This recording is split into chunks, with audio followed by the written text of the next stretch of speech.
everybody. Welcome back to the Iesf Asian Oceania Qualifiers Mlbb 2025. Today we'll start a new day. It's still with me, Realize, and Kimberly or Kim. We will be rolling over to the qualifiers of the MLBB women's team, in which today we'll have a couple of games. I'll be casting the first two, and then Kim will continue on with a different partner later on. But how Oh, are you yeah. feeling, Kim?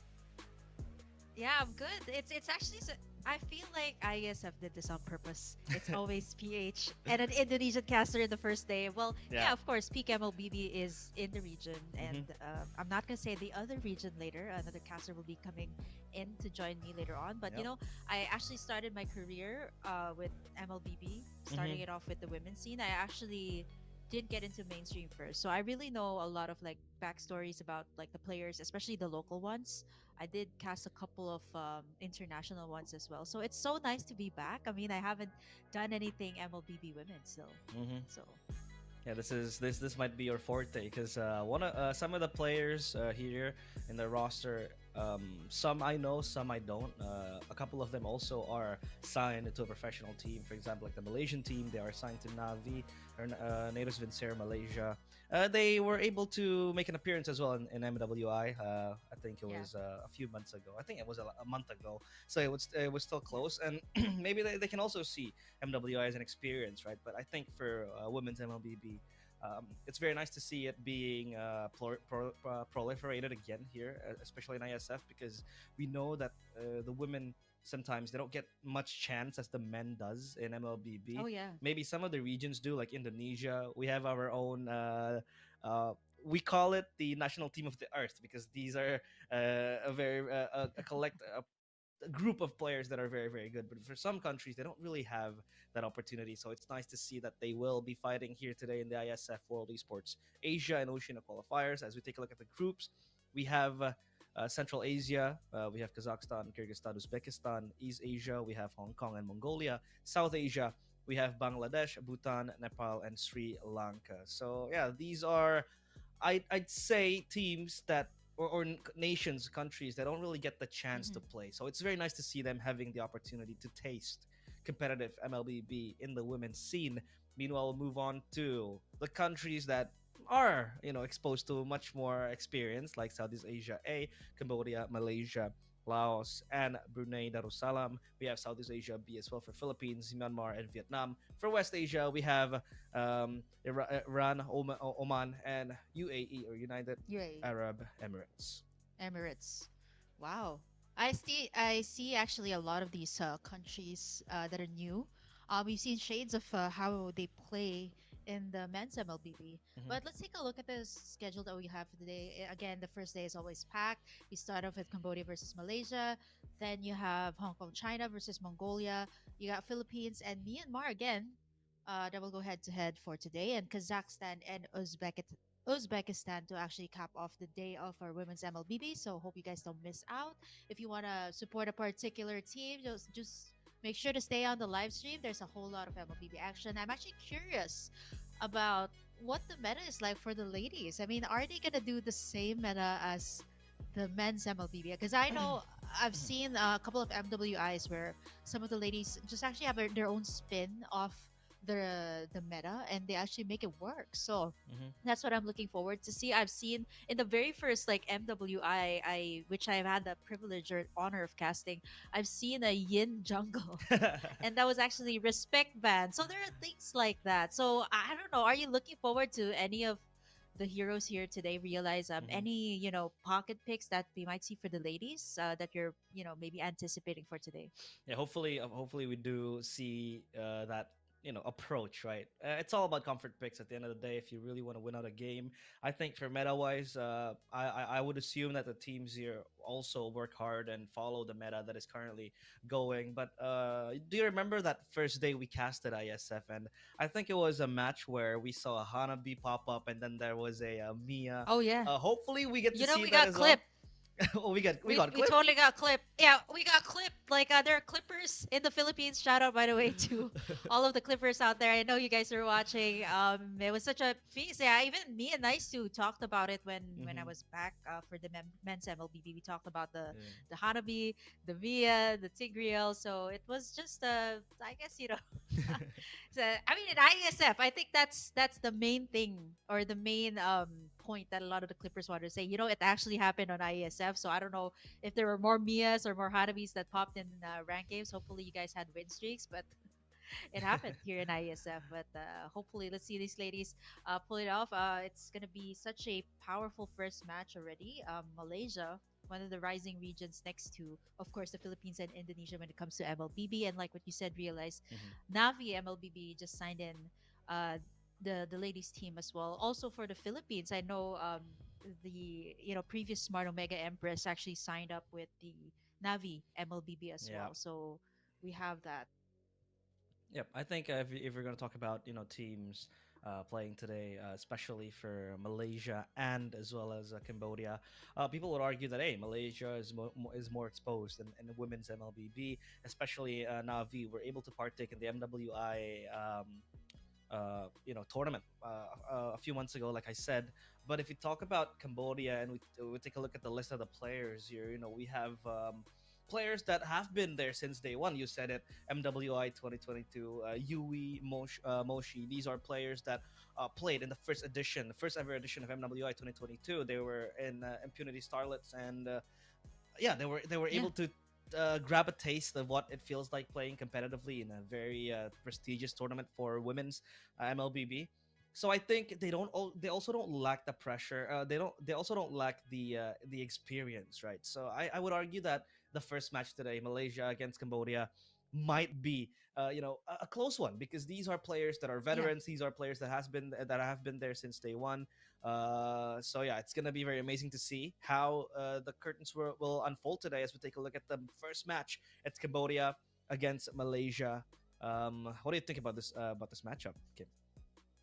Yeah, Cambodia and Malaysia. I think we have to talk a little bit about the wild card slot also, right? Hmm. It was just released for M7 and Malaysia, finally getting that two slots for the wild card and Cambodia again.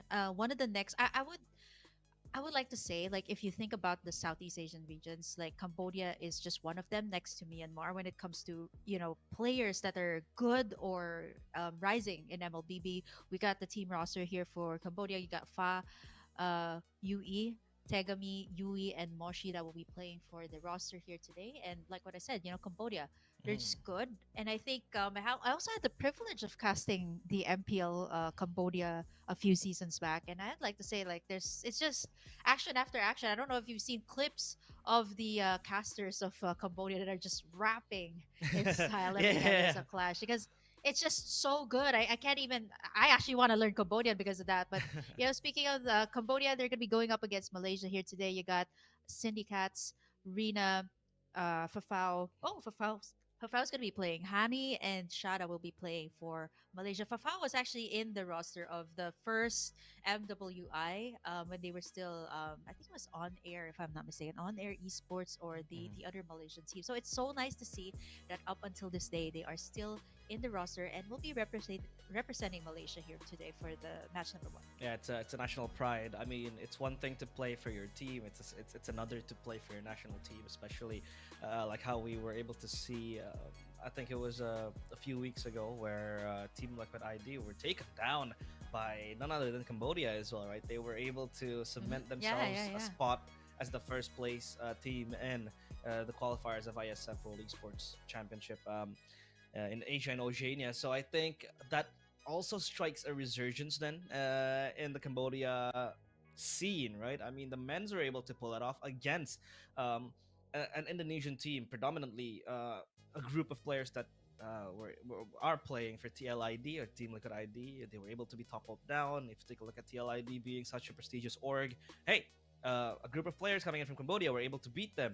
So I think there is no longer, this inferiority that sometimes the smaller regions feel, because for Cambodia themselves, Yeah. they have their fair share of passion and love towards MLBB. They have been there since day one. Impunity, CFU, these are organizations that help proliferate the growth of MLBB Yeah. in that regard, in that scene, in that region. So I think they are a force to be reckoned with, especially how I think if you take a look at Navi Malaysia, their placements in MWI wasn't the best. They finished 9-12. They lost against Game and Gladiators, who subsequently became the grand finalist in that tournament. So I think this is Hmm. going to be a very very good a refreshment for them to come over Yeah. and play again, sharpen their fangs, I sharpen love. their fingers, and play again, right? I mean, CFU were Mhm. also in the MWI 2025, so it's a clash of the teams playing again, right?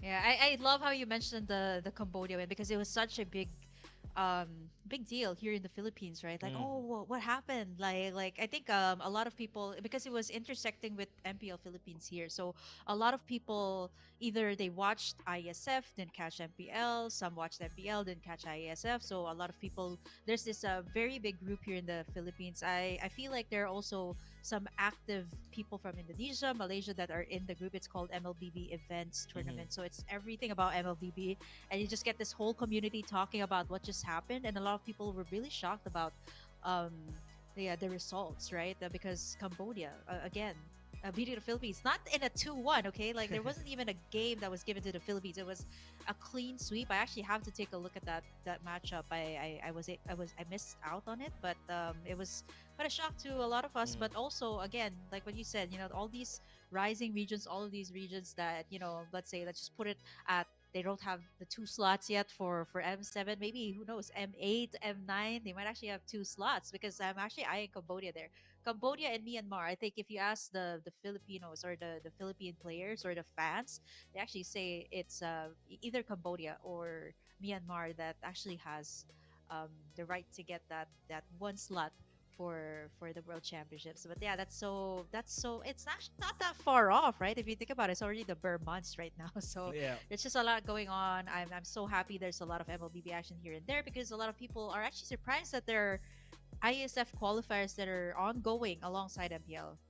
Yeah, I mean, it's hand to hand, right? At TLID back then, were also forced to play ISF, and then they had to play MPLID the next day. So I think match fitness does kind of play a role in the teams playing today. But I think for CFU, Serendipity, and for Navi Malaysia, both Malaysia and Cambodia teams today playing, they don't really have those tournaments going on right now. So I think they'll have to really rely on scrims. And yeah, like you said, it's going to be very interesting to see what meta that will be brought upon to the table. I mean, we talked about a different, a set of metas that have been brought on. We saw the proliferation and like the prio towards Yi Sun Shin. We saw the Lancelot being contested Oh yeah. heavily. The Farsa as well being one of the staple mid laners now in this patch. But there was a hot fix that came through. I think it was a few days ago. So I'm not Oh so yeah. sure Yeah. if that is going to change the approach to the game today. But yeah, we'll just have to see what meta will be that will be brought upon by these players today. Hopefully, we do see something funky. But I think for this scenario, Malaysia against Cambodia, they will still stick Cambodia. to Yeah. the traditional meta because they are For exposed to that. sure. They're exposed to high level MLBB. Especially when they partook in MWI 2025, even MWI I think some 2022. of these Yeah, some of these ladies actually have like scrims with either the men's team. Yeah. So let's say in Navi they have a men's team. They'll do scrims with them. I know that the Philippine team Navi MLBB right now for the Philippines actually Mhm. does scrims with the men's team, and that's actually the reason why they're improving every single time. And I want to ask you about this because Indonesia. I think I don't want to deny this. They've been such a powerhouse in female MLBB. They haven't lost a single match. I think they reached like what 200 plus like when it comes to like the win streak. So they Yeah. were Bigatron when I actually first casted their game. They were Bigatron. um was it Bigatron era? They were under Yeah. Bigatron era. Era. They moved into another team, and then eventually went to Team Vitality. So Hmm. such a strong team, and I think even the other teams who can't get a point up against Team Vitality right now, they're still really strong. And I think I talked to a lot of the casters, a lot of the teams here in the Philippines. They always tell me like, yeah, the Indonesian female teams are so strong. They constantly have tournaments here and there, whereas here in the Philippines, you only get like at least like once or twice every year. So it's not as frequent as Indonesia. So Hmm. I don't know, like the scene is just so big there in Indonesia, and a lot of the female players here actually want to get to that level. And I really hope whoever's watching this right now, hopefully there's just really more, female tournaments. I wouldn't say like an A tier, but hopefully like B or C tier even, because that's going to help the scene grow. Because here in the Philippines, there's not a lot. Like a lot of the people would actually prefer to watch like the males MLBB. So not a Hmm. lot of the females, just once or twice every year. I think that's due to the fact that number one, Indonesia really loves its MLBB. It's a culture basically here. If you walk on the streets, you go to a local coffee shop, you'll see players that are just playing MLBB for fun casually. And I Oh think that yeah, yeah, that yeah. translates into the women's improvement as well, because now we have a lot of leagues for the women's to partake in, even for Bigatron by Vitality, the women's team for Bigatron or Vitality.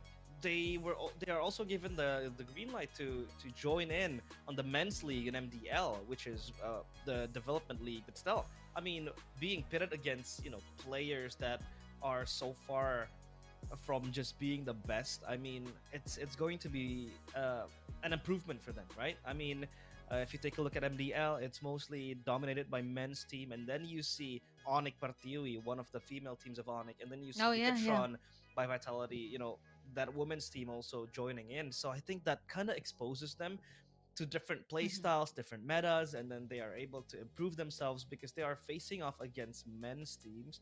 Not saying that they're better, but they are Yeah. much more experienced. So I think that's going to Oh yeah. add, that's going to add experience. But now we'll take a look at the Oh draft wow. here as we are jumping right into So the meta. drafting phase. Still, meta bans. I mean, 1-1 is heavily respected. It was actually perma banned in MPL ID Mm, until yesterday, where EVOS picked it up, but they still lost the game because a throw that happened. But hey, it's still respected here. Baxia as well. yeah. Yeah, Baksha, is the most flexible kind of pick that you would get right now. I would say it's pretty much in line or at the same tier with the Mm. Fredrin. So good with the rotates, even if you put it at Rome. I think to a certain extent, I've seen this in the lady scene here in the Philippines that they use the Baksha on the XP lane just to counter out all of those sustain heroes. The Zushin, that is just still so good right now. I mean, come on, this girl was nerfed. The mana regen was taken out. Like I think they lessened the mana region for the Zushin, which makes it a bit more difficult when it comes to the early game. But yeah, the one. I think these are just staple bans even in the men's scene, the CC as well.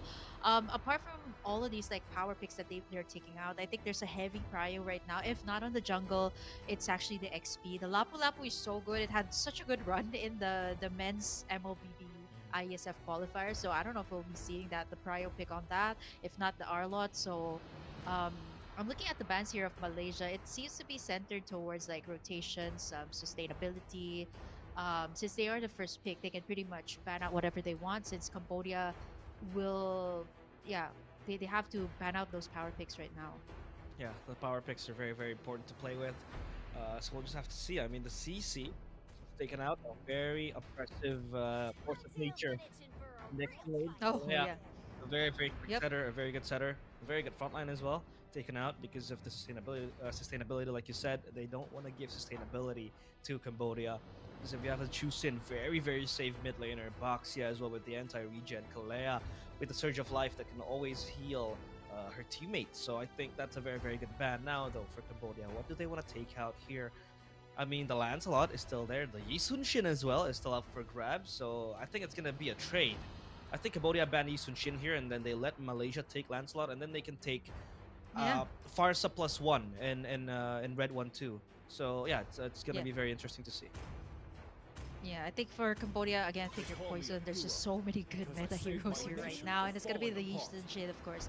No team has ever let that slide. I mean, there are a couple teams that let that slide. They either pick like the Zushin, but since the Zushin is banned out, Lancelot for Malaysia, I think that's usually the I route will that you choose would my want to go own for. path. But the Arlot, oh, I love how this is going because me personally, me and my friends, we'd actually pick up the Arlot first. It's so good for setting up the plays, the final slash, especially if you're gonna go with like a support roam. The Arlot is just very good when it comes to team fights. Hmm. Since the CC is also out, maybe Cambodia can go for a Lapu Lapu, Lapu Lapu Lancelot, which is usually Yeah. the answer to an Arlot.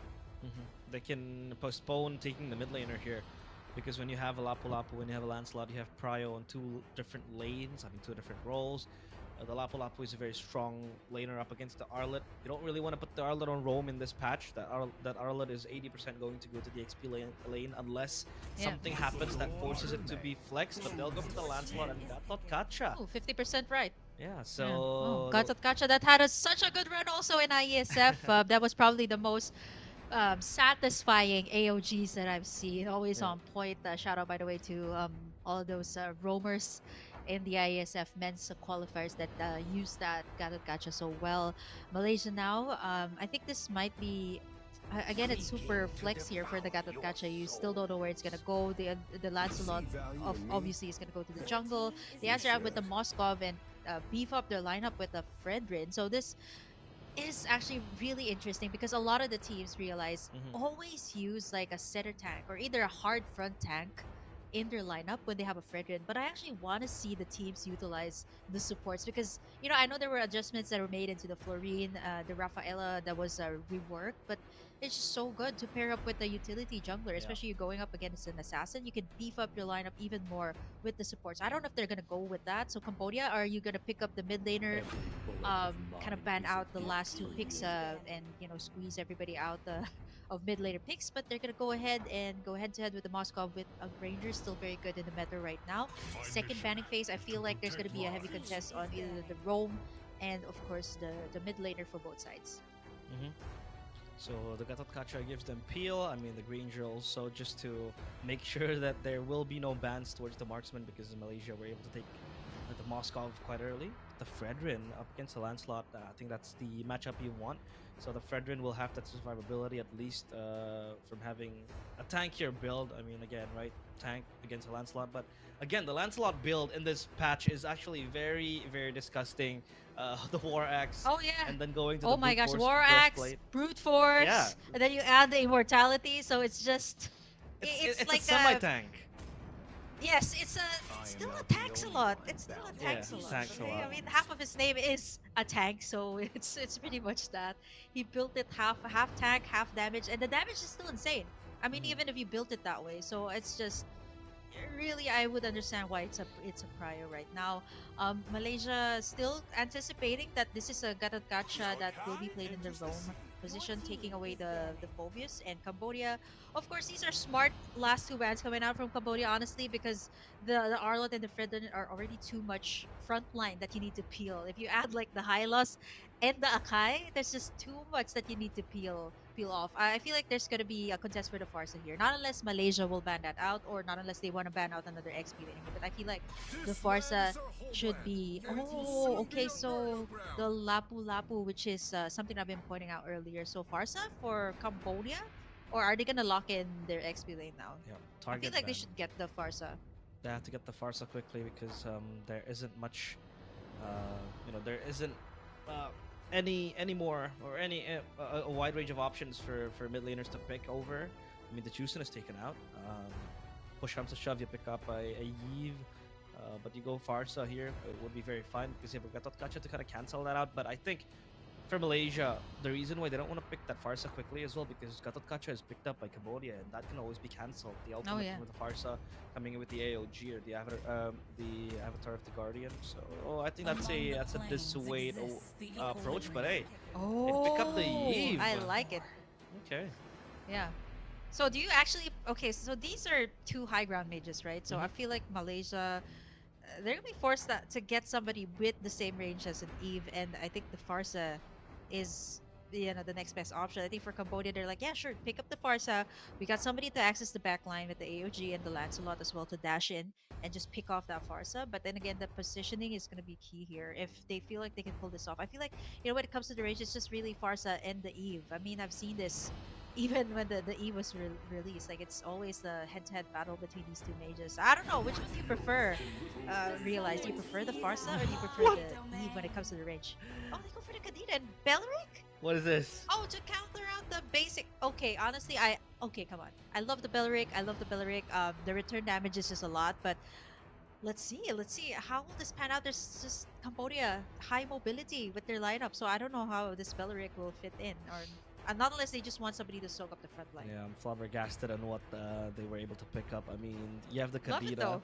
Because, yeah, I love it too. I mean, the Belleric is quite good to just mitigate the damage. I thought it was only going to be to stop a possible counter pick against the Moskov that Malaysia is picking up. But, yeah, you have a Granger, you have a Yves, you have a Gatot Kacha that can always be troubled deeply by the Belleric.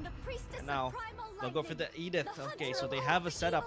Okay. Quick way Yeah. of just tossing people around because Cambodia, they don't really have that setup unless you really want to pin everything out on the Gatot Kacha. So yeah, I think the Edith was necessary to just be as a quick setter for Cambodia. Plus they have a way to just beat out the Arlet in the lane. Yeah, this is setups. I feel like for Malaysia, the layering of skills is so important, but for Cambodia, the control is just so strong. Can you imagine going up against a real world manipulation? Then you got an AOG, plus the stuns coming out from the Edith. There's just so much control. So if Cambodia is able to pull this off up against Malaysia, I think it's a matter of who engages first here, right? Like, if you're looking at the lineup these two teams, Malaysia is definitely gonna set things up first, for sure. You got a Beleric, you got a Fredrin. These are two heroes that just want a front line. So I feel like if Cambodia can just counter engage up against them, they can go head to head. There's a lot of control. But let's head over to game number one here of the Iesf Asia and Oceania qualifiers. This is Malaysia versus Cambodia here for game number one. Here we go. Let's take a look at the line of dawn now. Malaysia against Cambodia, the Fredrin against the Lancelot in the jungle. But hey, we were surprised by that Belleric pickup, plus the Kadira. I mean, we saw the Kadira being picked up quite a few times in MPLID. I think it was a few days ago. And now it's making its way onto the ISF qualifiers here for Mlbb Women's Southeast Asia. So we'll take a look at how this will pan out. I mean, if you take a look at the clear speed coming in, the Lancelot will always have prio because it's very quick to clear. Oh, Bao Bei. Wow. So Bao low. Bei. The Granger bullied down bottom by the Moskov. I mean, the Kadira was also coming through in proximity. So that is the reason why the Granger was so low. We can take a look at the Belleric. Just shadowing for the other laners. It's going to be a fight here in the bush, but Rina will always be able to just move back. So there might be a skirmish here, but they're still holding their trigger. They're gonna close. contest. The purple buff, so low and contested. Revitalize is out. Tegami is able to get the first blood. Rina is under pressure, and that's going to be a double kill for the Lancelot. That is very expensive. That shot wants to come in flying colors as a hero, but it's all too late. As Cambodia, they plunder 2 kills and a purple buff.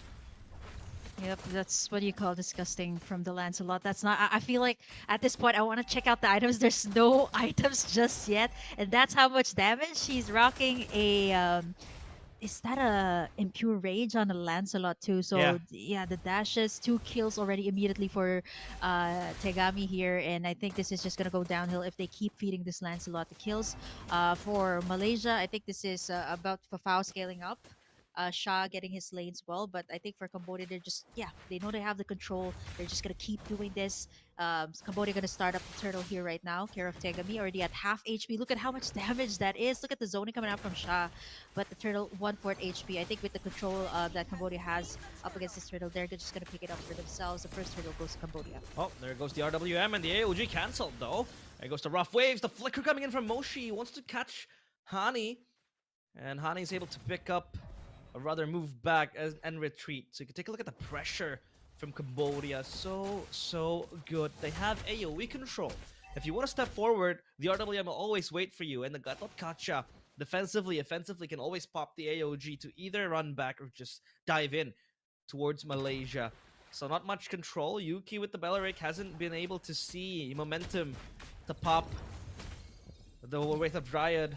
As the purple buff again invaded. Oh man. Tagami has to be careful, but he is a Lancelot. AOG onto Oh. two! And they connect, but that's gonna be Hani picking up the kill. Elan able to move one back, but Uwe with the movement. The Praesor's Wrath will not be able to lock into two. And Hani forced to move back the SOD. Will he take it? Or will she take it? Excuse me. No. SOD still held on. Oh. Yep, I feel like it's a bit too early there for Fafao to engage. The Moscow does need more time. I think for Cambodia, they were a little bit too overzealous in that situation, knowing that the Lancelot has already 2 kills. 2-1-2, I think it was a great clap back coming out from Malaysia, but I think at this point, let's take a look at the damage dealt. I was going to point out the Eve. There's just so much peel here for Cambodia. This is the exact reason why they keep going in for these team fights. It's because they got the Eve to slow everybody down, and before Hani could even set up anything, it's just there's already too much peel. All Tegami needs to do is just go in for the final kill, and it's just way too clean for Cambodia. They just gotta avoid all of these clapbacks coming out from Malaysia. Though they do have the front line to sustain all of that. But the second circle is coming up. Gold lead 2K. Malaysia Cambodia rather still leading at this point. The Eve is starting to hurt a lot. I mean, the Void Blast as well, contributing to what is a very, very hard game for Malaysia in the first 4 minutes. No prio whatsoever. The Belleric still rendered immobilized. Thunderbelt secured by Moshi. With all the players from Cambodia getting their power spikes slowly but surely. Energy eruption on towards Yue. A taunt not connecting yet. The turtle is still in their eyes. Shao wants to come in. Oh, flicker back, but it's gonna be Rina stealing it. The Wraith of Dryad in the back, downs onto two. SOD comes in. Fofo gets the knock up on towards Baobe. It's gonna be a kill, but oh, there's gonna be a turnaround with the rough waves as well in the middle of the fight. With Tagami still going ham, and the Lancelot sees Hani in her eyes. A triple kill for the Lancelot. 5-1. The Lancelot is steamrolling in this match. Yeah, even though there was a pick-off earlier, Tagami just went in for the kills. The final is all you needed to do was she rather needed to do was just go for the cleanup work. And look at that. This is what you're talking about. Disgusting damage coming out from the Lancelot with just a war axe. This is just shades of the tanks a lot working in the current meta. And I feel like this next item should be, is this going towards a no, not so sure if it's a thunderbelt or maybe an immortality, but hey, it's Cambodia leading the charge right now. So much peel, so good for the lineup here. Tagami is just having such a good time with this lineup. I mean, the Eve already peels up so much of the members here of Malaysia, and all Tegami needs to do is just go for the final kill. And yeah, it's just so cleanly executed. There are some answers from Malaysia here, but how can they answer out to real world manipulation? How can they answer out to the stuns coming out from Moshi? So there's a lot that they need to deal with as well before they can even go for the full engage. Type Piercer from Baobe. That means they can play from range, right? And it makes sense now, Kim. This composition is all about peeling, like you said. You have an Edith, you have a Gatot Kacha, you have the Lancelot who can just dive into the back. Oh no, Hani. Oh, what? Elan, so low! The rough waves with the burst, but Tegami will not let that slide. Rina still under pressure, but Tegami will run away. Here comes Yuki with the Viryad. Will it be popped? Taunted on 2-3, but no follow-up just yet. It's gonna be Yuki just dealing the damage, but it's gonna be Fofo jumping with the SOD to turn around. It's gonna be Malaysia popping heads left and right. Tegami still survives, crying for help. With the Thorn Rose and the Puncture, she makes her way out. But that's Malaysia, finally, with all the lead given in their hands. Yep, I think we got Wise in a show match before using the Fredred saying, no, rather it was V saying, oh, so that's how it feels like to get slapped by the Appraiser's Wrath of a Fredred. Did you see that? I was like, 2. So Rina at this point is like, yeah, you know what? Just put out all of the damage as long as I can sustain it. That ultimate is up. I can slap back or clap back with the damage. That was 2 members of Cambodia, and then all the rest of Malaysia's team needed to do was just go in for the kill. Fafao can have that opening once the Appraiser's Rat has been released, as well as the Rat of Dryad coming out from Yuki. So I think for Malaysia, they got a very good lineup for clapbacks. But for Cambodia, again, with Tegami this far ahead when it comes to the gold, it's just so difficult, not unless they get, a shutdown on Tagami right now, who's standing at 7-1-4, pretty much leading the charge here up against Malaysia. This is not looking good. At least they peeled now. So Malaysia, it's all about turning around. It's all about counter engages, right? So you're just gonna let Cambodia jump in, pop their spells, pop their ultimates left and right, and then Malaysia can come crawling in because you have Yuki with the Wraith of Dryad that's a very very good counter engage tool. Plus the fact that you have Hani bursting people down with the rough waves. That's a very good tool. But Shao wants to come in. Tagami will be tickled down. So back to my point, right? Cambodia picking up a very good peel composition, just letting the Mhm. Yeeve and the Granger pop the damage. The Granger can hit from afar. The Yeeve will just pop the chessboard, the RWM, if Malaysia comes too close. And that's all their game plan is. So if Malaysia are able to make their way into the backline, I think it's going to be Hani as the catalyst to burst down the backline of Cambodia, take down the carries. But then I think the Gatot Kacha, the Edith won't really hurt that much, Mhm. and a blade armor purchased by the Edith, very very good against the Moskov, against the Belarik, against um, the Kadita as well later on. As the Lord spawns Mhm. now, a taunt on towards Yuki, but she's gonna be fine. She's a tanky, beefy tree right there. So now their focus shifts on the Lord. Yeah, they were gonna try to gank Fafao there down bot. It's a good thing that Yuki was there to give the vision. But Rina starts up the Lord here for the side of Malaysia. Again, it could be um, something that Cambodia needs to answer out to. Plus the the solo pushes or the side lane pushes that are done here by Fafao. But then again, you're talking about Lancelot here that can just swiftly dive in with the ultimate here and just steal away that lord. There's so much crowd control here from Malaysia. They already, I feel like at this point, they already have enough items to sustain the damage output that's being put out here by Malaysia. So they can put up a fight. But then again, they have to deal with these pokes right before the lord take. The revitalize has been popped. Look at Sha with the ultimate there. The Rat of the Dryad gets it too, but they're able to sustain. Ome goes down, and the AOG misses. It's gonna be Sha in the middle of everything as Tegami again goes in for the dashes and Sha gets taken down. That's gonna be two members taken down there on the side of Cambodia for the price of one. But the lane's gonna be moving as well down bot here from Malaysia. So I think for the side of Cambodia, they should go ahead, take this Lord since they already committed to that team fight and there's not gonna be any contest at all. It's gonna go to Cambodia here, the first Lord of the game. But it's a good thing that Malaysia has at least answered out with the macro play. Yeah, that macro play is very underrated for Malaysia now. They have the Moskov, side lane pressure always gonna be a priority for Malaysia. They have the Kadita as well, who is very, very mobile. Can go for single solo assassinations. But as of now, Cambodia still wins out on the fight. So, Tegami, oh, what do you have up on your Oh, sleeves? But it's gonna be the Wraith that of a rat? Riyadh in the back. Oh, the final slash connects onto two. That's gonna be Yuki getting the kill towards Yue. A counter engage coming in from Malaysia. It seems like they're gonna win this round out, but Yuki has to run back. Baobei gets the kill. Oh, the final, that Sonata doesn't connect.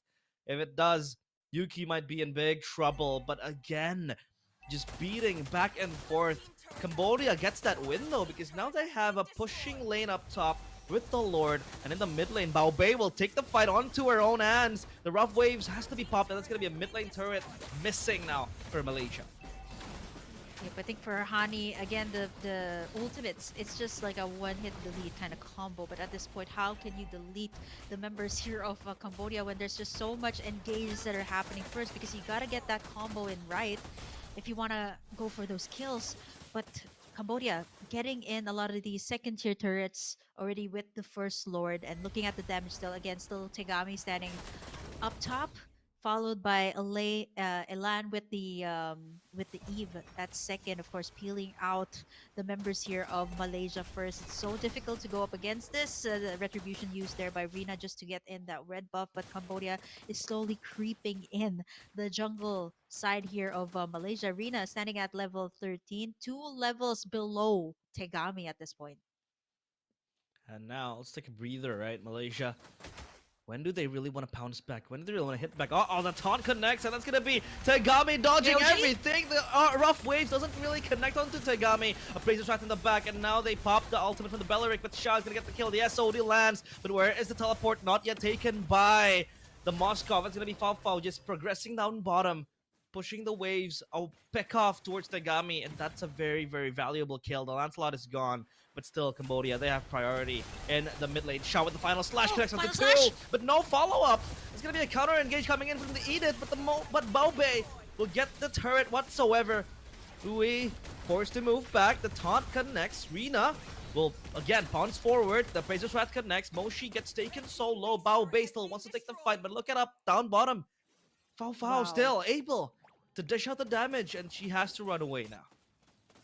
Okay, this is I would say a W for Malaysia. Now that the lane is moving down bot, right? They're pressuring that bottom lane so hard, knowing that this is a again a lineup with a Moskov that can just go for the split push, just go for the pressure on the bot lane, and maybe perhaps like just use the Lord as a bait and they can go for the final finish. This has happened several times in FPL Philippines. I'm not so sure if it's going to be a thing here in Iesf, but definitely it will cause Cambodia here to react to Fafao. That's gonna be like at least two Oh no. members out from the team fight. But Fafao though, again, gonna have to pay the price. Will he be able to make it? The revitalize has been popped, and that's gonna be kill going to the side of Malaysia. A crucial one before the second Lord is up. No side pressure now. It's gonna be Hani just rearranging the waves up top, but they have Prio on the Lord. It's gonna be for Cambodia, the second Lord of the game, potentially in their hands, in their cards away. Still being the main tank up in the middle Yep. line of the fight. Now it's gonna be the Lord taking down Solo. AOG connects onto Shah. No follow-up. The RWM Oh, pop. The Lord Solo. RWM. It's gonna be a contest now. Where's the retribution? A Right Brazer's onto Wrath! Shaw. Rina gets it for herself. And now it's gonna be Tagami beat into a pop. He has to move back. It's gonna be Yue. Also Bawe, still in the front Bawe. line. Bao Bei so low. Has to run away. The SOD misses. Bao Bei taunted. And he deems it worthy of an ultimate. They're gonna be able to get the Lord, get 3 kills. Malaysia turn things around. The hold on for Malaysia into the late game. Fafao is active, and pretty much at this point, Rina already clapping back with the Appraiser's Rage, which is just such a good thing to answer out to Cambodia here. But Tagami gonna try to make a play here, gonna get the Appraiser's Wrath, dashing out as Fafao will be slicing and dicing into the second tier turret as the final slash gonna connect through way. AOG onto 3 members. They're gonna catch them, but no follow-up just yet. They're gonna have to defend up against this W for Malaysia. They got the Lord, 3 takedowns as well. So this is gonna be Cambodia now with their backs against the wall. The setup here onto Shah. Gonna get punished there by Tagami as the bullets coming through here from Baobei. Gonna be forcing the rest of the members here of Malaysia to just back away as they successfully defend their base. Well, we have a game in our hands, ladies and gentlemen. Malaysia and Cambodia duking it out. Still the first game, the first match of the day. And now we will move our attention to the item build. The Granger, full items, the Moskov as well. With that Malefic gun, we'll be able to poke from afar. Extra range. But look at the gold lead coming in from the Moskov. Fao. Yep. Just farming a storm. 12.2. 12.2k gold in her own pocket. Let's take a look at how they will be able to answer this. Even the Queen's Wings for the Lancelot to have the damage reduction, because there is way too much damage for Malaysia. Now that the lanes Yep. are reset, now that the bottom side turret for Cambodia is broken down, it seems like Malaysia has way much more agency to move around Mhm. and just force on a team fight, a skirmish, pressure all around the map. As take a look at the Moskov as well, right? So mobile, able to just play the side lanes and then pop the SOD Yeah. if push comes to shove, if the fight just ensues. So that's gonna be the priority for Malaysia now. They're just gonna be playing this. They're just gonna play this slowly, a tug of war, basically. Yeah, where Art Fafao is gonna be the question here because Cambodia is looking so is actually looking really deep into where Fafao is gonna be next. So they're really gonna have to answer that out before the Lord take. So as you can see, a lot of the members here of Cambodia are just gonna go towards the bottom lane, making sure that either they get a pick off onto Fafao or at least take down Yuki, because these are the two heroes that have been pushing this lane back and forth. So I think this just costs causes a lot of reaction from Cambodia, right? So it's gonna be at least like two members going down bot. I think at times it's gonna be three. You put away Moshi there. I think the biggest problem here is the sustain is already up here for Rina, and this is why you don't want a Fredrin, and then you get a scaling type of gold laner. So the Moskov can just pretty much just clear out the lane onto the bottom side. So I think there's gonna be two questions here: is Cambodia gonna go to where Fafao is, or at least answer out or help out in the Lord take here? Because that's really difficult, right? Pressure on the bottom lane, the Moskov can solo push, but at the same time, if they go for engages right now, Rina is so tanky, Yuki is so tanky, they can sustain up any of the damage right now. You can see the clapback onto Cambodia earlier in the team fight. So not unless they can catch Rina here all alone, but he has a lot of defensive items. Not unless they can burst him down. She does have the immortality right now, taking that real low. AOG under the back lines gets down one. There's the Spirit Destruction from the Moscow. Bow back, take the comes right in with What? the ultimate, and is going to be able to pop in that Winter Crown there for Elan. Moshi going to be able to stay for a bit, but Cambodia, one by one, they're getting taken down. Even Tegami is not able to sustain the attack speed coming out from Fafao. If she does make it out, it's going to the great escape, but no escape from Fafao as she is active right now on full speed, as the rest of Malaysia knows that this is the time to shine. That's gonna be 4 members down with the dead timers up. I feel like this is gonna be it for the side of Cambodia. It's only a way left to defend. There's gonna be the minion waves as Fabao gonna lock into the base. Ultimate being up as they go in for the reverse, the epic comeback up against the side of Cambodia. Oh, Malaysia, they put full trust and faith on that composition. We were saying that the early game was so weak when they had a Belleric as well to back up the Fredrin under pressure by the Lancelot, but still, Fafao with that Moskov doing God's work, but mostly that was also Hani, right as the Kadira burst damage going on through. And the later the game goes, it feels like Cambodia did not have many options, especially for Bao Bei, who kept on dying in the backline. And we said it, if they're able to make their way onto the carries, Cambodia does not really have adequate damage to just take down Malaysia. And I'll take a look at the highlights here, in which it was mostly just bloodbaths left and right. The team fights were so chaotic. Fao though, as the Moskov, just dishing the damage, so mobile, doing everything she could to turn the tides around, especially playing the side lanes, playing down bottom as the Moskov. And Tagami was playing out of her mind, but it was just not enough. We said it that we talked about it. The fact that Cambodia had this composition to play Peel, to play far back, right? Just trying to defend the backliners. They had the Eve to pop the RWM, and then they have the Granger who can shoot from far away. It's still not enough because Malaysia were always able to make their way into the backline. And if Cambodia really wants to jump in with the AOG plus a follow-up, the Wrath of Dryad is always there to stop Cambodia from progressing even further. And then you have a Fredrin on top of that who is very tanky, can buy a lot of time. So take a look at this fight as well. That was Rina buying so much time. Hani just pressuring. The AOG did connect on towards the Belleric, but look at the Wrath of Dryad there. Just popped. Onto three. Yeah, onto three, and then the Eve couldn't do much escape. I mean, the Winter Crown was there to stop and buy some time, but it was still not enough. And then Fafao just doing her own thing.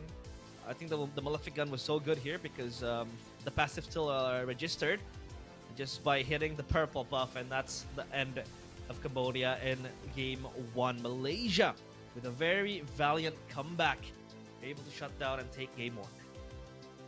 Yep, it's I would say this game was stretched out for quite some time. As you can see, like the ultimates from Fafao actually did it did hit the members here of Cambodia, but you know, if it wasn't time, that she wasn't gonna go in and kind of put her life on the line, especially since if you don't have the items just yet for the Moskov, you can't really go for the full engage. But once she had all of those, right, like that last clash just sealed the deal there for the side of Cambodia, taking it all in. Props to Rina as well, and Yuki, who has assisted Fafao, or enabling Fafao, taking up the frontline damage. Looking at the overall stats here, you see, of course, Tagami being the ATM and carry, of course, racking up a lot of those kills in the early game, but again fell short to the side of Malaysia once Fafao was active. And as you can see, the tank It is gonna be Bao Bei. I feel like at this point it might actually be Yuki or Rina. Like the Appraisal Strat hit so many members of Cambodia in several clashes that it just kind of turned around the tides for the side of Malaysia for the team fights, and that's why I'd like to say the Fredrin is just a great counter to all of these assassins. Like Yeah. the Joy, the Fredrin is also the answer. Mhm. The Lancelot, all these high burst heroes, the Fredrin can definitely sustain. And then if you got a scaling marksman like the Moskov, it's just really easy to put out these heroes and enable them to shine, especially in the late game. Mm, what a game that was. I mean, that was pure brilliance coming in from both teams. Cambodia were able to show their flair in the early game. They were able to dominate earlier on as the minutes went by. But Malaysia, with their comeback, they still had full faith in that composition to scale into the late game. I mean, the Moskov against the Granger. The Granger is much more burstier, but the Moskov can always just pin you down with the Spear of Misery plus the attack speed, and then she went for the Malefic gun as well, right? So extra range. But hey, that's still game one. So epic, so chaotic. But yeah, we'll take a break and we will see you guys in game two right after this.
welcome back to the World Esports ISF qualifiers for Asia and Oceania Mlbb Women's 2025.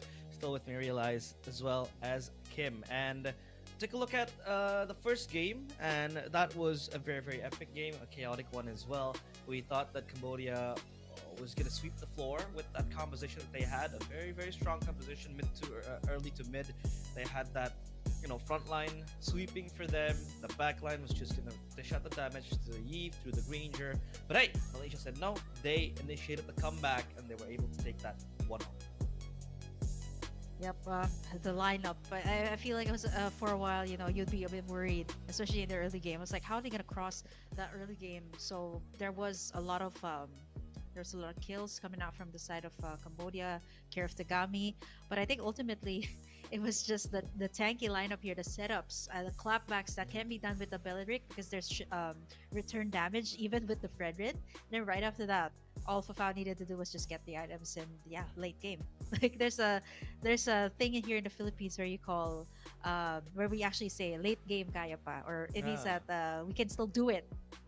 Just wait for the late game. So it's I think this is a classic example of what that kind of matchup is, right? Like once you get the items, once Mafao was able to was confident enough to go in for those dives. There was only one time she actually landed at AOG several times, but there was only one time that she actually came out from that AOG and Yeah. went for the full strike. There wasn't even an inspire there. So with how fast she was like shredding apart the members of Cambodia was just insane at that point, and they were able to go for just a straight push there and end the game.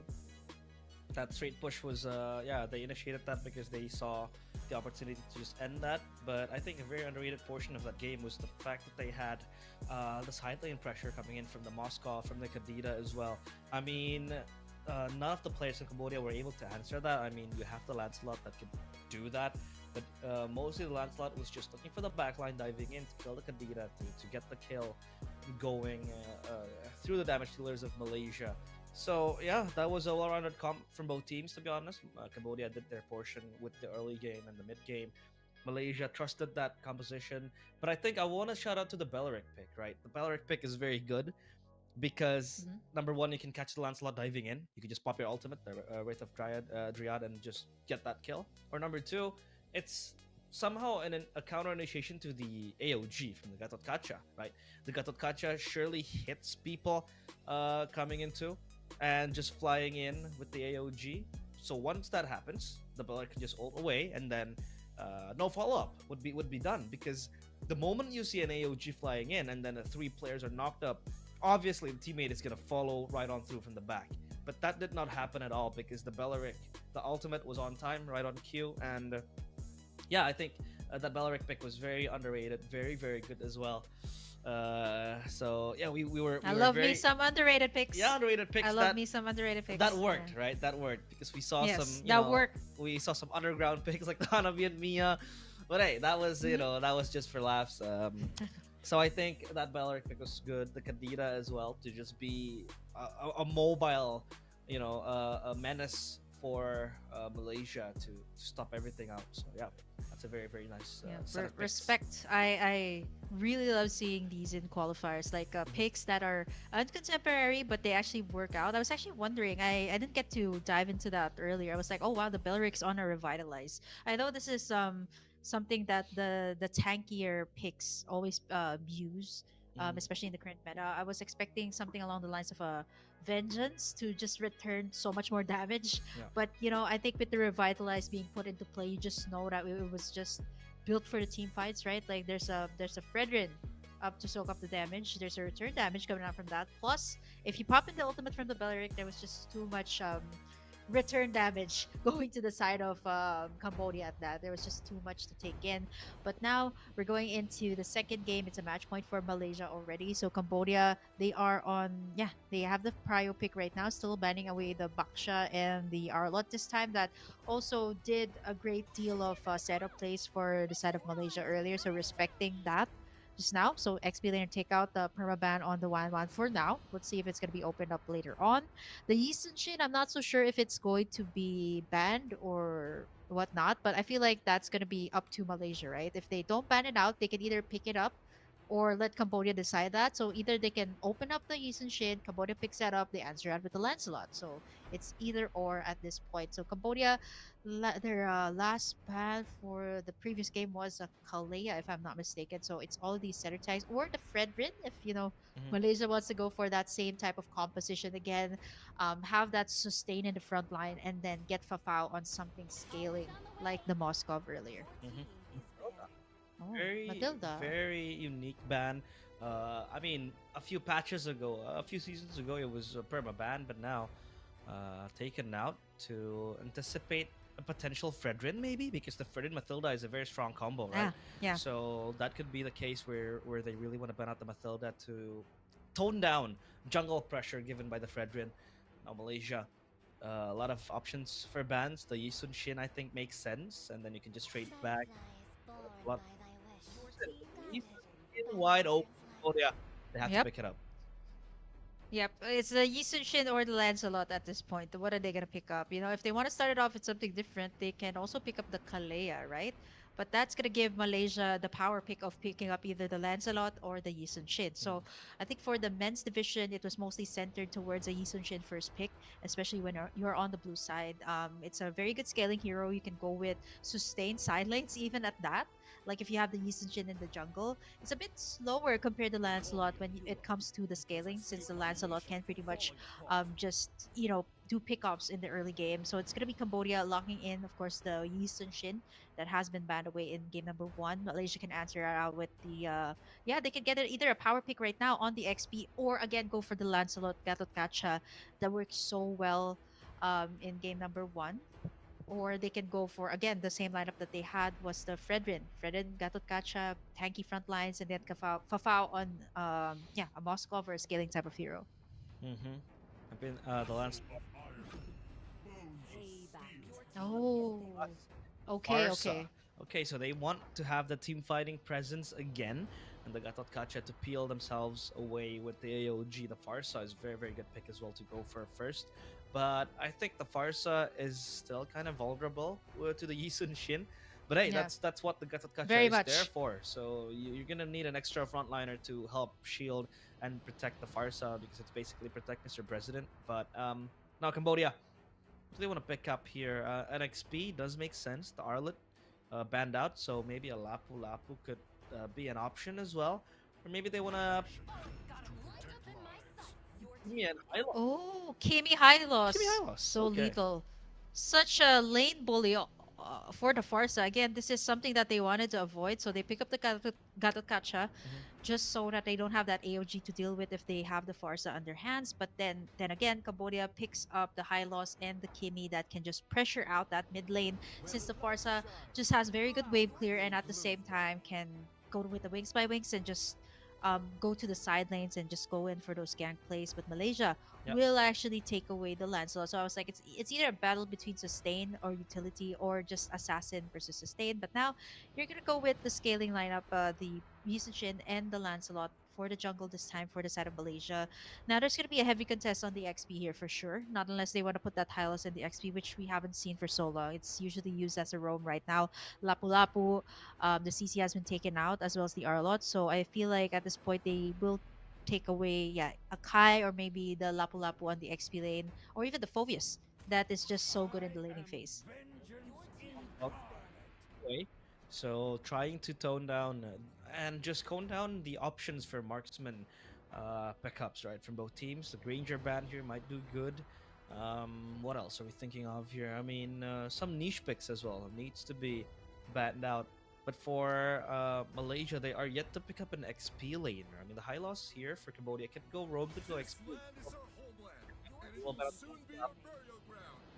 what do they want to ban out? Remember the Kimi? I don't think it'll be flexed because in this meta it's still much better in the mid lane. I mean, it used to be played in the gold Yeah. lane, but it's not that viable as much compared Yeah. to a few patches ago. So, yeah, ban out the Granger here if you want. But again, for Malaysia, they have to have Plan B. What marksman will they want to, or will they want to play here, right? Preferably a marksman that can hit from Claude or afar. Harriet? Yeah, Claude Yeah. Harrett's still available. Claude scaling. Potentially If for you want to talk Malaysia. about scaling, yeah. Yep. Um, Lapu-Lapu, I'm thinking Fovius is still open here. So there's going to be Obvious. a contest, especially since Malaysia will have the first pick in the second phase. Yeah. They take away the Irithel, so it's all of these mobile lineups. But I feel like Ah. at this point, it's too much scaling for Cambodia, don't you think? Like, Hmm. will they go for like a fighter type of like gold lane? Since the Yi Sun-shin and the Kimi does need the time to build the items first, they do have the high loss though. But my only worry is that this Lancelot can also pretty much do the same thing that they did in game number one, just snowball in the early and just not let that Yi Sun-shin farm or even the Kimi farm at this point. So there's already two scaling, the jungle and the mid lane. So I feel like if they add another scaling type of hero in the gold lane, it might be harder to carry off the team fights in the early stages. Yeah. Not unless they really want to go for that. It's absolutely lethal though when it comes to the late game. It's No hard doubt about to that. ration out the resources as well, right? Because Yisun Shin Kimi Yeah. plus gold hungry gold laner might just end up them, because they need heroes to farm up a bunch, and it's gonna be hard to divide that away. So the Fovius picked up. I mean, that Granger ban was good from Cambodia because they anticipated a Granger pickup with that Erythel ban. So now for Cambodia, what do they want to pick up here? I mean, if you're talking about fighter gold laners, we are still yet to see Malaysia's gold lane. So it's pretty hard for them to blind pick a Ruby in the Yeah. gold lane or maybe a Cho. We saw Yeah. yesterday Eman from Bigatron by Vitality and MPL ID pick up a Cho up against a 1-1. So that might be an option, but again, it's pretty hard to pull off because Yeah. again, you need setup. This team still has no strong setup. So I think for Cambodia, Yeah. pick For sure. setup a good There team you fight and they go. go for Lea. But up against Gatot Kacha, that's gonna be a bit problematic because then they will go for the Beatrix. So yeah, Okay. triple hyper Yeah. carry pickups. Triple. Yes, I was gonna say that. I was like, so much. Okay, they really, really have to take it slow in the early. But I feel like for Malaysia, this is the time. If they were the ones who were like, yeah, let's take it slow in game number one, but now they can go all out. This is like three marksmen's in, yeah, jungle. Yeah, considering also the Kalea will be put in the roam, so I would have to say that Oh. it's absolutely lethal here for Cambodia in the late game, and they pick up the Bruno here, knowing that this is gonna be, yeah, a composition that will group up together. Especially you have the high loss to front, so I think at this point it's just the high loss to front, the damage plus the Kalea. I think it leaves them very vulnerable at the state. You got a Fulvius, you got an AOG from the God of Gacha, and then you got the Lancelot to also slice and dice you. I'm not so sure about this lineup of Cambodia. Absolutely lethal though. Absolutely lethal. Three marksmen. If you snowball with this type of composition, it's gonna be hard to clap back from that. But it's a risk that they're willing to take in this match point up against Malaysia. I mean, again, the Bruno, it fares off pretty well up against the Beatrix, but the Beatrix now will not be able to take Purify. So I don't know how the Beatrix will be able to escape the AOG from the Gatot Kacha. But hey, we'll just take a look at the line of Dawn now. Will Malaysia be able to pull off the 2-0? Or will Cambodia force us to game number 3? This is game number 2, the first match of the day. Malaysia against Cambodia. We saw Malaysia pulling off the comeback earlier on in game number 1. Now they themselves pick up the Lancelot, again hoping for it to snowball quickly. But now let's talk about the elephant in the room for Cambodia: resource. Because the three of Mm, these heroes needs to farm hyper aggressively. They need their items, they need the gold. So now the question is, who do they prioritize, right? Who do they really want to give the gold to? Is it yep. gonna be the Yisun Chin? Is it gonna be the Beatrix or the Kimi? I mean, the Kimi can still be a supportive approach for them. So I think it's either gonna be the Beatrix or the Yisun Chin. Yeah. The Kimi can pretty much poke in the laning phase. So I feel like at this point it's going to be the Yi Sun Shin, right? Like the Yi Sun Shin, if farmed up well, is going to be so good. But again, that's up to Cambodia to decide. And I'm actually a little bit worried that the Hylos is now going to go towards the XP lane, but up against the Phobius that's not level 4 yet. It can pretty much still join the team fights. But yeah, it's such a vulnerable lineup that they got a Farsa to peel.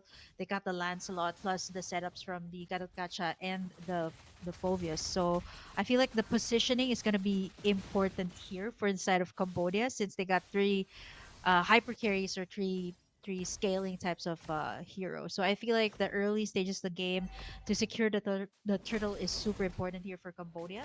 And as you can see, there's a lot of pressure already onto the XP lane, knowing that this is the one. Moshi's gonna be the one to soak up all of the damage in those team fights. Mm-hmm. Turtle spawned now.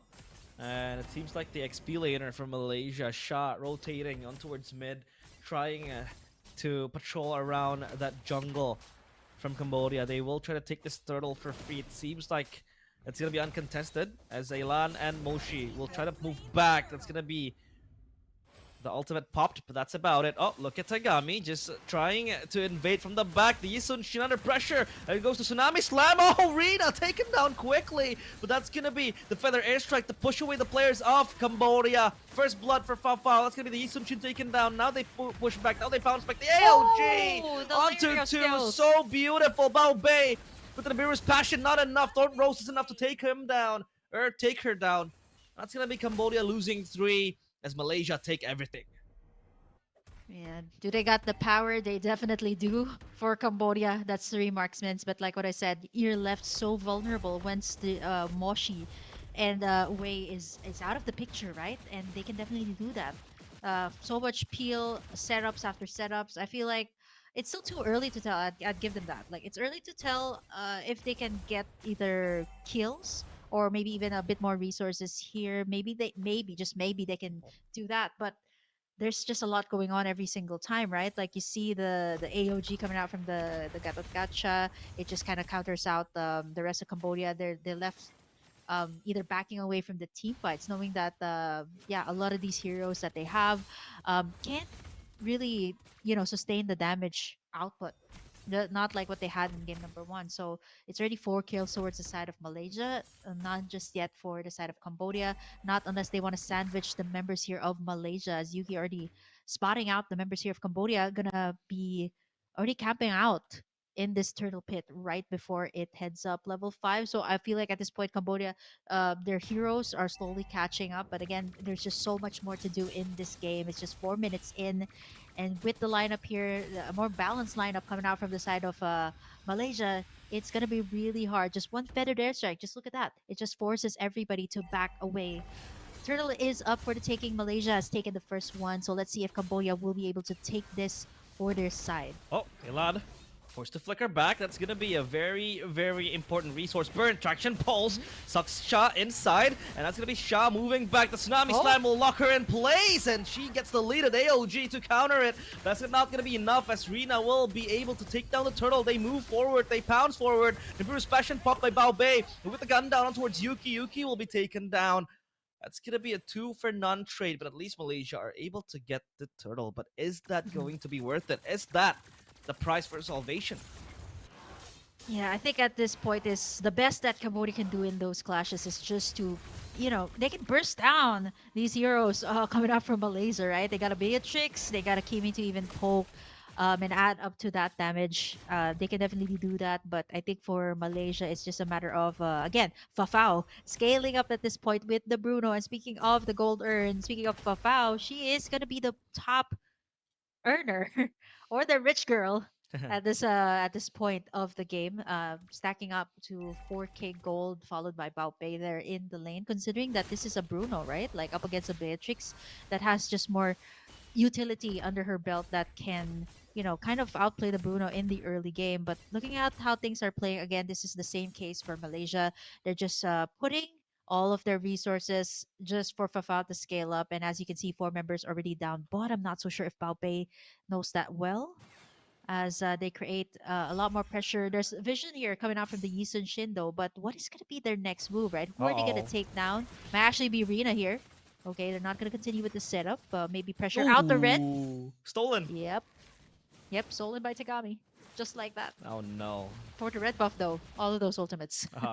Yeah, that's true. Robbery, though, still. But they had to exert a few ultimates left and right. At least for Rina, she's still able to get her own purple buff. So yeah, lest the red buff gets taken. Let's take a look at the item build. 2 items for the Bruno. The Bruno is scaling up quickly with that Warrior's Boots plus the Malefic Gun and the Has Claws. he is already able to join the team fight. Sustainability is there, range is there with the Malefic gun, so that's gonna be an option. But now they will pounce on to the turtle. That's gonna be Cambodia contesting this neutral objective. Where is the initiation coming from Oh, Na'Vi? there's the Gonna setup. be the setup coming in. Elan gets Shah so low, and Malaysia gets the leader. But now it's gonna be Rina getting the turtle. In the back it's gonna be Yuki, gunned down by Elan. Elan will move back with the Starlium beam, but no, what? Foul! Yep. Gets the kill onto Zui in the mid lane. Moshi taken so low as well. They have to be careful. This Bruno is kicking balls so hard, and that's gonna be the turret taken down. But Rina will assassinate Tegami up top. So much action happening left and right, and Malaysia will be the victors of that clash as they will wrap up that fight as well with a turret up top. Yep. Wow, this is not the a Fafao that has. Oh, there's a feather there, strike from Hani. As Moshi spots her out, as Moshi gonna be soaking up all of the damage here again. Shah forced to tank up the damage, but gets in the tsunami wave there from the Kalea. Glorious pathway just to escape all of that, forcing everybody to back away. And as you can see, there's just high again. So much resources, so much damage output coming out from Cambodia. But for Malaysia, most of the time, as you can see, like since there's no Purify for the Phobius here, Sha usually gets taken down first and then followed by Yuki, who can pretty much sustain and still has her revitalized, but still the same story. They're just letting Fafao take her time down bot. And you know, it's not as fast as a Moskov when you join in the team fights with the AOG, right? Like it's still a Bruno, but again, they're still letting Fafao do her thing down bot. Like this is the exact same thing which gave her so much gold in game number 1 and was able to wreak havoc up against Cambodia there. But now Fafao in trouble here with Glorious Pathway. Yuki gonna be soaking up the damage but gets caught in there. Buying some time here for Fafao down bottom. Not so sure if they're gonna be able to take that down as the camera switches onto the side there up top. Yuki taken down as well as Fafao with the shutdown. And that's gonna be the sustain that they needed. The shutdown that they needed from the side of Cambodia just right before the Lord take. A bit too much pressure down bot though. They almost took down that second tier, but this is gonna enable Cambodia to have a much better positioning in this first Lord. Rina, ice this Lord. That's gonna be Yue with the Oh, Tsunami there's the Slam. setup. Rina can still escape with the Torrent Rose and the Puncture on toward the back and the front. There's gonna be Glorious Pathway. Popped and Rina with the Retribution! Use Thief in the night as Rina runs away from that Lord. That is absolute blunder from the Lancelot single-handedly. Just bobbing and weaving, making her way out of the team fight and getting the Lord for herself. The Retribution from Arena has been on point so far in this series. And now Malaysia, they're able to suture the wound slowly that has been cracked open by Cambodia with that Lord take. Now they have Prio down bottom, the Lord marching in, and they have control over this red buff. This is going to be very, very dangerous now for Cambodia. They will have to hold this one out as Malaysia might get even more objectives with this Lord marching in. Well, let's see. The Divine Glaive purchased by Elan. Extra damage given. Tsunami Slam Yue? pop into the back. Purified pop as well. Yue so low, and the Feather Airstrike will put her down. It's going to be Rina getting the kill and the Lord onto the back line. AOG onto two. Glorious Pathway will be a defensive option for her, but no, Elan still gets taken down. The Bruno Stash and Pop still so chaotic down bottom. They might just look for the end here because they have a wave pushing up top and mid, but no. It seems like Cambodia can still clear the waves. Respect. They might go for seconds here with the wave marching into the mid base. Yep, that's already the Purify out there for Fafao. So again, the setup play from Yue. There's gonna be the ultimate from the Beatrix. Shah as well soaked up all of the damage as he gets the ultimate from the Kalea, slicing and dicing through. There's the shutdown onto Bao Bei. A double kill for Fafao. A triple going for the Maniacs there. And now one more for the Savage, but it's not gonna matter. Fafao locking in the base. There's enough minions as Malaysia gonna be taking in this series with a 2-0.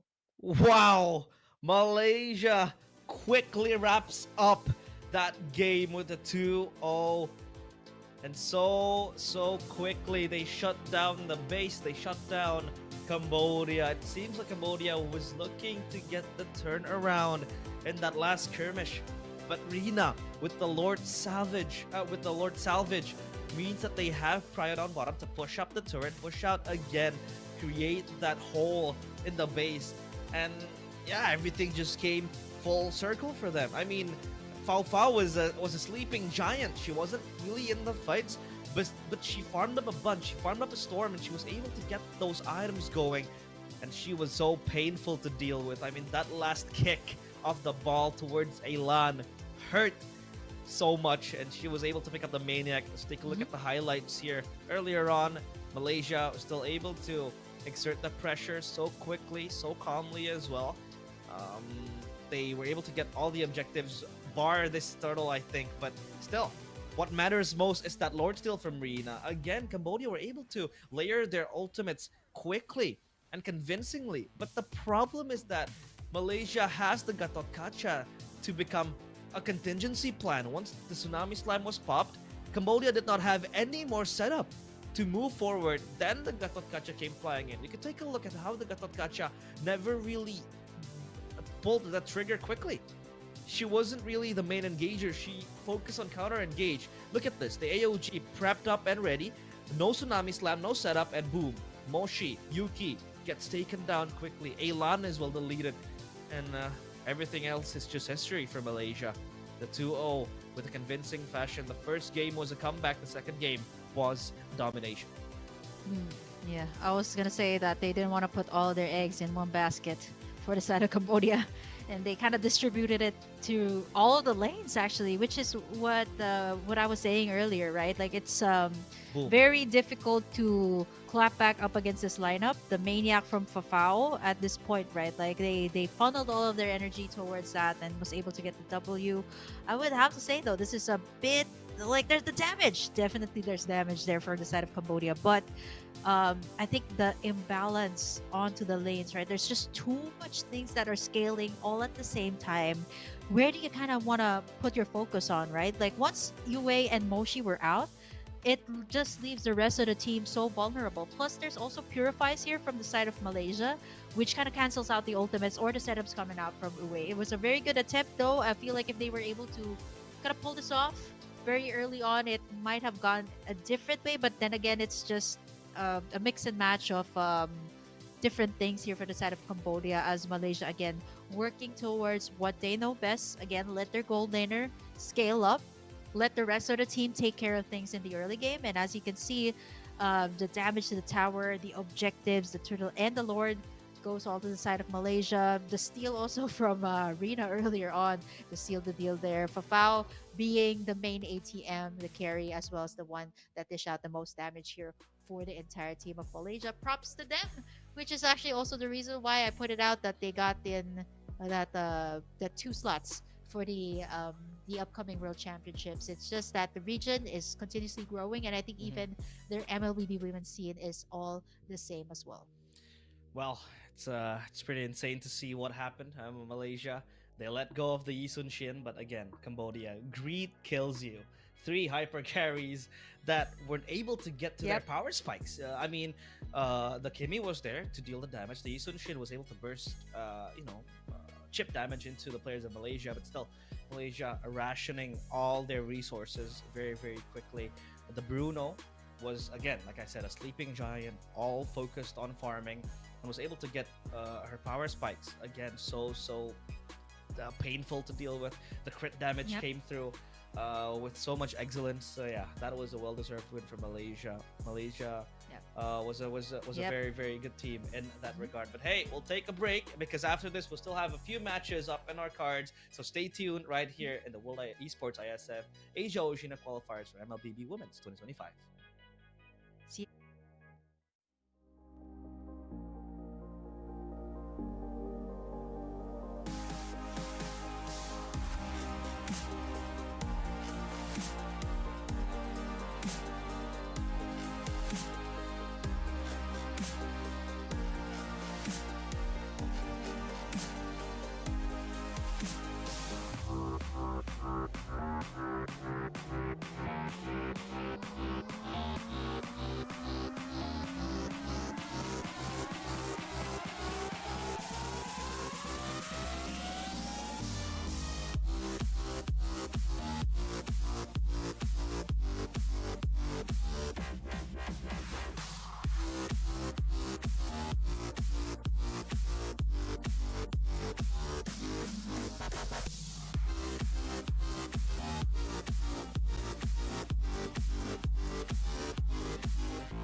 Welcome back to World Esports Iesf 2025 Asia and Oceania qualifiers for Mlbb. This time, we're moving on to the women's Mlbb for the second match of the day. It's going to be Mongolia against Hong Kong, China. And not a best of three, but a best of five, still with Realized BO5. and Kim. Yep. Oh, wow. It's pretty much the same thing as the males division. We're gonna get a BO5 for today. Hong Kong, China versus Mongolia. Again, going up against each other. So pretty much like their male counterparts. There's not a lot of Yep. VODs just yet up about them. It's more of let's see how they will fare. This will be their VOD actually. If for future teams, if they do decide to push further as well. And again, BO5 is not to be taken lightly. There is just a lot that can happen in a BO5, right? Like momentum swings, who gets the first dibs on the momentum, things like that. And I think for this case again, let's see if they will be drafting more of the meta, or is it more of like off meta pick, because there's like again, it can go both ways. But based off of their male counterparts, again, this is based off of the male Mlbb division. It's mostly like very meta centric, the Lancelots, the Yisun Shins.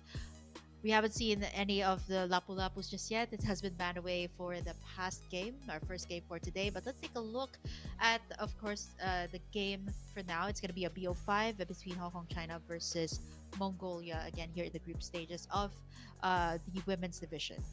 Here we go. Hong Kong, China against Mongolia. Like aforementioned by Kim, we don't really have information on these players. Not as much as the previous teams, because if you take a look at the team roster here, Rispi, this Ching, I hope I didn't butcher that name, Anna, Wing, and Arabi. So if you take a look at the team sheet, they aren't really in a professional team compared to Cambodia or Malaysia, in the contrary, where they are both playing for Navi Malaysia and for CFU Serendipity. So yeah, I don't think they need to be in a professional team, right, to be able to perform. But we'll just have to see what they will bring to the table. Because if you took a look at the men's team, I think they had the same matchup. They were bringing comfort picks more than meta, so I think that'll be the same recurring theme here, but we will just have to take a look. Team roster now for Mongolia. We have Zalana, Mob Psycho, Anijij, Nika, and Kairin. So these are the players for Mongolia. But if you take a look at Mongolia's men's team, right, they are actually more, I think, exposed to traditional MLBB competitively, because those players were indeed playing in a professional team, IHC, Lil Gun, you name it. But for the women's scene in Mongolia, there isn't much proliferation compared to the men's one. So we do hope that this might be a platform for them to get more experience, just get their match fitness in playing in a prestigious tournament like Iesf. So we do hope that they are able to deliver, and I would like to see, and I would love to see, funky picks being thrown on at the table. Maybe a classic Hanabi Mia like we saw in the first day. There of was ISF. a Belleric earlier, so we're not that far off. Yeah, not that far off. Yeah, hope to see it here. There's a lot of games that we have for today. It's day number 1 after all, so there's going to be a whole lot more MLBB action, by the way, all the way up until, well, if you're in Asia, this is all the way up until 12 midnight, a bit past midnight. So if you guys are still grinding some ranked games over there, you can go over, tell your friends that there's ISF ongoing for the women's division. But for again, Hong Kong, China, looking at the players here, they're actually fairly young. Okay, they're fairly young. They're actually as young as my brother. So whenever I see like players this young, I'm like, wow, I feel so old. Not that old, but like wow. There's like players this age already. I mean, what was I doing back when I was their age? I was it wasn't even a thing, right? Like for back in the day, there wasn't esports wasn't even a thing. It was more of the traditional sports. So I'm so happy that there's a bit more expansion into like the digital space. A lot of people are seeing the viability as well of all of these esports games as well, and how people enjoy it, and how it can be as good as like physical games. Like for me, I've been playing, I've been in the swimming varsity before, so there's like a whole lot of physical sports back in my time. But for gaming, it was more of like, it's just like a side thing, you play it after school. But now it's like, it's a whole sports, it's a whole new level. You can be part of the national team, right? Like, it's insane. Yeah, indeed. This is going to be their experience now. I think if we trace back retrospectively for Mongolia, for the national team of Hmm. Mongolia, they are actually uh, instated with experience back in the East Asia qualifiers in the 2024 edition of ISF. Um, we do see a few players that had that experience. Mob Psycho, Zulana was there, and Yeah. in that qualifier it was Mongolia against Hong Kong. Still the same two teams, and Mongolia were able to take that win in that best of five. So for you guys who are wondering why this is a best of five, it's because these are the only two teams playing in the um, East Asia qualifier. So we Hmm. treated some sort of like a grand final, right, for these two teams playing. So Yep. whoever wins this match will qualify directly for the ISF World Esports Championship 2025 for the women's MLBB. So again, back to my point, Mob Psycho, Zulana, these are the two players that Hmm. were present in that roster in the 2024 qualifiers of Yeah. ISF. For Hong Kong, we do see quite a few names as well. Rabi, Anna was also there. Back then, it was still, the old meta of just playing Angela, playing Edith. Terizla was still the poster boy of XP lane. So we Oh can't yeah. really draw any relevance into what would be picked in this match, right? So that was like Yeah. a year ago. That was a long time ago. So yeah, we do hope that they will stick. They will still stick to the meta, but maybe insert quite a few comfort picks here and there that might just shock us up. Like we saw Belleric evidently being present and Hmm. evidently as well working for Malaysia earlier on today. So I think it's all about the pocket picks, the cheese picks that might counter a Yeah. certain meta hero that might just be brought upon by these two teams. Yeah. And even if it's yeah, like what I said, it's a BO5, right? Like who knows when they're gonna put these out. Hmm. And I think it's just amazing to see, going back again to like these Yeah. players, like I have all of their stats right here over at the side. Like so while we were talking, I was like actually checking their date of births, and I'm not gonna drop the the players and their age, but yeah, I think the youngest one I see here is somebody who's okay, somebody who's 18, but I'm not gonna Mm. say which team. But yeah, that's really really young. What were you doing back when you were 18? Not unless you're 18 right now. Realize. I mean, Well. I was I was still in yeah, I was still in college at that. I should be still in college when I was 18. So these are Mhm. people either who are juggling MLBB, playing professionally, playing for the national team, and then also still studying on the side. So it's just props to them. Props to everybody who's watching and juggling the same thing as well. So I know it can be such a huge thing, a huge representation and an honor as well for your respective regions that Falling you're apart. representing to be able to reach Yeah. the stage. But Mongolia and Hong Kong, China, we're going to be heading into the drafting phase. This is going to be Mongolia on the blue side, Hong Kong, China going to be on the red side. Joy and Yi Sun-shin immediately banned away. Let's see if it's going to be a staple ban as well on the 1-1 or if it's going to be let loose here in game number one. Okay, the Joy ban is actually very the Joy ban option for assassins if they are indeed gone in the first phase of the bans. A viable assassin at that. The CC is a respectable ban, a very very strong XP lane. I'd say she is indeed the poster girl for this meta's Oh yeah. XP. It used to be Terizla time and time again, but now it's CC. They ban out the box, yeah, the Yisun Shin, two jungle bans to maybe trade off up against the Lancelot, maybe if they want to bring that. But if the Lancelot gets banned here, everything you can pick up, right? Retail. Does Mongolia really want to go for the Granger earlier on? Mm-hmm. Granger, Lancelot, I think Lapu Lapu, like all of these good XP laners rather, apart from the CC, is still pretty much open right now for the Yeah. taking. I think with this being the ban pattern, Hong Kong, China prioritizing a lot of these jungler bans. I wouldn't be surprised if, yeah, Lancelot might be the next one here if they want to take out more jungler options and then leave them with just a few to pick up here for Mongolia. But then again, if you're talking about this meta, there's just so many things that you need to consider, right? Like you need to cover all bases. Mhm. For a fact, because there's just a lot of really good picks, a lot of heroes that are on the rise. Yeah, it's gonna be the jungler centric ban here, which means the Lancelot is still open. And Oh, one oh one. yeah, the 1-1 was permanently banned in game number one or the first series. Finally let loose here. Mongolia picks it up. Garotkacha Lancelot here for Hong Kong, China, or maybe even a Lancelot and a Lapu Lapu could be a Mhm. really good pickup. They still need to answer out to this 1-1 though. They need something to control it or maybe even pressure it on the gold lane. You did mention a Cho an Yeah. FPL idea. I'm not so sure if that idea is so far flung right now, since this is going to be the case. This is going to be the matchup here. Well, the show is, I think, a far cry from being picked, but we'll just have to see if they don't really get an answer to the 1-1 because the 1-1 is very evidently a scary hero to use in this meta.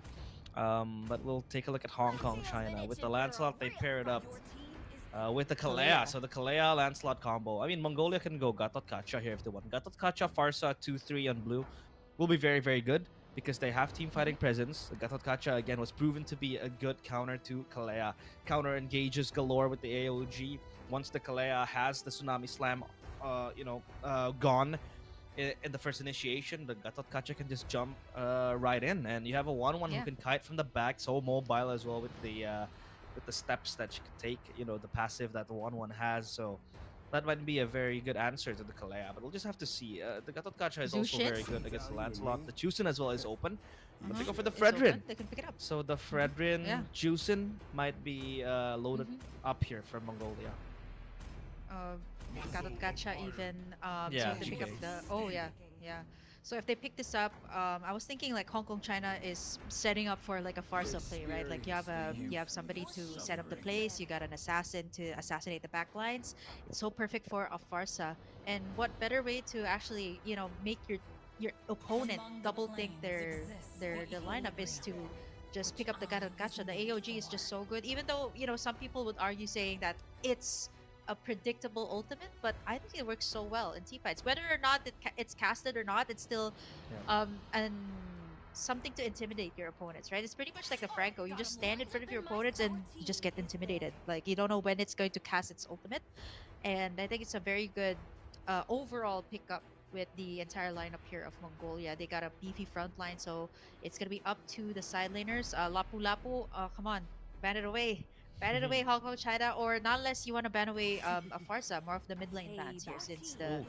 Eve was already. Oh, so they're forcing out something different here. So Kadita, Kagura, even Mhm. a very great burst damage dealer. There's also ways out of the team fight um that's resurfacing right now in the current meta, so I'm not so sure. There's a lot of mid laner bans here, so which means that a lot of these XP laners, good XP laners, are still up. Arlot, Phovius, and um the Lapu Lapu, which is still pretty Uranus. much open. Okay, yeah, all of these S tiers are still up, so Hong Kong, China might want to pick up either, Juicin. if they want to go all team fight. Okay, Juicin, that's a very good um first pick here for the second phase. So which means Mongolia, they want to go for setups or add up to like the beefy lineup. Yeah, either a Lapu Lapu or Arlot would be so good right now. Like there's only one way to set things up here for Hong Kong China, is Kalea. So if they add up the Arlot to it for Mongolia, there's just so much to consider right now for Hong Kong China. They need a bursty mid laner though, a bursty mage because they lack magical damage somehow. I mean, the Gatot Kacha is there with Hmm. the taunt, but that's about it. Novaria? Will they go for Navaria that is for the range, right? yeah, yeah. I mean, Uh, the Navaria is kind of good to scout out players as well. Um, could escape, and yeah, they will go for the Oh, Navaria there you go. and the Ruby right on cue. So the Navaria, very good for scouting with the Astral Echo plus the Rage, like you said. Very, very good up against the Ranger. You can poke from afar. Late game Navaria really, really stings. So that might be an option. Now, though, for Hong Kong, China, what will they pick up here? The Lapu Lapu, the Arlet, not contested at all. They let it slip. Hmm. Phovius So, even? yeah. I know I the mean, Phobius was an answer to the 1-1 before, right? Like before it was yeah. revamped, before it was reworked, it was such a good answer to the 1-1, since there's a lot of Mhm. dashes. But I'm not so sure right now. They do need somebody to set up the plays. There's also the need to answer out to the backliners of Mongolia, the Novaria, and the 1-1 that needs to be either taken out. But they do have the Lancelot though, so I think either they can go for a Lapu Lapu or okay, setter. Still a setter, a Badang. Oh, Not Padang. so sure if it can totally reach the back lines though. But if there's a team fight, everybody's all grouped up together, that would be such a good combo to top it off with the Kalea's ultimate. I mean, the Padang also has a poke tool, right? Which in which the Badang Yeah. can play kite with the fist wind. You can always poke around. A very good set against the Gatot Kacha as well, because when you have the Badang just bursting into with the fist crack, the Gatot Kacha needs to jump, but then the Badang can just poke you around. So, yeah, a very solid draft for both teams. Not what we expected because a lot of the power picks has been left open. The Chusen even wasn't thought about for Mongolia. Yeah. They let it slip on towards Hong Kong, China. So we'll just have to see. But the 1-1 is the biggest, you know, the Threat. biggest Yeah. threat. I feel like for Hong Kong, China because the 1-1 once it gets online, once it gets crazy, you don't know what you can expect from the 1-1. But here we go to the land of dawn. It's going to be the same jungle matchup as game or match one. Fredrin against the Lancelot. We saw the Mm-hmm. Fredrin coming out on top after what Lancelot was able to do in that Malaysia against Cambodia match. But we'll just have to see with the Badang in play and the 1-1 as well, just looming in the shadows for Team Mongolia. Yeah, there's so much risk though for the two junglers. Like, did you see that super cool entrance coming out from them, Yeah. right? I mean, these are probably the two heroes that look at that. Just look at their basic movements. It's just really really good to see, especially with these brand new skins that they do have. That's gonna be the, if I'm not mistaken, that's a Bren AP Bren Lancelot championship skin. A Yeah. lot of these early pokes, it's more of taking the resources first. I don't see a lot of these early skirmishes between these two teams. But again, mid laner, fast clear, go towards the gold lane, maybe get some pokes. They definitely do have that here for Mongolia. They got the Novaria, so they can definitely create some pressure here up against Siching on the Granger. Mm-hmm. And now slowly but surely again, quite a few engages, but only exerting pressure on towards the river. With that lethal wanderer still claimed by Hong Kong, China. Nika QQ gets so low, Hmm. but no pressure whatsoever just yet. Down bottom though. It's gonna be Badang against the Ruby. The Ruby does have sustain with the kit built in for her. But now up top, the Granger against the 1-1. I mean, Granger can survive until the 1-1 hits level 4, because once the 1-1 hits level 4, it's going to be quite hard when she can really pop away the weakness points for the crossbow of tank to come in. The turtle has been spawned. Down bottom, it will be. So the Kalea has been here. Prio for Hong Kong, China. They have their fingertips closely on towards the pit. Hmm. The Fredrin is here close by, and the Gatot Kacha still without the AOG. So no ultimates for both roamers. This will be Hmm. all over. Only fist fights Hmm. for both teams. Turtle so low. They want to get the retribution going, but there goes the meteor coming in from the Navaria. Oh, that's gonna be the fist crack. Not yet Hmm. open, but there's gonna be the Astral Echo. They go in. That's gonna be a very, very painful fight. Mongolia corralling on towards the players of Hong Kong, China, but Hong Kong, China still gets on top. Yep, this is the power of the Zushin. The area of effect is just so good compared to the pokes from the Novar. You kind of have to hit, right, to be able to put out the damage on the Novaria. And Anna just picking up that turtle with the yeah, there was some contest here coming out from Nika QQ, but then the avatar of the Guardian just kind of melted away there by the Zushin. You just get tugged right in, and then you get tugged in as well by the Kalea. There's just absolutely no escape at all. It can get really, really annoying, even though you do have the sustain from the Gatot Gacha. So that's going to be something that Mongolia needs to consider right now in the team fights levels. It's going to be Anna one level ahead up against Suzy here when it comes to the jungle. And as you can see, Hong Kong, China already advancing towards the jungle side here of Mongolia, further taking away the resources and probably already trying to pressure out Seiko here on her lane on the 1-1. Level 5 for both gold laners, but let's see, Ana and the Kalea here, Rispy, already positioning themselves here in the gold lane. Yeah, they're just roaming around, still looking for pressure. The purple buff still yet to spawn turtle in 30 seconds though, so they'll try to look for an avenue into the pressure that they can build. I mean, Siko has the corrosion sight already primed up and ready, so that's gonna add more slow, more damage on towards the Granger in the lane. But as of now, they don't have any business going on. Siko still going toe-to-toe with Siching. With the turtle now in 10 seconds, it will be the main objective for both teams, priming their eyes on to that prize. Honor strike completed for Siching, so Now the Granger is going to walk into the mid lane. Rotational Mhm. play coming in from Hong Kong, China. It is Double looking lane. good for them, Mhm. but look at this fight happening. Energy Eruption connects. Oh, Rispy Flicker out. forced to flicker back far from that pole coming in from Sonu. Meanwhile, Turtle still on contest. Mhm. Nika QQ looking for Wing Ovo there, but up the Astral Meteor still body blocked by Wing Oval. They're taking their time here, but no initiation. There goes Oh, the there's Fist the Crack. fist crack. Connects onto the Gatot Kacha. There goes the Tsunami Slam onto the back. AOG onto 3. Oh, AOG That on the connects, 2. but where's the follow-up? Now comes Siko looking for the weakness point with the Turtle. Still stolen by Ana. Again, the Lancelot looking to be the thief as Susie wants to follow suit, but no further action taken. Wow, Hong Kong, China, they still held on to the edge of the world with that play. Yeah. Apart from that, Suching has been farming up pretty well here up against the 1-1, right? Continuously poking, and at the same time, Turtles both have been taken by Hong Kong, China. So this is such a good start for them. And Assassins, they're just thieves, thieves. Great heist every single time when there's an objective take. So, I mean, this is the advantage that you get definitely if you get an assassin up against a utility. When it comes to objective takes, the assassin can just definitely take more. And at the same time, the level is much more than what the Fredrin or Susie has here up against Ana. It's just one level ahead, but that's a pretty big deal, especially when you're trying to take in an objective here. But the pressure onto the gold lane here, mid lane as well. There's a lot of movement coming out from Hong Kong, China. They just know how to work the macro play here right now. But 2K still Hong Kong, China leading, and I think what's really good is that the setups here from Rispy is always just almost on point here. Plus the lifts coming out from the Zushin on the lantern. Mm-hmm.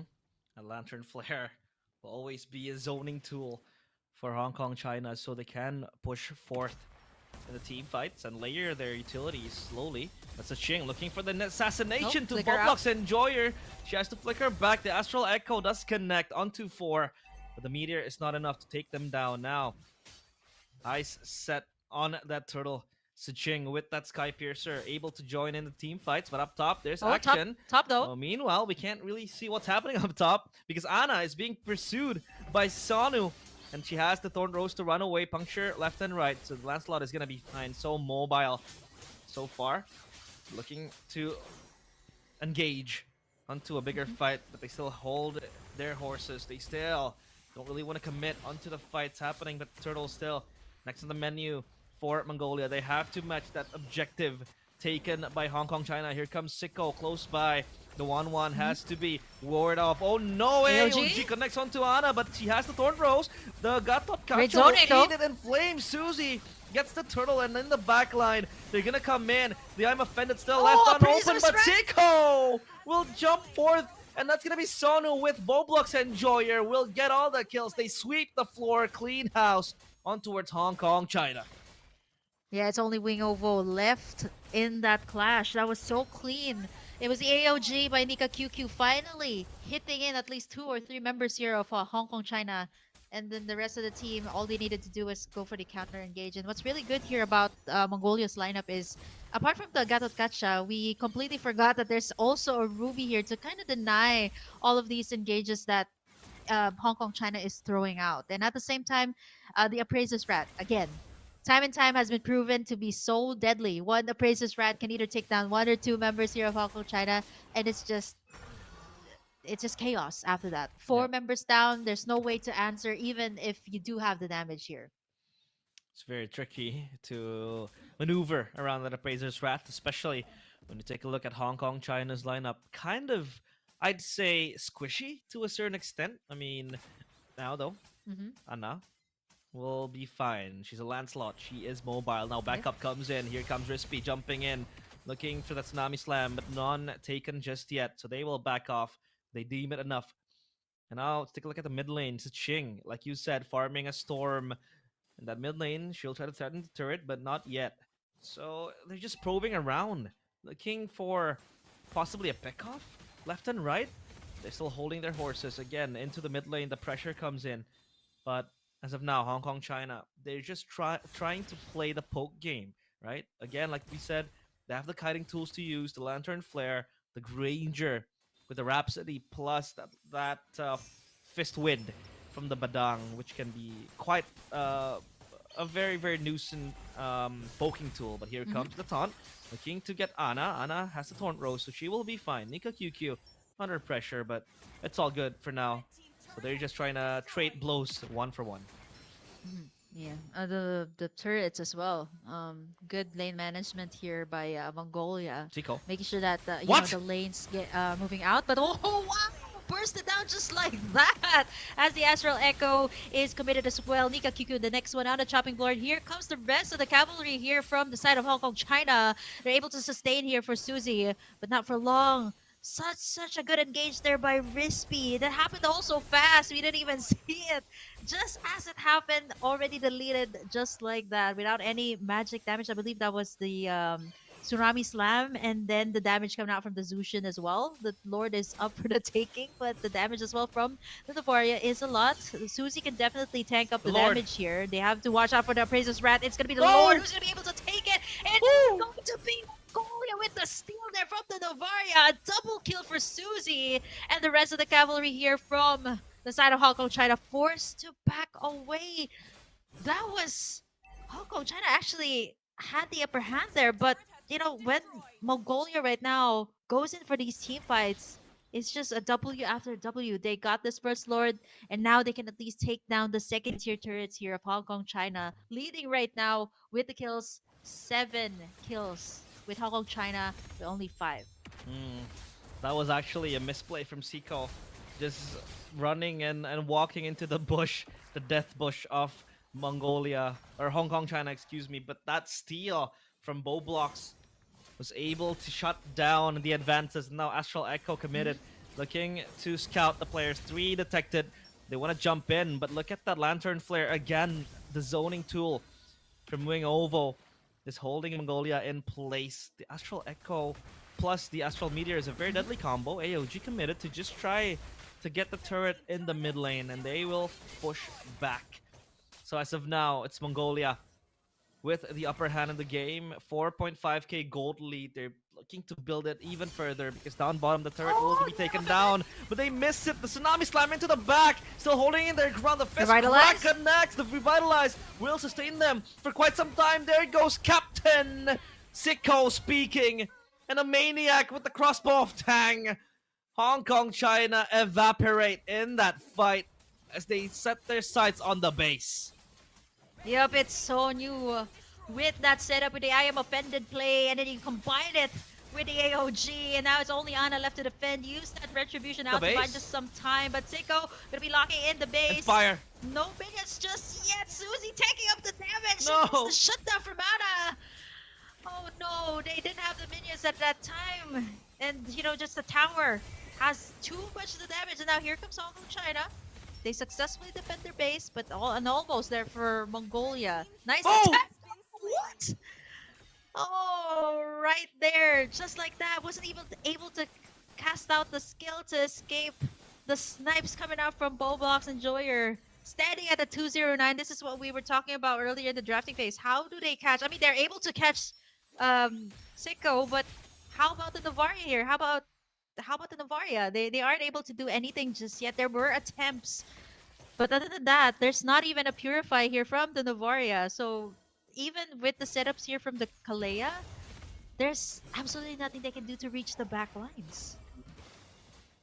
And again, the main scout poker for Mongolia as the Lord spawns. But does Hong Kong China has have an access into the Lord pit, right? Because now Mongolia, they are just going to smother this Lord with their presence, and this will be taken down quite easily. No steal and no contest whatsoever, as Sonu will just try to screen away the players of Hong Kong China. And as of now, the lanes are quite messy for Mongolia, so they will try to clean that up. Up top, it's gonna be Ana just pushing the wave, shoving it, at least getting something out of nothing. And the BOD completed for Suching. Expected to deal more burst damage to Granger, but as of now, the Granger still rendered quite hard to play over the front lines of Mongolia. They have the Gat.Kacha, they have the Fredrin, they have the Ruby. So that is going to be quite hard, but hold on a minute.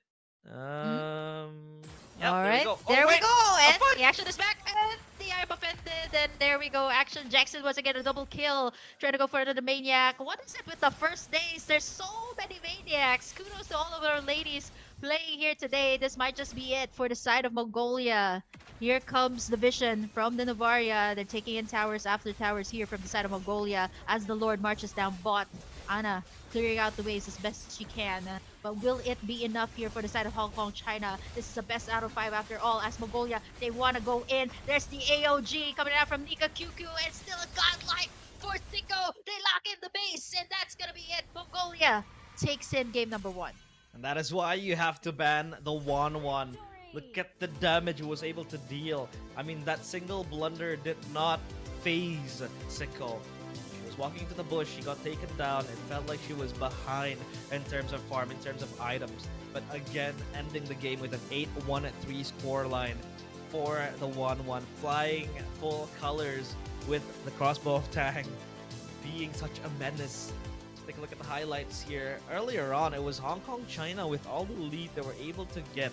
I mean, with the fist crack, the fist break, everything just locked in place. But the Navaria, I feel like, is an unsung hero for Mongolia because she was able to scout out the players of Hong Kong, China, and just look for information. Look for pokes as well. Just playing in the back. Look at how far back Boblox is playing, right? She's still able to make an impact in the team fight. And the rest is just given and left over for Mongolia, and this was the blunder we talked about, but at least Mongolia was quick to respond onto the death, even if this team fight did not really go in their favor. But this steal from Boblox was so clutch that enabled them to turn the tides around. The Navaria was such a good pick in this situation. Oh, there's the turnaround too. And yeah, that from one the well. This is I'm from offended. I think this is from Mongolia, right? The I am offended just set things up here for Sicko to be able to pop the crossbow of Tang, and like what I said, the 1-1.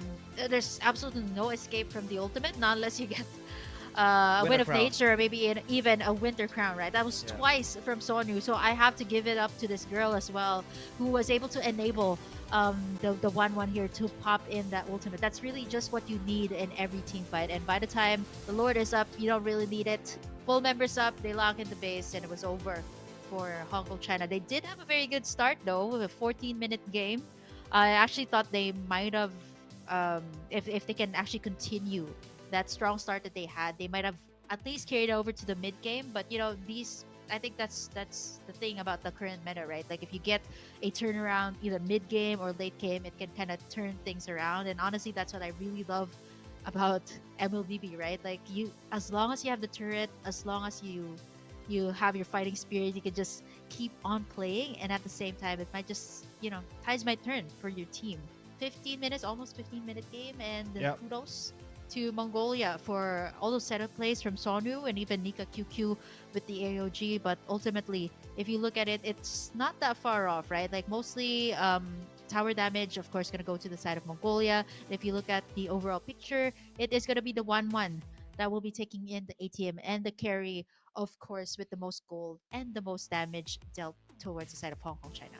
That was a very good game coming in from Mongolia, but you could see the power gap, I feel like, is not way too far, right?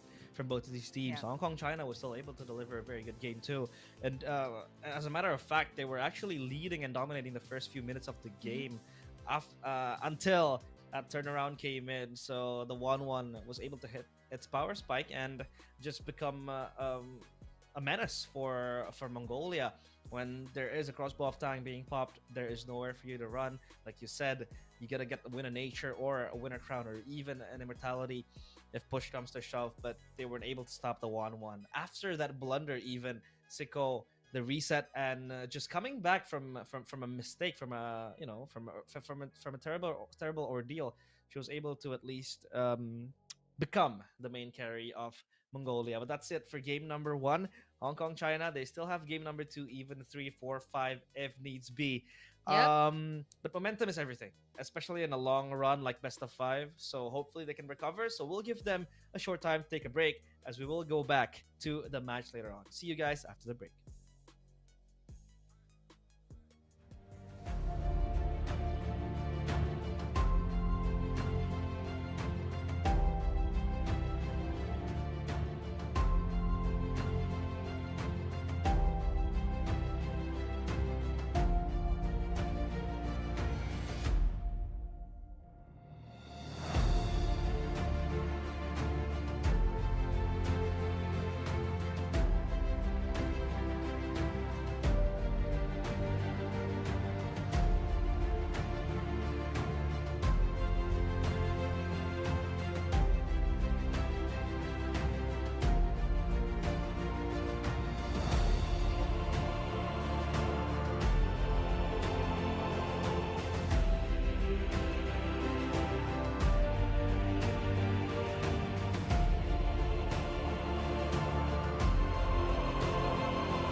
welcome back to the World Esports Iesf Mlbb Women's Qualifiers 2025. Still with me, Realize and Kim, and we will take a look at game number two. After game number one was actually a close game, I'd say. Earlier on, Mhm. it was almost reminiscent of game number one of the first match, Malaysia against Cambodia.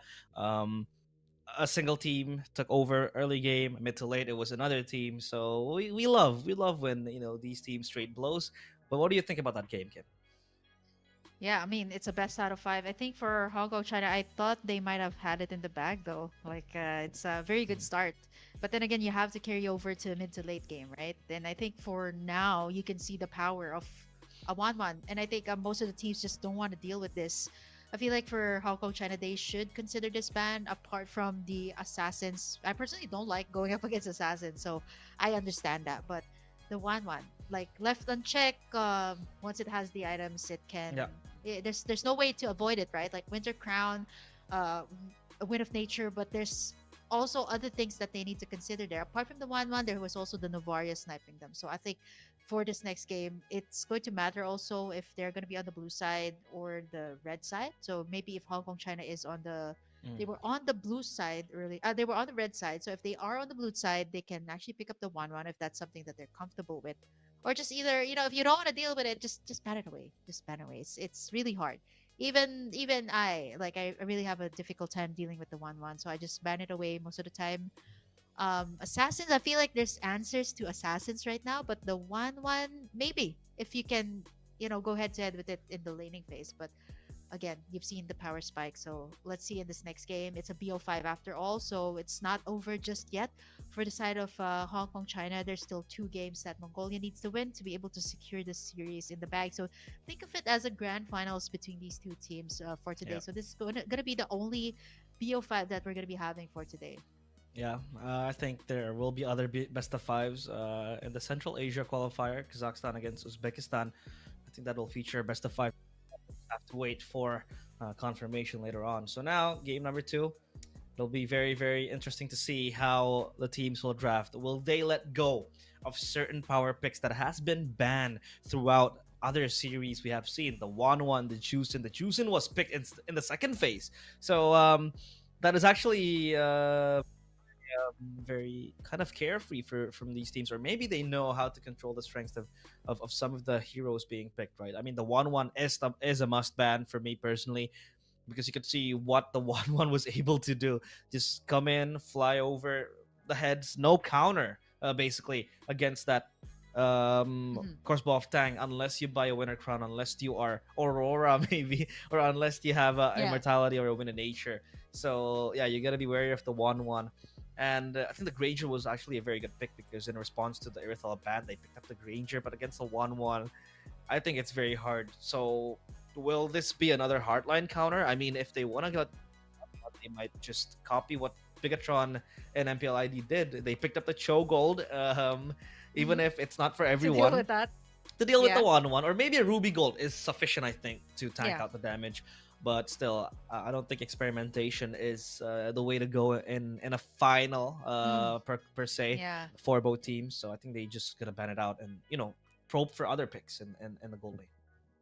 I actually want to see a Lunox, right? I know that was used in MPLID, both MPLID and MPLPH, where the gold laners pick up the Lunox, which is also a very good answer to the 1-1. You can pop the Order of Brilliance once you have the Mhm. ultimate up. So it's pretty much as good as a Winter Crown. Then you can have the other items to build up as well. So let's see if that's going to be the answer. So Hong Kong, China, going to be in the blue side this time. 1-1, by the way, is the in the top three most banned right now in the current meta. This Yeah. is the overall stats, by the way, presented in the Mobile Legends Bang Bang or MLBB website, so you guys can go ahead and check it out. It's actually number 3 right now. So honestly, for me, you can answer after it if you feel like you're confident enough to do that, or maybe pick up a Harriet. I feel like mage gold laners are also a good answer. I've also seen before like a Chang'e going up against the yeah Chang'e, right? Like there's a good range, the basic attacks also dish out a lot of damage. So I've seen that. So that will also be an answer. But this being the case, Hong Kong China goes in for another path, banning away the Arlot, the Baksha, and the Lancelot, still in the ban list. But Mongolia, Now, is it the Yisun or is it the One? There is two things that they need to consider right now.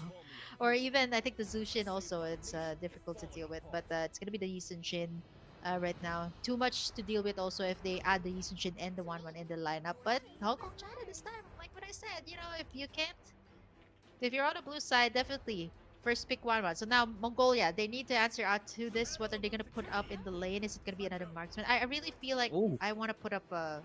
I want to put up a mage, but yeah, this is good for poking up against the One as well. I'm not so sure what they are gonna pair it up with though. Angela, it's so good, right? Like an Angela Iritel combination is so good to counter out the movement speed as well coming out for the One. Which leaves us with, are they gonna go for Gatot Kacha here for the Hong Kong, China, or are they more comfortable with, setters like the Kalea that also they used up in the first game, but didn't really yield much results for them, or will they go for the XP laners right now? Since there's a lot of good ones open, Lapu Lapu. I've been saying this; it's one of the top picks right now in the current meta, or Gatot Kacha still very very good. Well, GA is a good answer, and there goes the Oh, Kalea. Kalea, So yeah, yeah, they're more comfortable with that, I think. are they, curtailing or rather entailing Mongolia to pick up the Gatot Kacha, because we have seen the Gatot Kacha do wonders against the Kalea, again counter initiation, but they go for the glue. Oh, Okay, so that's I quite haven't seen unique. this. Yeah, I think it's for the. Is it for the One specifically, right? Might be. One. I'm thinking Hong Kong, China. Oh, it'll be so good to put up Faramis right now. Faramis. Okay, well, just up against the first three lineups here of Mongolia. So I'm not so sure if that's an option that they would go for since they've picked up, here and there, some not so meta, some meta. I completely forgot about the glue. Yeah, this was open also earlier in the first series, but nobody picked it up. So it's more of the, I think it's a preference also, Hmm. like more of the Phovuses, more of the rubies. So let's see, Mongolia mid laner bans for both sides since Farsa Eve might be a thing here. They take away the Hilda, a possible option also for the XP lane, and such a menace to deal with also if it goes to the jungle. The Gatot Kacha ban comes through here for Hong Kong, China, which might leave us with. I really want to see an assassin, support pick here for both teams. It's just so good for the lineup, right? Angela for Mongolia, but again, they have to consider so many things. The Kalea that sets up the play here for Hong Kong, China. Okay, now they have to look for an answer against the Kalea. The Gatot Kacha was there for the taking for Mongolia, but they chose to not pick it up. And I think the first three picks from Mongolia, I don't know. I have mixed feelings about this. Airtel, Hayabusa, Glue. There isn't really a framework where, you know, as to why they picked up these heroes, right? You don't want to first pick an Hmm. Airtel, but I think against a 1-1, it'll still do good because it has range, it has mobility. You can run away with the ultimate from the crossbow of Tang, right? To just distance yourself from the 1-1. So that kind of makes sense. The Grok band away from Hong Kong, China. Now Mongolia. I don't really see the synergy Farsa, behind this composition, but yeah, Zushin. the Yeah, Farsa might work. Yeah. it's a so here and there, right? Like that's Yeah, what you're yeah, trying to yeah. say. It's here and there. Oh, See? my personal see, it's here and there. I told you, it's just so uncontemporary. I've seen this also in the male division, and I love it how every time I'm casting, the teams just put out a Sicilian, which is my favorite hero, by the way. Well, I kind of outgrew the Sicilian patches ago because of the nerfs also, the adjustments. So I guess they want to go for the Sicilian for the range and the burst damage up against the Fredrin. It's also very good for scaling. It does need a front line though, so I'm not so sure what they're gonna put out now. They definitely do need a front line here for their roamers. So Mhm. maybe are they gonna go for Sicilian Carmilla now that it's put out, right? It's a Uh, far flung idea, but I'm not so sure though up against the One and the Kalea. But let's see. It has been bumped up in the recent patch, but Hong Kong China should start it out also with a solid XP laner, the Ruby that Sonyu was able to use up. So blind pick just predict. quickly. I, I called it. I called it. Every time I say something here, in the broadcast, it almost 80% happens. I'm a I'm gonna have to screen cap this because I'm in a fan club group called Sicilian and Carmilla users, and I just have to screen cap this right now and just show them what's going on in Iesf. I'm loving this Mongolia. I'm loving it. I'm not gonna lie. I'm not gonna sugarcoat it because I personally love seeing these two. And there's just so much good synergies. You were just saying, realize that it's just here and there for the side of Mongolia, but this just makes so much sense. Combos here and there. Great way of zoning. They got somebody to clean up the work plus burst damage. But up against Hong Kong China though, it's also looking really scary. They got the range. They got double setups with the Ruby and Kalea, Yeah. so Purifies might be up here for the Iritel and the Cecilia. I don't know. Mongolia's lineup is like me on midnight, opening the fridge, looking for things to cook, and I just cook up every leftover I have, and this is it. This is the result. But he called it the Carmilla with the Hope it's Sicilian. good. Very strong. Hope we it's good hope. though. We hope it tastes good. I mean, my cooking tastes like what? Like it tastes bad. It should be good. But this one I might haven't be tried good. it. If I go to Indo, let's see. Yeah. Let's see. But we're gonna have to go through this match first. It's gonna be match number 2 between Hong Kong, China, and Mongolia. Let's see if they can whip up something good with this lineup. It's definitely uncontemporary, but I love seeing it. I love seeing it. This is the second or third time I've casted, and I've seen these two together. So hopefully they do have a 2% added win rate if they're together. So let's see if that's gonna be the case. Looking at the build here, the Carmilla, nothing too out of the ordinary just yet. You got cooldown builds here for the side of Hong Kong, China, just to be able to spam out the skills. But this is a 1-1. Taking time bomb for the side of Mongolia, so they need to answer that out. Fortunately, they do have the Hayabusa here. If it does have a good run in the early, expect the 1-1 here to have a little bit more of a difficult time as the pressure is on here for the golden. As you can see, everybody rotating towards that side. No power, level 4 power spikes just yet, but the first turtle is going to be crucial for both sides. Siko opted for the Master Assassin to potentially win out the 1v1 against the 1-1. As Rispy up in the mid lane alongside Wing Ovo looking for a potential pick-off, but it seems like the rotations are here. Susie close by, level 4 has the Shadow Kill, but opts to not use it, just pushes away to farm up quickly, and the turtle spawns soon. So up top, it's the glue against the Ruby. Meanwhile, for Siko, will she be able to hold on against an early game 1-1 Ching? At least she has the heavy crossbow to go full damage. But up top, seems like they will try to contest this turtle. Nika QQ close by as the Carmilla, the Curse of Blood, yet to be loaded in to the kit. So now it's Mongolia just running circles around Hong Kong, China, looking for potential take. Nika QQ pushes herself way back. The Gluck, though, close by. It's going to be Sionu looking for a Rispy to take on a fight. It's Boblock still just bursting and poking left and right. They're still trying to dance over the edge for this turtle. Yeah, it's already a level 4 here for the Carmilla Nika QQ. So one Curse of Blood can definitely turn the tides around for the team fights. And here it goes. Feathered Airstrike and the ultimate here coming out from the Sicilian. Look at the burst damage as everybody is going on at that. Turtle is still up for the taking. It's going to be Susie taking it with no contest at all. Anna left there to defend. Has the Appraiser's Rat, but still not enough damage just yet. And that's going to be the first blood taken in there by Mongolia. Turtle, as well as the purple buff as well to boot. Yeah, and the purple buff also stolen away from Susie. So at least for now, they will try to maximize their gains. Down bottom, Suching hits level 5, and look at Siko. Able to get his hands on a Windtalker quite early. She wants to win out the early game because if you want to bully the 1-1 into the late game, you have to be able to dominate the early game. And the 1-1 was given so much time and space in the previous game to farm up a storm. Hence why she was able to rule out and just dominate in the late game. And I think now the objective for Siko is just try to shut down the 1-1 earlier on. That is why she had the Master Assassin on herself to try to win out the 1v1. Adds more damage when you're isolated in a 1v1 fight, so 1-1 still has quite a hard time to navigate over the fights. The middle, the fight one up there. It's right committed, but Susie, not to go forward, not committing towards the shadows still. She will go back, pop back.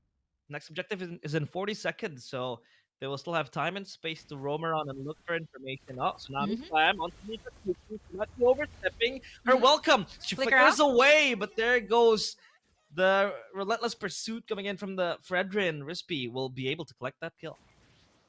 Okay, yeah, Bobox is gonna try to at least like dish out some damage there. I know there's a special skill. It's called Moonlit Waltz. I'm not so sure if a lot of people are familiar with that. Like the Sicilian can actually take in the Carmilla when she's low, or possibly have the combo. But later on for that, it's gonna be the Feathered Airstrike committed here just to zone out the Irrital as Suching. They're gonna put out all of their resources to be able to make her move forward. As the second turtle is up, Mongolia did take the first one.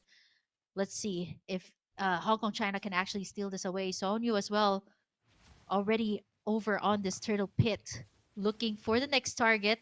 He's already zoning away Rispy here, as the rest of the members here of Mongolia do have a much better advantage or positioning here onto the turtle as Suzy starts it up. And Sonyu again doing Sonyu things, doing out the split on the glue.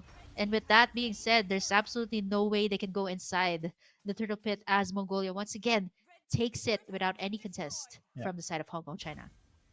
Hong Kong, China still trailing from behind in terms of the goal lead. Sonu, equal plays from the blue, really, really strong. They might contemplate for a dive down bottom here, but the backup has arrived for Hong Kong. China. They are backing themselves up. They will not to relocate her to a better position. Now, comes back. Sam is going to connect onto two, and now it's very technical in the middle. It's all chaotic. That's space. Chico still looking for an angle to run out. Oh, does not have the Moving shadow? over forward. The shadow kill for Suzy in no, the Suzy! back. This is so chaotic. It's all over the place for both teams. Mongolia and Hong Kong, China trading blows 2 for 2.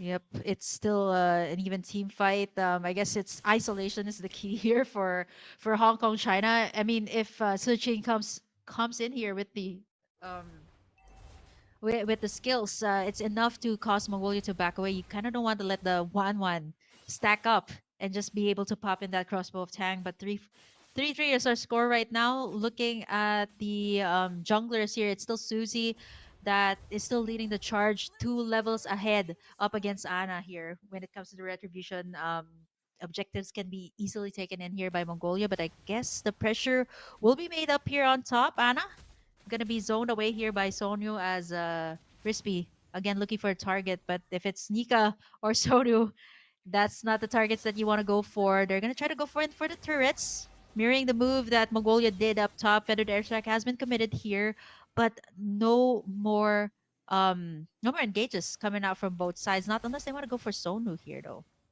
Yep. So off split. Looking for potential escape, but now the objective spawns for them. The turtle in that bottom side river. Sonu again just making her way into the bush, scouting for information. The Ruby under pressure too. But Wing Over forced to flicker back. The Oh, tsunami slam on towards that frontliner. The shadow, quad shadow, excuse me, will open up a way for Suzy to get her hands on the turtle. So I think Hong Kong China they want to let this go, but they have Prio up top. It's gonna be Siko to reply up top. She has to be careful because Ana is close by and Saching might look for the mhm. crossbow of Tang and Oh, it there's a crossbow does tag. connect. She flies up high in the sky and Siko will be taken down. But for now, they might corral on towards the mid side. They might get flanked. And they are aware of this. The Sicilian and the Carmilla, both Bowblocks and Nika QQ will force their way back. But Suzy wants more blood. She wants more. And there goes the Feather Airstrike popping way onto Suzy. Oh no! She walks right onto her death, but she will be fine. She has the Quad Shadow to reposition. And as of now, they will move back. Oh, look at the damage from one backpack. Again, apart from the 1-1 though, we have to consider the Sicilian as well. It's also somebody that stacks up until it can destroy you in the late game. And as you can see, one bat's impact is enough to force the rest of the members here of Hong Kong China to back away from all these team fights. So again, a lot to consider here for both sides. Feathered Airstrike has been committed here, and the Tsunami Slam onto bow blocks without any purified at all. There's nothing that they can do, and there's a crossbow of Tang out to Sonyu. Nobody left to defend. They should be able to take this mid tower here of Mongolia as Suzy continues to push forward here onto the side lanes. But Hong Kong China, are they going to take two here? They're going to take two thirds just like that without anything at all from Mongolia. It's a bit too late though, but Suzy still continues to push forward. So it's just a macro gaming for both sides. 30 seconds before the Lord is up. So this should be at least something that these two teams need to contest definitely, because the 1-1 is already racking up a lot of the damage. Susie still standing up on top, of course, with 6.9, followed by Sicko on the Iritel. So they should still be on the green right now, but turrets after turrets are just going down here. It's just so nice to watch here for both sides. Now Hong Kong China is leading in the map control. That's what I'm trying to say, right? I mean, for Mongolia, their composition is all over the place. They don't really have a proper setup because the Curse of Blood, I would argue, is used mostly to counter engage. I mean, sure, it is a Hmm. good stun tool, but it is not your typical hard engage where it gives your team Yeah. a positional advantage, right? Compared to the Tsunami Slam, maybe. So this is where they struggle because come barging in. The Thunder Airstrike is there. Sixo jumps in with the heavy Oh, crossbow. Sicko Might step over way too far. purifies with Trying to use. take her down. Here comes the engage coming in from Mongolia. They have all the damage Oh my needed, and they will goodness. take down everyone from Hong Kong, China. It's just up to Anna living enough life to tell the tale. But as of now, Mongolia, they might want to pounce even further. Sonu pops a split, and Ana is next to the chopping block. The Appraiser's Wrath is there. Sanguine Claws and the Bat Impact all taken towards Ana, but she is way too strong and beefy. And with the single flick of the finger, Mongolia turns the things around. And just as I mentioned that their composition is all over the place, they win out the team fight. Yep, it's a silent. I would like to call it the. It's such a silent killer here. The curse of blood. Like you can't really see. It's not like the ultimate of the Tigreal or the Atlas where you can actually see the setups being made. But the curse of blood is just one circle, and sometimes the ultimate has been casted, and you don't even know that you're in the middle of it, right? And just like that, deleted. The Sicilian. We have to take a look at the replay later on, but that was so clean coming out from Mongolia. And this is it. I feel like your dinner will be good. And speaking of the curse of blood, there it goes again. It's going to chain Oh damage no! coming out from both sides. 1.1 the members here of Hong Kong China falls. It's going to be up to 3 members left to defend the base. Wing Ovo taken down real low as well with the Lord marching up top. It's going to be time for Mongolia to set up the plays. It's going to be Anna caught in the middle of everything. Split to grab and take her in as the Lord is up. Complete team for the side of Mongolia. They're looking to take it game number 2, and they can definitely do so. Oh, It's over. It's going to be Mongolia taking us to a match point. match point, series point, qualification point for Mongolia. After what we saw was a very messy composition, they made it work. They were able to pull it off. The damage was just unbearable for Team Hong Kong China. We talked about how they did not really have a proper engage tool. They did not really have, you know, a very heavy lockdown, a utility that they can really use. But the Curse of Blood was always there, like you said, to exert more damage. Counter initiation Mhm. wise, this is a very strong composition because number one, it can chase, and number two, it can kite. You have an Earthal, you have a Sicilian that can always burst down players in front of them. I mean, surely Hong Kong China might be beating themselves up for that because they were leading in every shape, way, or form.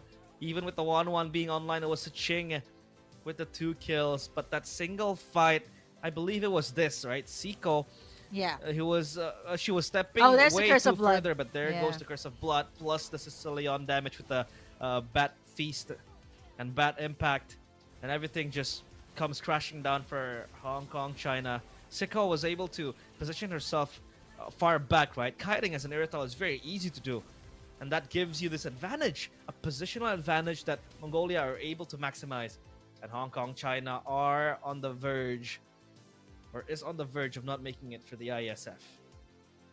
Yep. One more win away from the side of Mongolia. Cleanly executed. Sometimes, the best things happen by surprise. I mean, this is not the usual kind of lineup that you would see, right, in the current meta. Cecilion in the mid lane, a Carmilla. If you look at the composition here of Hong Kong China, it's a bit more of the contemporary type of lineup, like a standard front to back line composition. But for Mongolia, it's just the combinations was just so good. The combinations that you didn't expect, actually, and the beautifully um tossed in ultimate coming out from the Carmilla, which I said is a silent killer because you don't actually see it being casted. You can just feel it.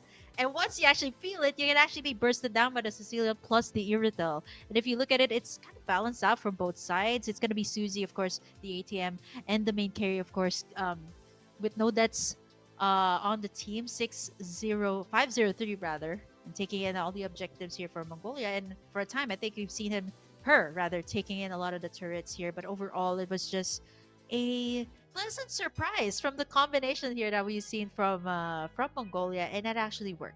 Yeah, it worked wondered. It worked wonders for them. I was the first one to say that it looked kind of messy, the composition, because I think the only synergizing pair of hero that was picked up was the Cecilia and Carmilla. That's it. The glue, the Hayabusa, the Erythal looked way too early to be picked up, right? I mean, the glue wasn't even a favorable XP to be picked up. The Hayabusa was, yeah, it was meh. The Erythal first pick though, I think it was merely a response to the 1-1 and how the 1-1 really wants to kite. Yeah. Because if you get kited, you want to kite back. So the Erythal was quite good on that. So yeah, we'll have to see.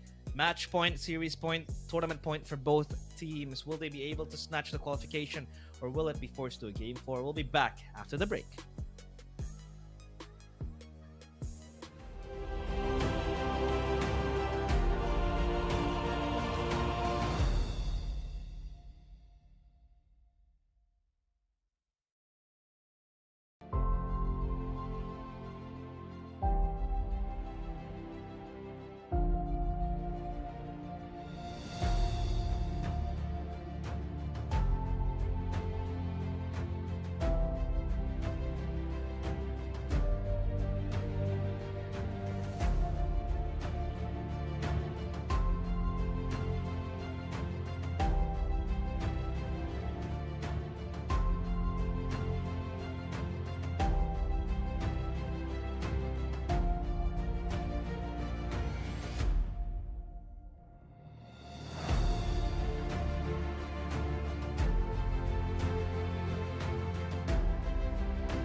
Welcome back to the World Esports ISF Qualifiers Asia and Oceania for Mlbb Women's 2025. It's still me, Realize, and Kimberly. We are en route to a possible last game in the second match of the day up against Mongolia and Hong Kong, China. We'll have to see if Hong Kong, China has the capabilities to turn things around and possibly force a game four if they don't want Mongolia to run away with the lead, which is now up 2-0.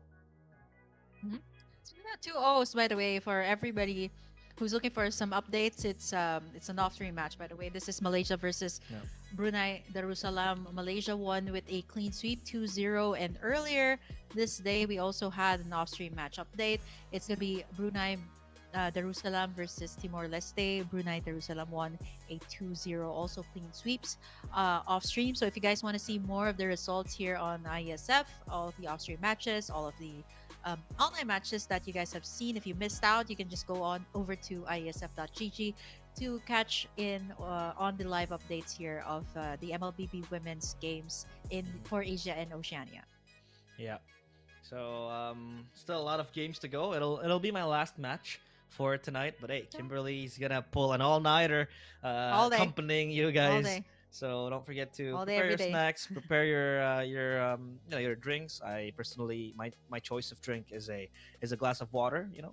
Stay hydrated. Don't forget Oh, to mhm. keep drinking those liquids. And yeah, we'll have to see if game number 3 will be another banger, because game number 2 was quite indeed a banger as well. I mean, we talked about it. It seems like in the men's tournament, the power gap is evident, right? It's far off Mhm. each other.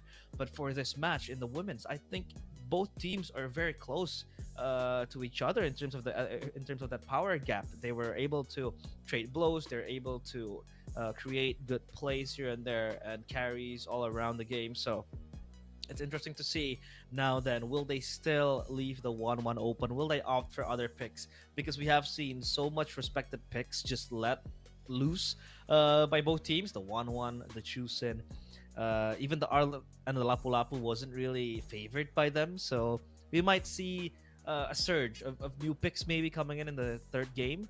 But we'll just have to see the drafting phase later on, because Mhm. now for Hong Kong, China, it's do or die. If they want to qualify for Yeah. the ISF World Esports Championships 2025, they have to be able to force at least the game four and then work their way from there. Yeah, I think they have a very good idea of what the meta is, how these heroes work, right? Like you've seen it, how they Mhm. drafted, how they played. Also, it's a pretty close back and forth. But then again, it's all about closing the game.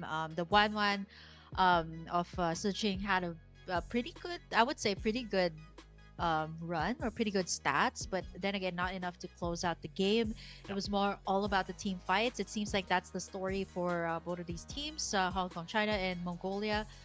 We're just gonna have to see how that pans out. I want to go for all-out team fights. I feel like they should.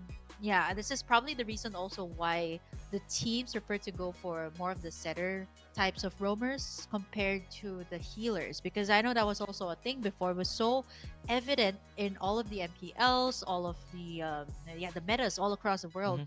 That was a thing, but now it seems to be like whoever sets up the play first, whoever counter engages, it's the one who wins the games. It's about winning the team fights here. Yeah. So the XP is a very crucial type of pick that you want to get in the first phase, and at the same time you also want to get a good roamer. Seems like the Kalea is not working out so well. I know it's a comfort for Hong Kong, China. Maybe they should think it through. Perhaps get somebody with a bit more, like the Kalea is a good choice, but it's not um I would say not the one who can set up like five heroes all at the same time, right? Like compared to the Carmilla, who just uh, destroyed everybody in the clash with just one curse of blood, right? Like, so Yeah. maybe something along those lines. The Kalea, two times picked up by Hong Kong, China, and didn't work out. So let's see if it's still going to be the same case for the next game, since this is already a match point for the side of Mongolia. Yeah, we'll just have to see later on, because we saw. I think Mongolia did win the game, but there is indeed a struggle that Mongolia showed in that, where they did not have a natural engager. They didn't really have like an aggressive lockdown they could use like the Kalea did with the Tsunami Slam.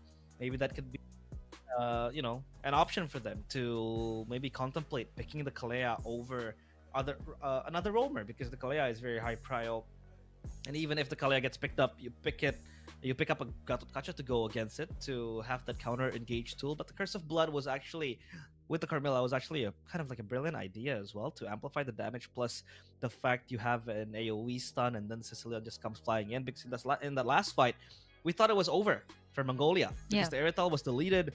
Siko was stepping way too far from her teammates, but then comes in the Hayabusa, comes in the Sicilian with the burst damage that was unstoppable. So I feel like, yeah, just try to maybe consider having a hard lockdown, like we said, like the Kalea, snatch it over from Hong Kong, China, and if the Kalea is picked up, you pick the Katotkacha, or maybe you go for the Belleric, like how Cambodia Yeah, that worked opted for, out. Malaysia, excuse me, opted for that. Yeah, that worked out pretty well for them. So there's a lot of options for you to kind of like get a strong AoE lockdown hero in place. So yeah, that's actually an option for you to pick up. Yeah, I think for these teams, right, picking up a good roamer is just the start, but then Mhm. overall, it's about the execution of the team fights, right? Like you can have a really good roamer, but then again, the team fights can go the other way. Again, it's again the overall composition, the team fights, the communication is Yeah. super important. Knowing that this is already the possibly the last match here for both sides, so we're gonna have to figure it out. Not so sure what like earlier. Okay, for Hong Kong, China, they were like, okay, maybe the one was a problem. Not ban it away, steal it Mhm. away from Mongolia. They did have it, but didn't turn out the way that they wanted to. I think it was just they probably didn't expect that coming out from Mongolia, right? Having the Sicilian Carmilla combination, the chain effects. Like we Yeah. were wondering what kind of composition are they trying to go for, right? Because it's more of like each hero had different specialties and it didn't really connect until the Carmilla came into the picture. So it was just so beautiful to watch. One of my favorite combinations, one of my favorite heroes to see, especially seeing it in professional play just like this in ISF. So we're going to be kickstarting it off with Hong Kong China finally on the blue side, still having the first pick here for our match number 3, match point for Mongolia. So seems like Hong Kong China, their prio in match number 2 was more of the Lancelot, it was the Baksha and the Arlot, if I'm not mistaken. So Hmm. not so sure if they're gonna ban out the 1-1 here if Mongolia doesn't ban it out, since either or they're gonna pick it up or take it away. Yeah. Will the 1-1 escape the ban, though? That's the question, right? Because the 1-1 has been let loose for 2 games straight. It has a 50% win rate so far in the series. Mongolia were able to win with it, but for Hong Kong, China, they weren't really able. I think that's the reason why they picked up the Erythel, to kind of go hand in hand, toe to toe against the 1-1. You have that kiting potential, the range as well. You have a tool to escape and yourself from the control of attack. So that might be an option. But now Mongolia, Mongolia taken out. So at least now for Mongolia, they will try to look for other options for that hard lockdown, like we said. But what do they want to ban here? I think the 1-1 is a good option. The Yi Shun Shin.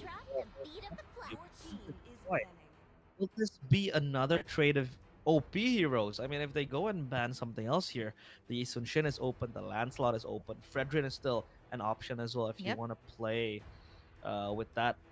We'll just have to see Hong Kong, China. What do they take in here? Um, Maybe ban out. I don't want to say ban out XP, because 2 games they haven't really banned out the Arlet, the Lapu Lapu. They let it Yeah, open. it's all open. Yeah, so I Yeah. think they'll opt for something else. What do you think, Kim? Oh, I think either they're thinking now of, since they banned away the Lancelot, do they actually want to pick it up? Like they did pick it up in the first game, so either they let it slide, force Mongolia to ban. Oh, it's actually the Ban ban 1-1 on the here. Iridel. Ban Yeah, 1-1 here. it's not the 1-1.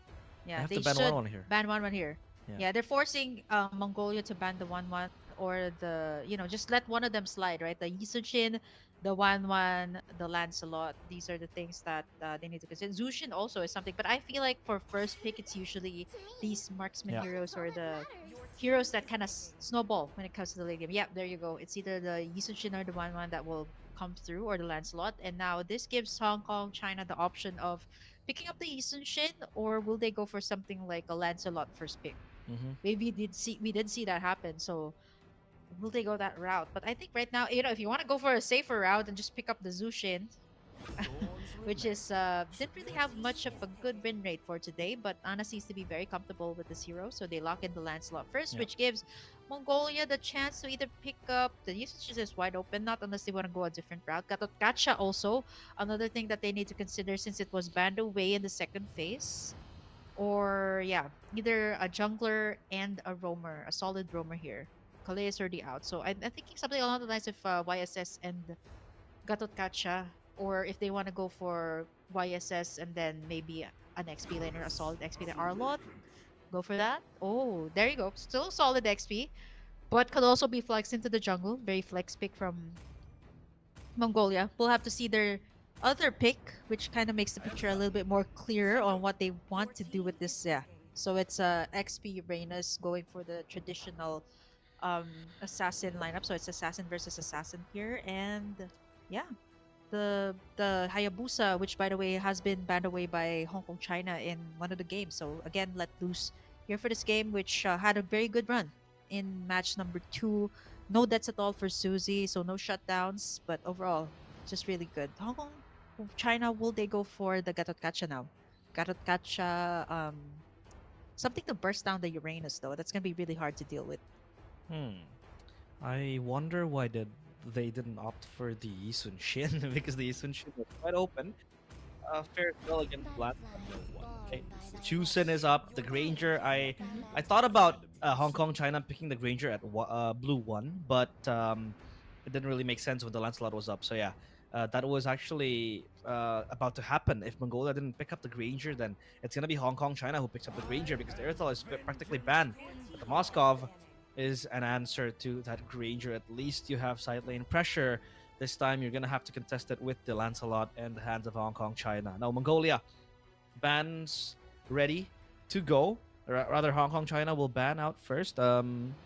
XP, they don't really Yeah, need to tanky. ban out XP, but the Hilda Okay. will be taken Still out. banning out the Hilda. Yeah, that I Hilda think with it's the pressure. just yeah, the pressure on the Hayabusa. Hmm. Like I think even in the XP it's so good. Like one of the good XP layers that we've seen utilize this Hilda is Sanford, right? Like Yeah. usually you don't really see this. It's a very situational pick also from the sides. But honestly, this is one of the heroes that I'm still surprised with how much damage Hmm. it dishes out. It's still not nerfed, so like the ultimate can still cause a lot of damage. Plus, the fact that it can disrupt the jungling pattern here Yeah. of Mongolia. So I think that's what they're aiming to ban out. So now they're taking away mid laners here for Hong Kong, China. I'm thinking Novaria if they want to go for full mid laner bans. But Mongolia again, something to that can't go head to head with this Uranus. Hmm. Well, the Eve banned Arlot out as well. CC's Arlot. Yeah. Arlot is still open. Lapu Lapu. The CC has already been banned away. So okay, Badang. Padang. Well, I mean, the Badang did uh, cause troubles for Mongolia up against Hong Kong China in the first game. Um, but I think Mongolia needs magic damage. They need a bursty mage. They might go for the Navaria again. Yeah. I mean, the Navaria was pretty good up against the Chusen, has the range, has Yeah. the poke, has information as well. Maybe, just maybe, Hong Kong China might just ban out the Navaria right here and Yeah. their fifth ban. Force out a Farsa, something along those lines. I feel like a Farsa and the Novaria now. I feel like the Novaria has a bit more threat up against the Zushin, and oh, okay, so it's Farsa. more of the Farsa. Yeah. Farsa banned out. Even though I feel like they do have the resources to take that out, so I think Novaria still in the laning phase. If you're gonna go up against the Zushin, Mhm. they picked the Gatot Kacha first since it's a very solid tanky front line here. So two solid tanky frontliners for Mongolia. So Hong Kong China still needs to beef up their lineup. High loss if they want to go that route. Um, someone or if they want to go head to head with the engage, they need to go for a setter type of tank. And we've only seen Rispy use the Kalea so far. So I don't know what else is up her sleeve. Maybe she has something a secret pocket pick that she can bring out now that it's match point. Yeah. Somebody to that can burst down the front line, control even the Moskov and the Hayabusa. Maybe a Franco. Hmm. Frank, although it's not so good though up against the tanky front line that MGL or Mongolia has. Yeah, So I mean against the Katotkacha, it kind of suffers, right? But they will go for the Grok and the Fovius. The Grok rework will come through, and now Mongolia. What mid laner will they pick up? Again, lacking magic damage from Mongolia. They don't mhm. really have burst damage. I mean, if you want to talk about Hayabusa, sure, but the magic damage that is required for you to really operate better. So Navaria is the sensible option. If they want to double down, they could go Sicilion again up against Yeah. Juicin. It is a solution to a certain extent, that Mhm. Sicilion, but will it be as effective as it was without that Carmilla this Yeah. time around for Mongolia? So we'll just have to see what they pick up. Yeah, like I said, either Navaria or Sicilion. Aurora might be, down there, but yeah, they go safe Oh, route. They go for the Novaria. Navaria. Okay. Yeah. I'm just wondering. Okay, I feel like the Sicilian could have been an option, but Mm-hmm. since there's a threat of the Lancelot and the Grok here, might be difficult to position. Whereas the Novara is more of like you can really play in the back lines. Like you don't really have to worry much about it. It Mm-hmm. can just poke your opponents. So I think it's a much better choice. Great up against the laning phase with the Zushin. You can also poke the Zushin in the lane. So they already have two tanky front lines. I feel like it's gonna be a matter of the engages here. The Grok though that we've seen, this is gonna be a roam Grok because I've seen a Grok being played in the XP lane and then popping the Master Assassin or either the Weapons Master, and it can be absolutely lethal. But Yeah. if this is the Grok, right, it has to be. There's a lot of pressure on it to set up the place alongside the Phobius as well. So Mongolia, it's more of that sustaining, giving the chance here for Siko again onto Moskov. There's a lot of good ways to split push also with this kind of lineup. Like that's what we've seen Suzy do in game number 2. So will that be enough for Mongolia to seal the deal here with a 3-0? But for Hong Kong China, is this a mixture of different types of heroes that they're comfortable with, or the heroes that that can probably go head to head with the side of Mongolia? This is match number 3, match point for the side of Mongolia here for this best out of 5 series as we head over into possibly the last matchup for these two teams. Load the comeback. It's gonna be Hong Kong China with the burden of making it to game 4. No mistakes shall be made. Let's take a look at the emblems here. FOB for the Phovius to survive the lane, and Mm-hmm. the Moskov opts for that Master Assassin again. Isolation of team fights, or rather, isolation of lane fights against the Mm-hmm. Granger. Again, the Granger with the FOB. Sustainability is the name of the game. But the Grok with that Wilderness Blessing will look for rotational plays here and there over the river to have that movement speed buffed up. But now, Sonu quickly gets the Warriors' boots to try to mitigate the damage given by Phovius. Down bottom, Sicko is having a hard time up against the Granger. The Granger kind of bullies you, especially if it hits level 4. But what Hong Kong China doesn't have is the fact that the Moskov can be so present, omnipresent with that SOD. When push Mm-hmm. comes to shove and they want to take an objective, that SOD will always be on standby, and they also have side lane pressure to work with. Down bottom, it seems like they want to dive Mm-hmm. onto Sicko, but Sicko is aware Yeah. of this, so they will play the safe. Meanwhile, up top, Suzy farming quickly, gets level 4 with that XP crab as well. So, yeah, a few seconds onto the turtle. It seems like Hong Kong, China are behind in terms of prio onto the objective. Mm-hmm. Sonyu just stacking up the radiance from the Uranus. All you need to do, you don't really need to go back to the base. Just stack up the damage here. You can take up all of the damage that you want. But Mongolia already setting their eyes here on the turtle pit, looking for that first objective take. Azana still has to get in that purple buff first so they can probably start up. But I feel like at this point, nobody wants to start up. It's just a matter of pokes. As you can see, Nika QQ already dueling with the Phobius here, going in for the relentless pursuit, infernal pursuit here. But still not enough. It's only the pokes here up against Mongolia. Turtle's gonna be reset here as Sonyu.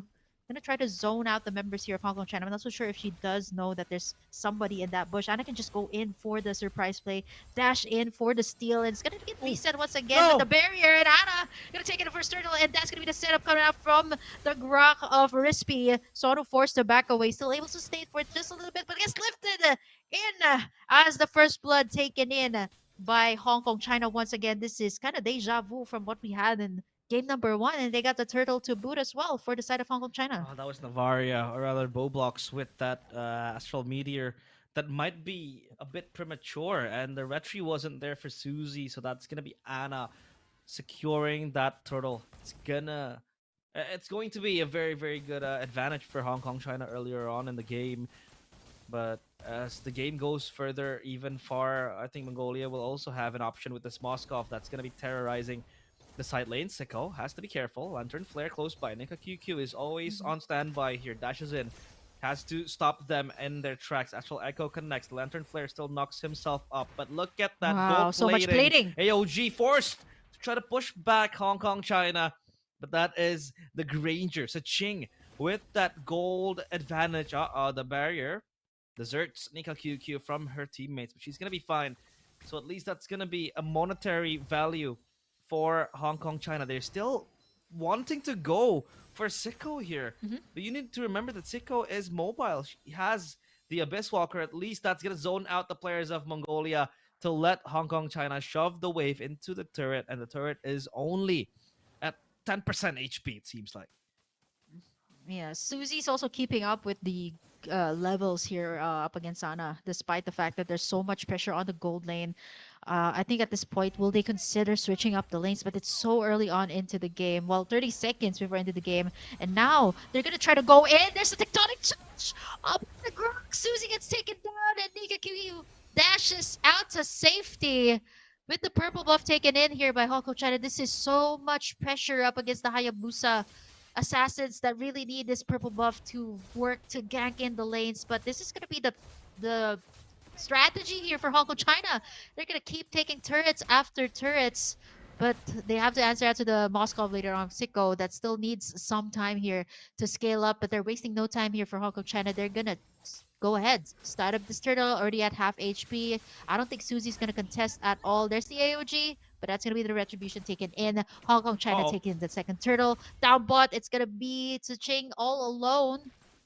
Half HP already. I'm not so back sure. up. There's the wow. There's a backup. There's the conceal play. Sicko gonna flicker out to safety. Tectonic charge not yet committed. Susie, no purple buff just yet. The tectonic charge misses and the shadow kill onto the backside, but that's gonna be Ana finishing the deal off as they clap back again up against Mongolia. That's two turrets on the mid lane, and all the turtles so far going to the side of Hong Kong, China. They look for a.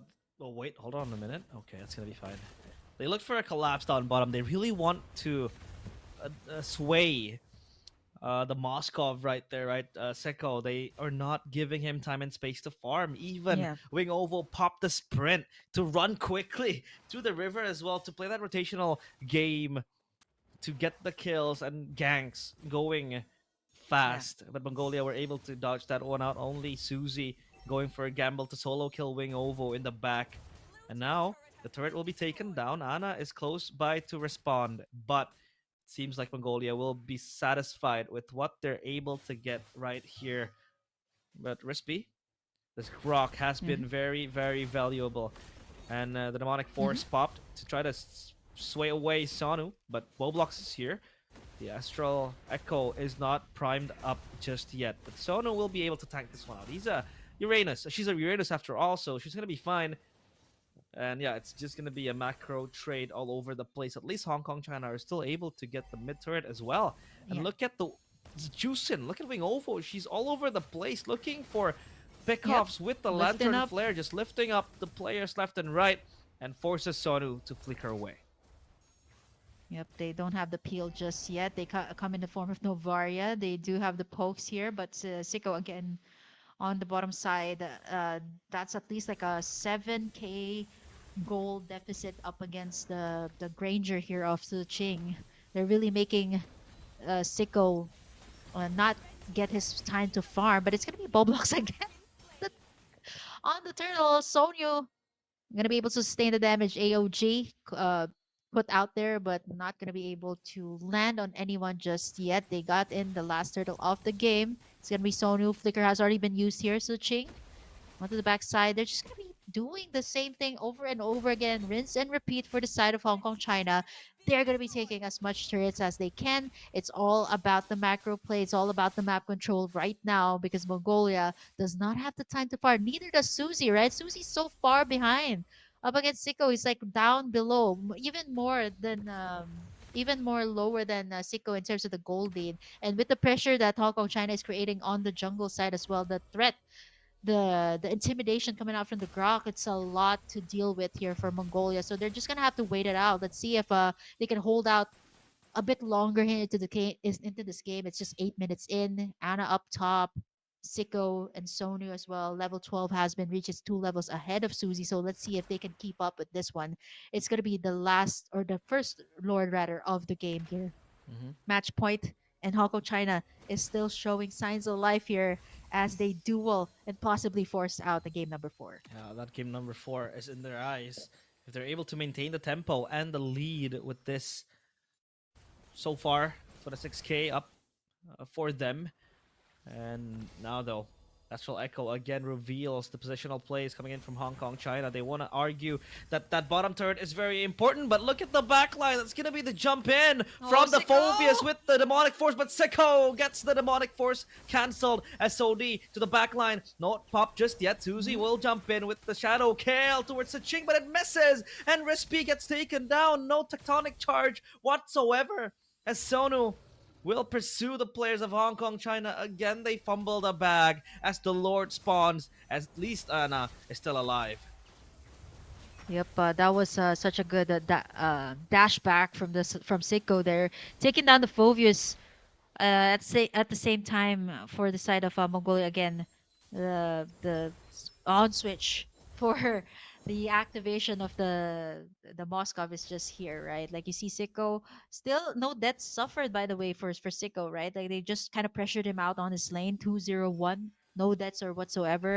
And as you can see, she's just playing safe as of this moment, knowing that the power spike will be up in just a little bit. Turtle is up for the taking. Complete team members once again here for the side of Hong Kong, China. We're waiting for the setup here. It's going to be Rispy to do the damage. There's the AOG, but there's a tectonic charge once again. QQ, but they're able to evade all of that. Setting up the AOG once again, not able to connect. There's the Astral Echo from the backside, able to spot out every single member here from Hong Kong, China. They're going to be backing away, just going to be at least forcing out the mid lane here Ooh. before they go for the Lord Ooh. take. Mobius Ziching going to get taken down there. Solo kill there by Son Yu. Able to sustain all the damage. Susie getting in that internal pursuit as the Phobius going to be backing away. Lord gonna get reset once again. But I have to say that's a W for the side of Mongolia as they continue on their rampage. Sonyu again going in for the kill. She has the items. She's just gonna tank up all of the damage and they take down the mid turret as Siko. Look at how fast she's chopping in the Lord, slicing and dicing there with no contest at all from the side of Hong Kong, China. Sonu doesn't care. She doesn't give a damn. She's under the enemy turret, just bashing it time and time again. And they can't do much against Sonu because this Uranus is just beefy and tanky. Can she escape this one though? Under pressure. That's another misses. 1, 2, 3. All just escaped by Sonu. Purple buff. Again, becoming the main priority. Oh, that Astral Meteor Whoa, almost closely almost steals that it's never purple. enough. It's not enough. Almost is never enough. As Sonu forced back again slowly, that Lord down bottom marching in. Sonu might look for the wraparound play. Astral Echo connects on towards 4 players. Where's the Meteor? There it goes in, but still holds on to that Meteor. So down bottom, it's gonna be Anna responding to the Lord. It's gonna be a 1v1 though. Susie might look and take his chances. The SOD connect. They might want to go for the Anna, but no. AOJ onto 2 and Anna gets shut down. Is this the angle that Mongolia is looking for? As in the mid lane, that's gonna be the tectonic charge. Connects on to 3, but no follow-up yet. Wing Ovo gets pinned down, gunned down, and stunned down. Saching just cut down. A triple kill for Siko. Goes full Siko mode as the crystal exposed, and in 12 minutes, in under 30 seconds, Hong Kong, China lose everything they've built as Mongolia sweeps the series 3-0.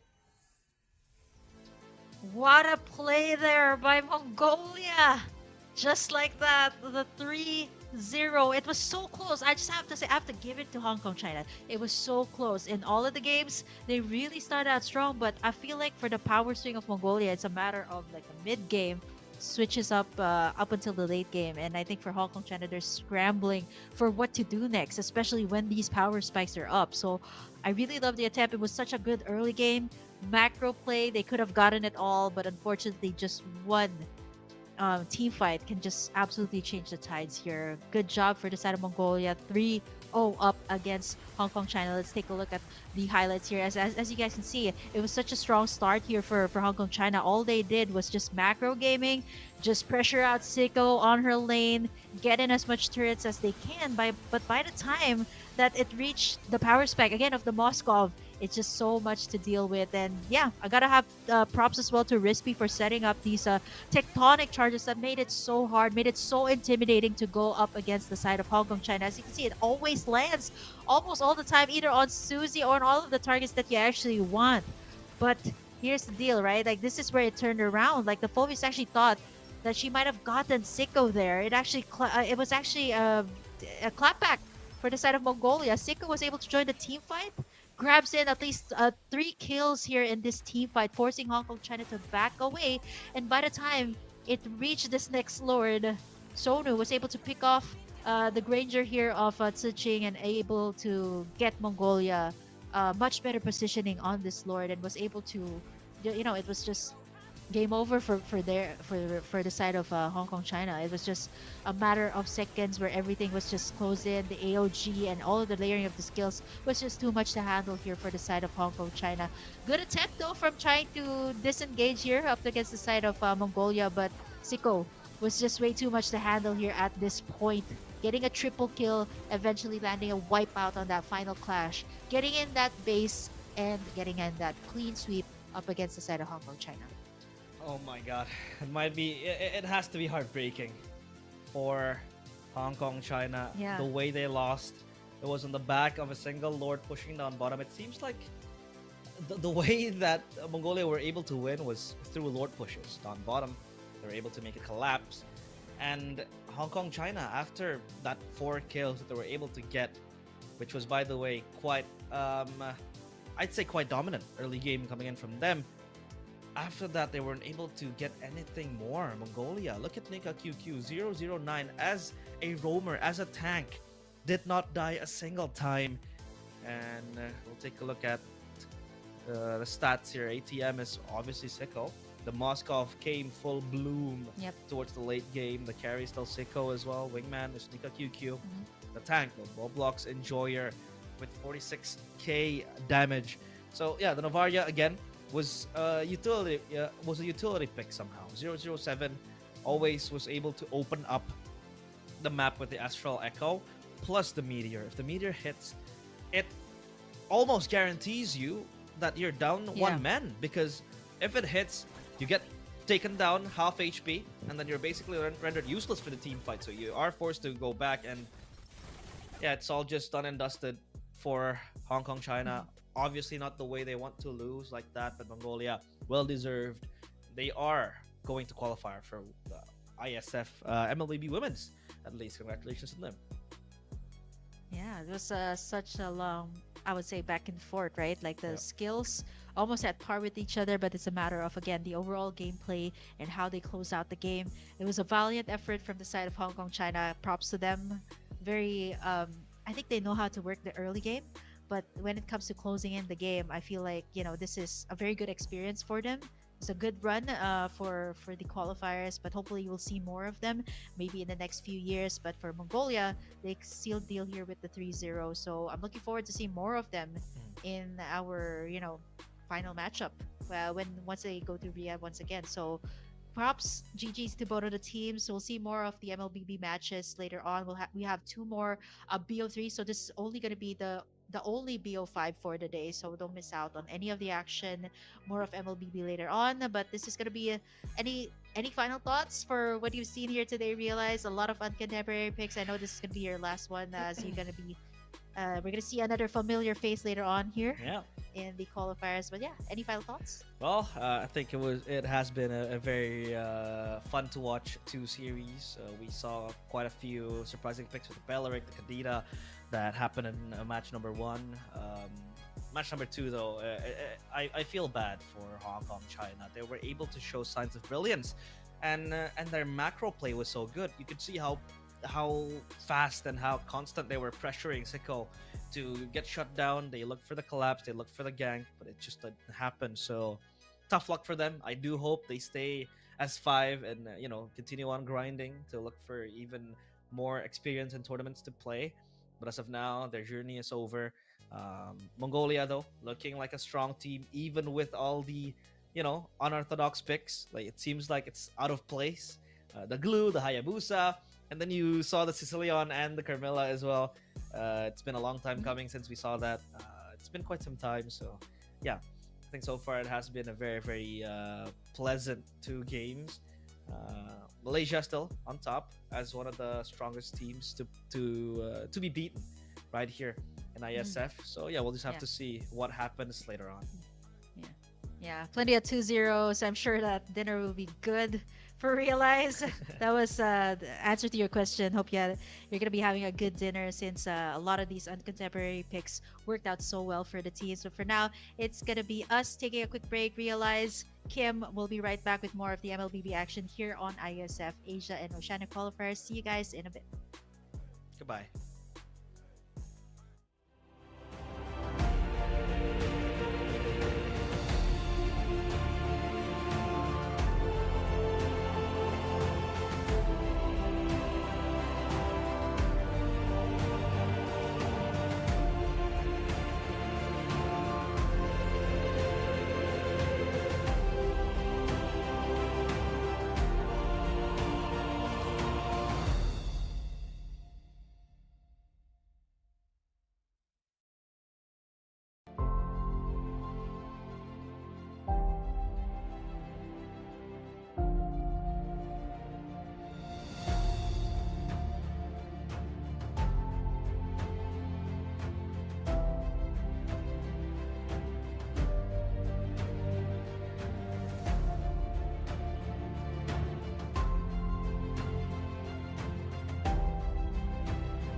Oh wow, that is so close up.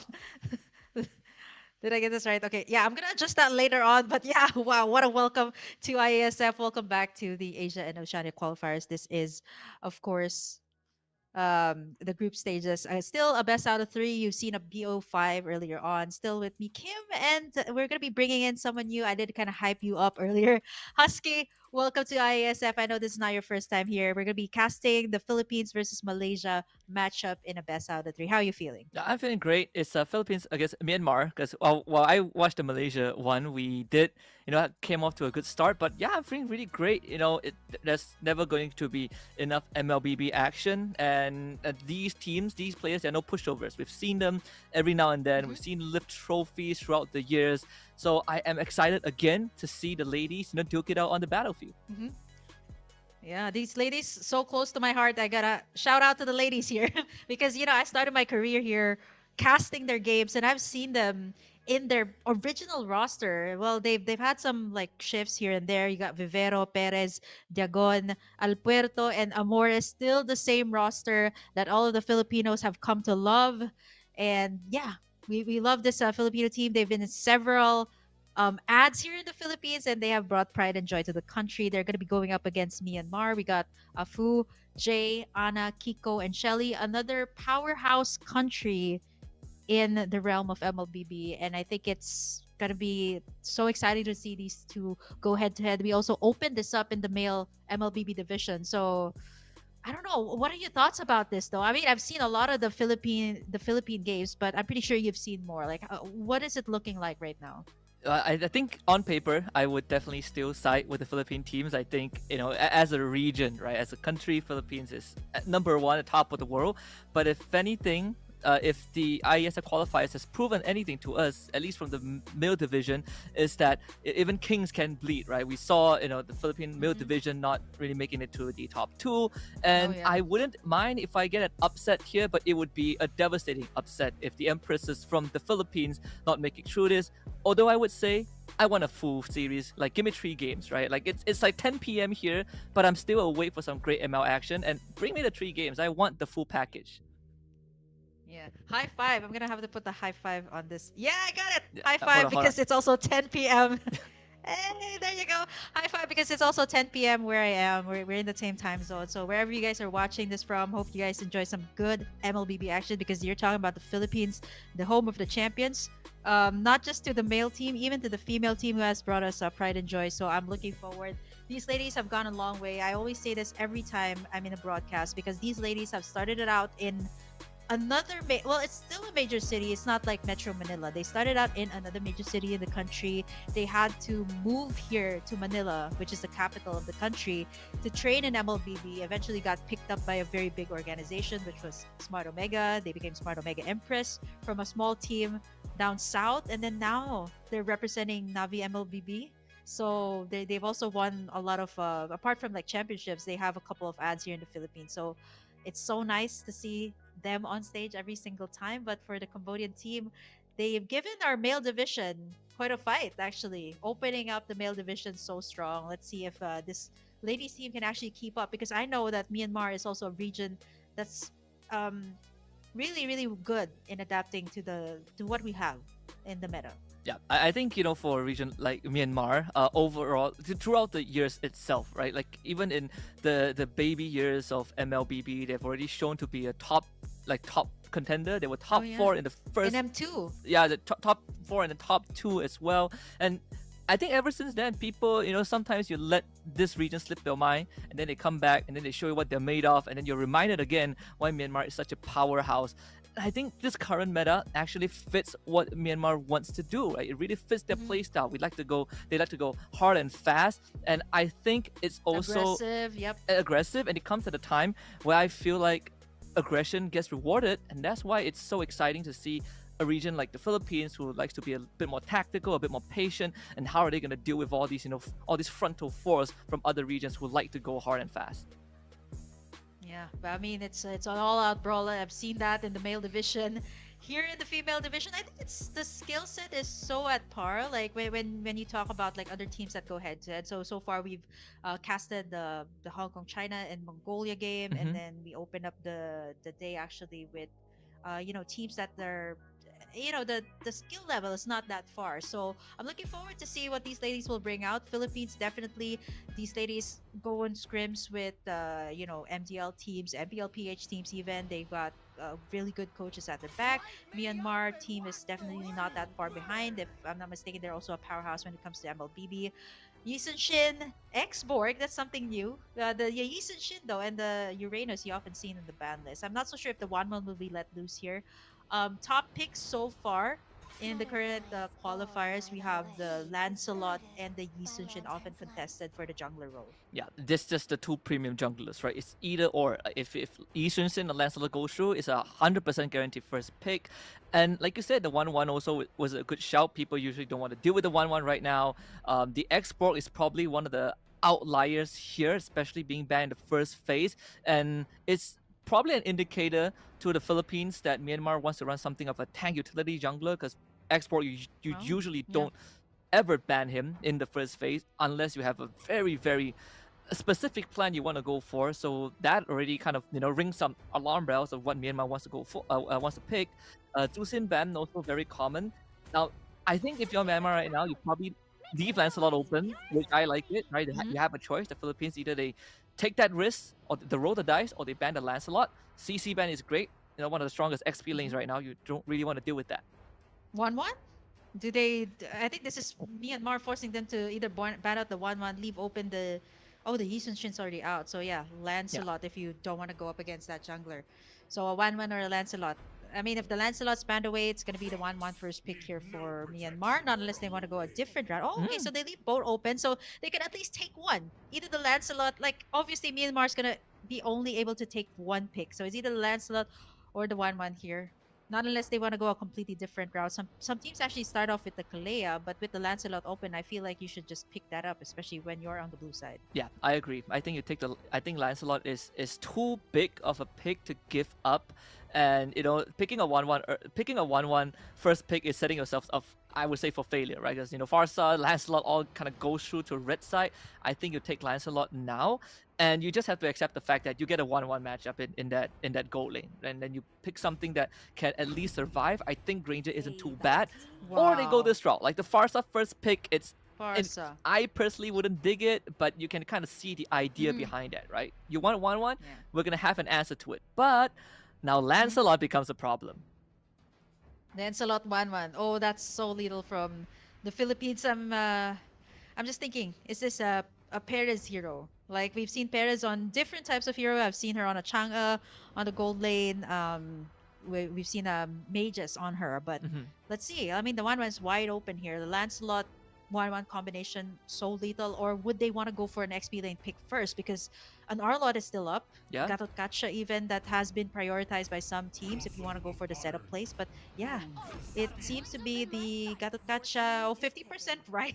Earlier I got the Lancelot right. So this still leaves the Lancelot wide open. I feel like these two teams don't want to put out their cards way too fast because there's a lot of possible, counters towards this hero. Kimi, usually Realize and I talked about this. This usually goes to the mid lane. Hmm. It kind of fell off from the meta of the gold lane, so I'm not so sure if it's a flex or it's like a hard mid lane for now. Yep. I would be surprised if it goes gold. Last time we saw a Kimi gold lane, that game was at the mid-season cup, and it was a terrible game for Kimi gold. It was unplayable. So mid lane Kimi Mm-hmm. makes the most sense. Gatot is a good flex. I'm surprised that we haven't seen any of the power picks that were mentioned earlier on. I still think the Arlet that you pointed out is a good choice. Wow. A 1-1 and a straight up glue.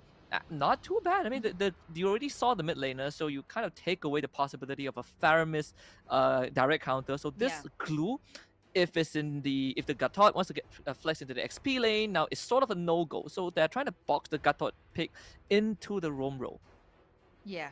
Most likely the Roam. I'm thinking how the Faramis will fit because it's just so good up against the 1-1 and the glue, right? But with the Kimi there, there's just not unless you want to go the route of like 2 patches ago. Oh no, not even 2 patches ago, centuries ago, where Wise actually used the Kimi in the jungle. So I think that's such a far flung idea right now. I'm just tossing it out there, but it's so far flung. Definitely a Kimi mid lane, like what you said.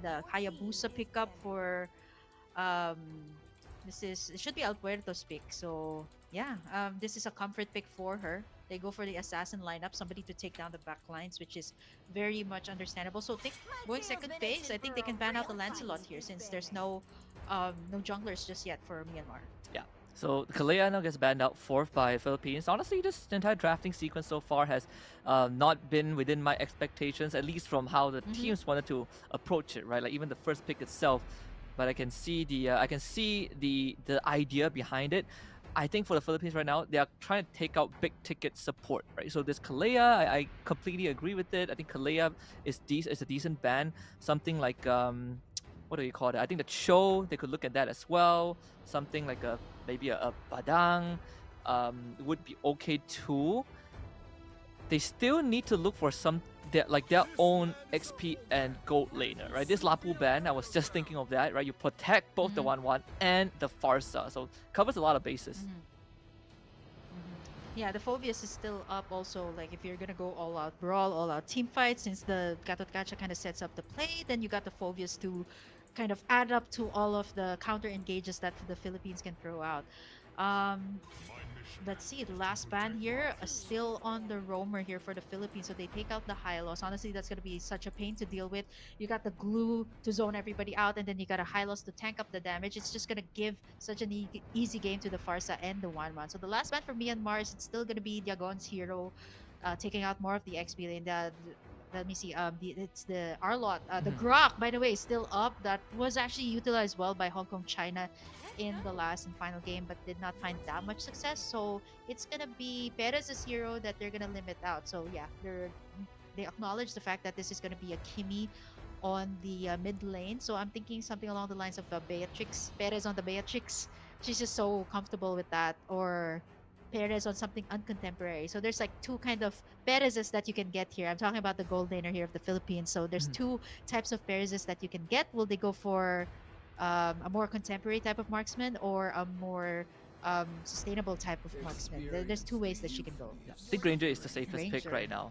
Out Safe. Of all the other all the choices, I think Granger is the best. Would have loved to have that Iratel, but again, Myanmar right on the read with that ban. So Granger gets picked up. They have that last pick factor for sure, but so far I think Myanmar's pick have really locked out a lot of the options, right? They still have a jungler and a roam that they haven't picked. Even in the jungler, if we look at the Lancelot, is actually still open. I'm surprised the Lancelot made it to second phase. Yep. And I think it's not too bad of a pick. I was actually wondering. Yeah. Yeah, I think they're kind of setting up for the Lancelot actually, Wow. but no, Okay. You know what?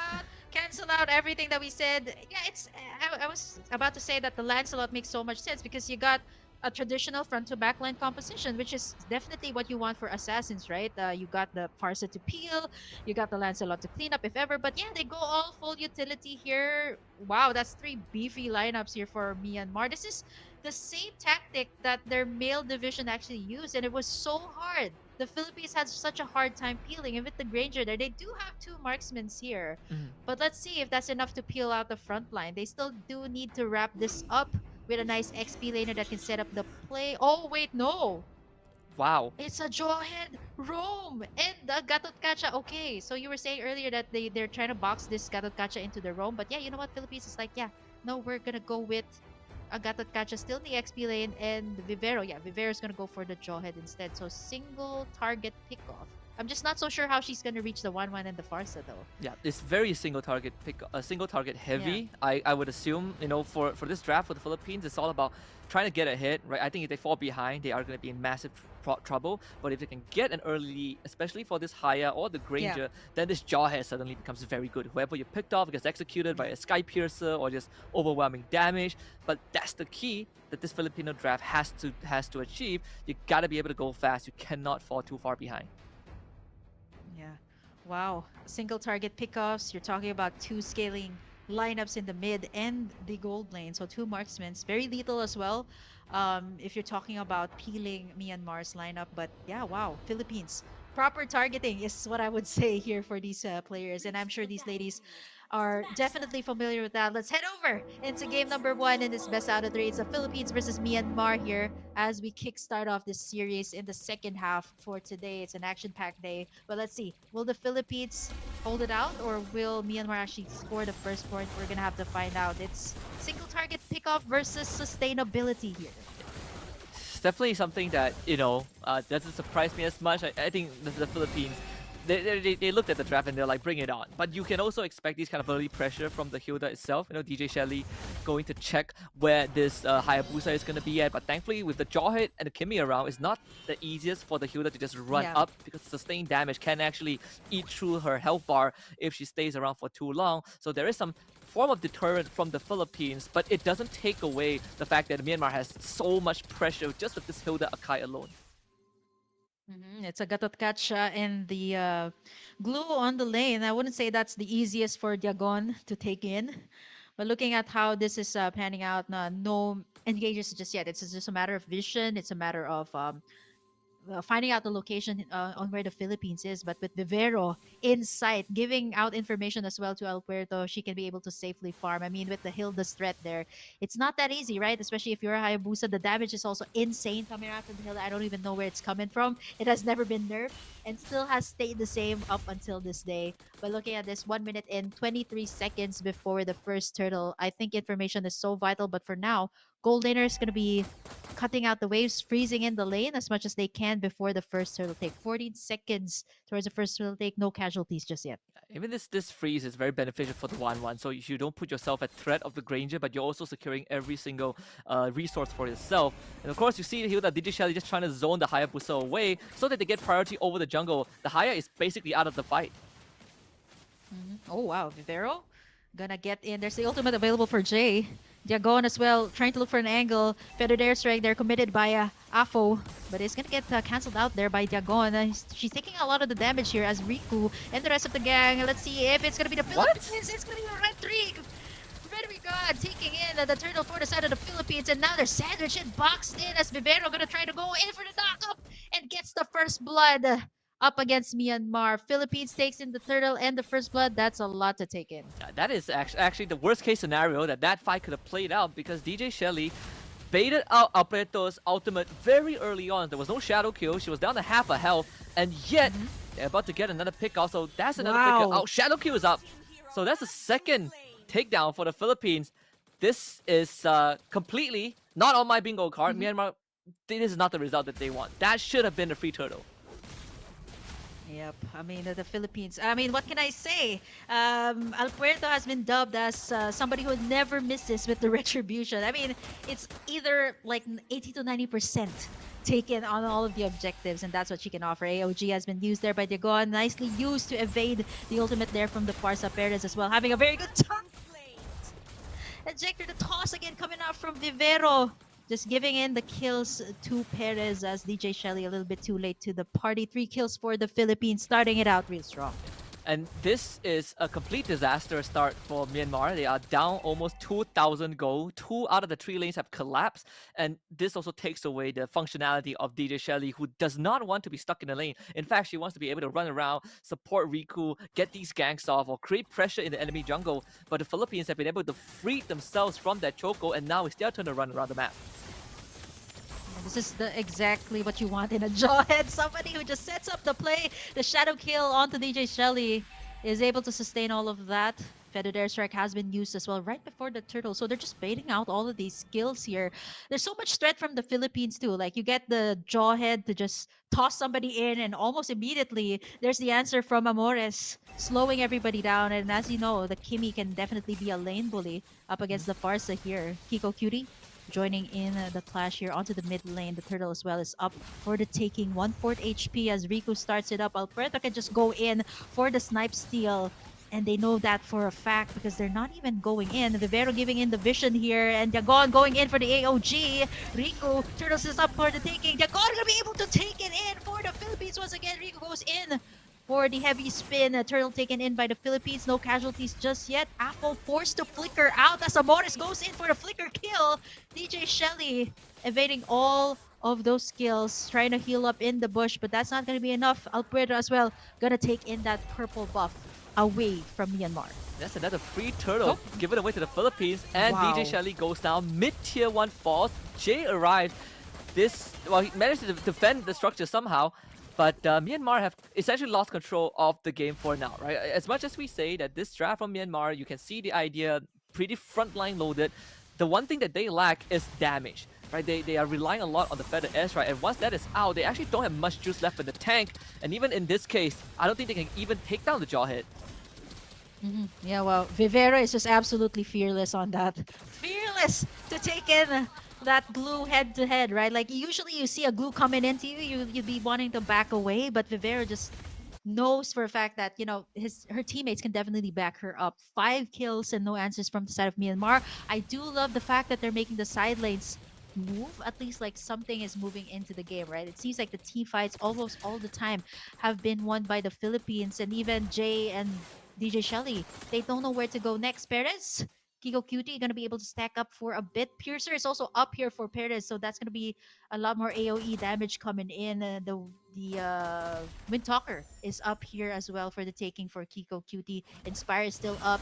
Last turtle for the taking. DJ Shelly gets in. Diagon there is able to sustain for a bit with the Revitalize, but it's not going to be enough as Myanmar takes in the first kill. Amores as well. Vivero trying to look for an angle, and at this point it's just going to be a little jawhead, but there you go. The stacks are up here for Kiko Cutie as the Inspire comes in. No takedowns just yet. Jay gonna try it to get in someone there. There's still the shadow for Alberto as they're able to escape. DJ Shelly as well, zoning out Perez, but that's such a nice clap back from the side of Myanmar.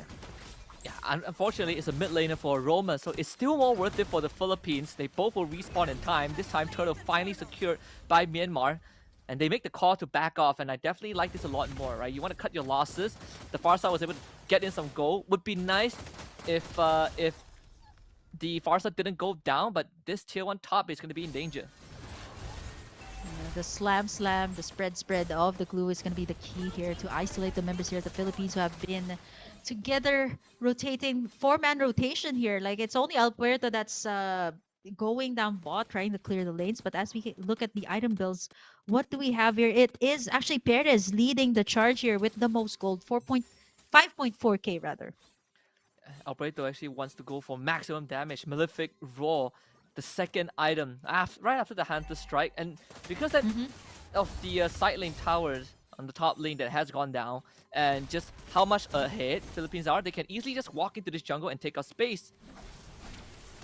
Yeah, Jay is just baiting out all of these flickers, all of these kills. Nothing just yet, right? But the threat, the intimidation coming out from the glue is just enough. I'm actually surprised, like with this much sustain, they can actually go in for more of the team fights. They're going to try to push in this turret. That's going to be Diagon with the AOG and the toss in onto Afo, the target that you just want. The Revitalize is up, but that's going to be the crossbow of Tang by the 1-1. Kiko Cutie getting in the kills, but here comes Amores, and Amores with the final kill onto the back. Alberto as well, gluing out the cleanup work.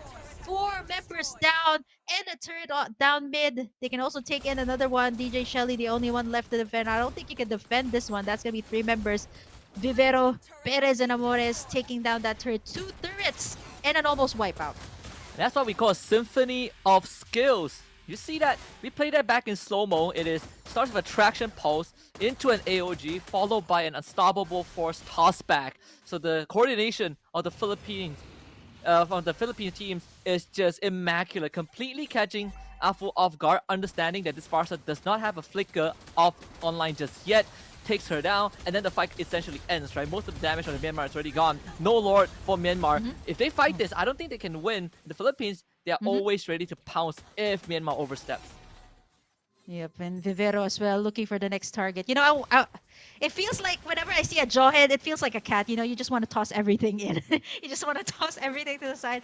But you know what? Jokes aside, it's just so clean for the side of the Philippines, right? It's always clapbacks after clapback, and just like that, Vivero tosses DJ Shelly in. She's able to sustain, of course, being the Hilda. But right now, they want to take this turret up top. Feathered airstrike onto Dagon. That's going to be their target. No Revitalize. Not yet casted. Amores and the rest of the gang gonna be back away, and Myanmar taking what they can get right now. The turret up top, but they still have the Lord to answer here. Down mid, as El Puerto also doing her work down bottom, making the lanes move. We're starting to see a bit of cracks from this Myanmar lineup. They don't have the best wave clear and damage too if they're behind. And Philippines, they're just playing the map, right? All 3 waves are shoving in. AOGs could be used, clipped onto Shelly only. Should be fine. Jay onto the backside. He's trying to look for a target. It's going to be Perez. Going to be knocking in, isolating everybody from the clash. It's going to be a pause there. Diagon going in for the revitalize as Perez still stuck onto Jay. But here comes the retaliation. Killing spree for Perez.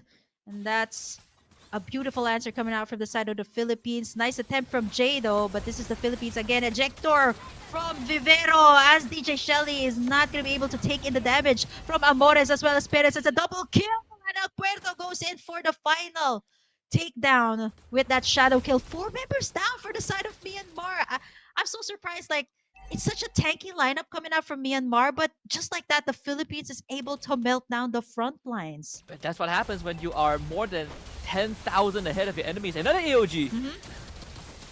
Vivero gonna get stunned there for a bit. Jay gonna get in the ejector once again as Perez takes in the final kill.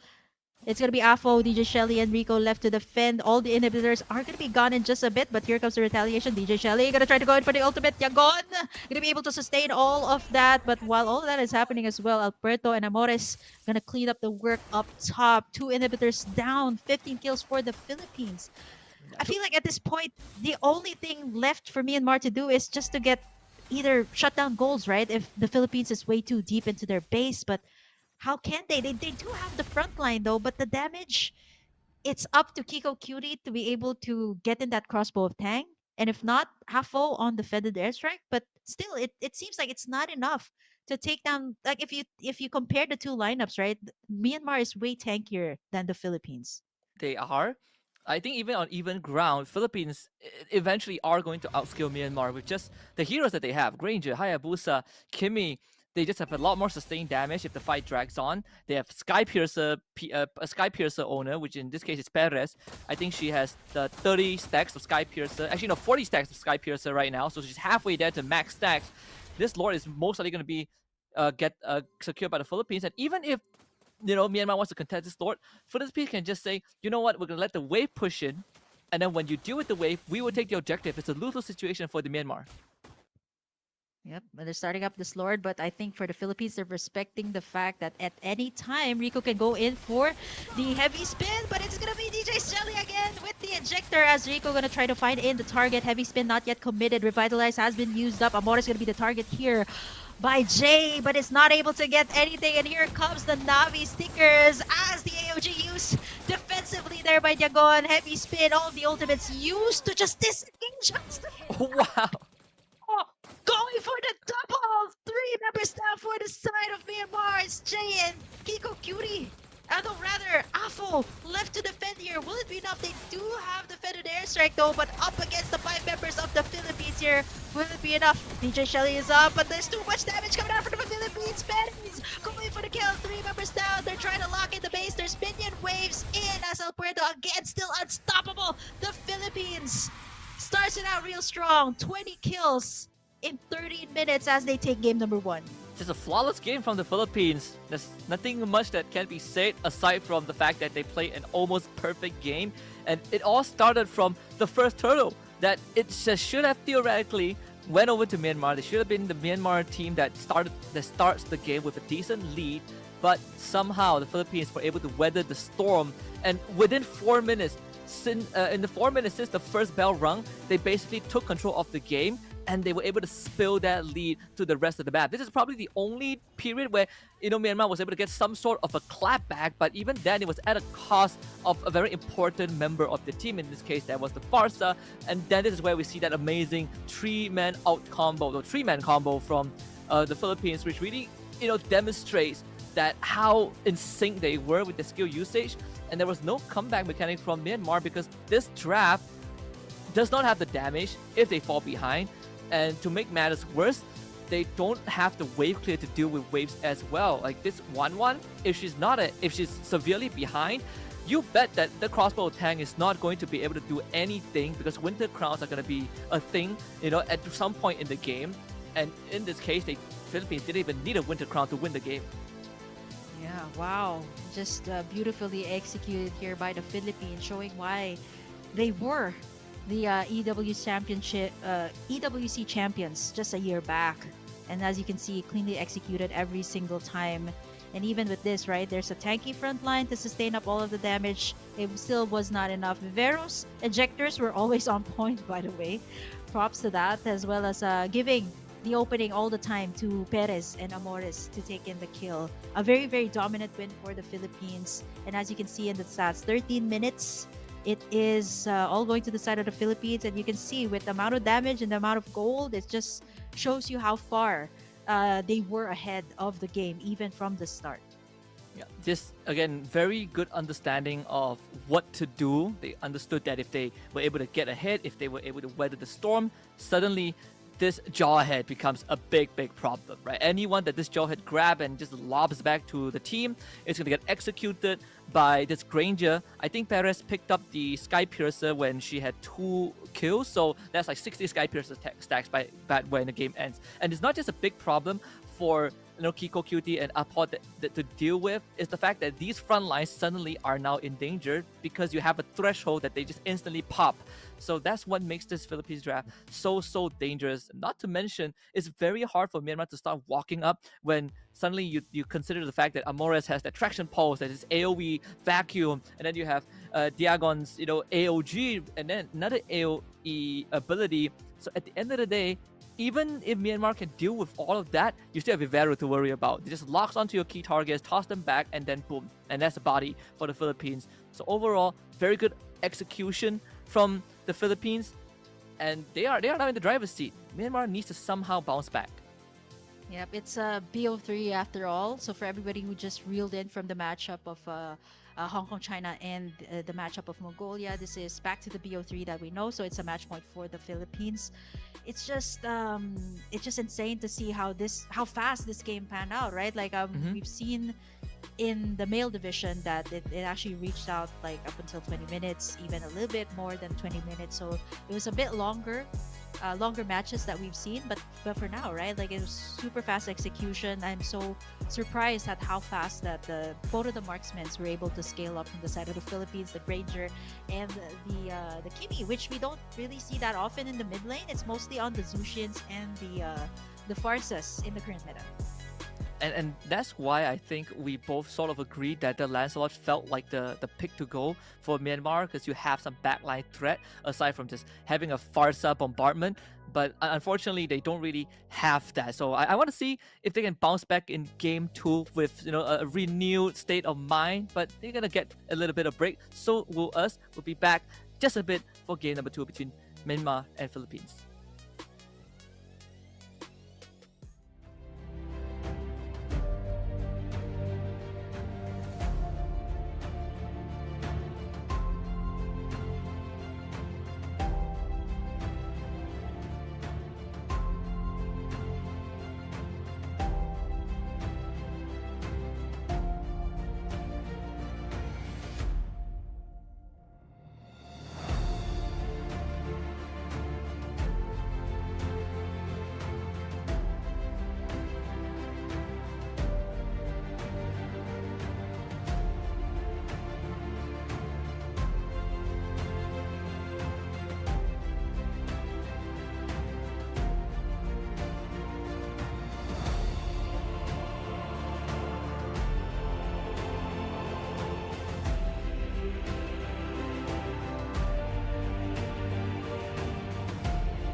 Welcome back to the IASF Asia and Oceania qualifier. Still with me, Kim, and Husky here on air with you, bringing you the action here for the possible last game or possible last game that we'll be having for this series. It's Philippines versus Myanmar. If you guys just tuned into the live stream, and if you guys want to get some updates as well for the other matches, the matches that are off stream, on stream, if you missed out, you can go ahead and check out iesf.gg. But we just finished the first match.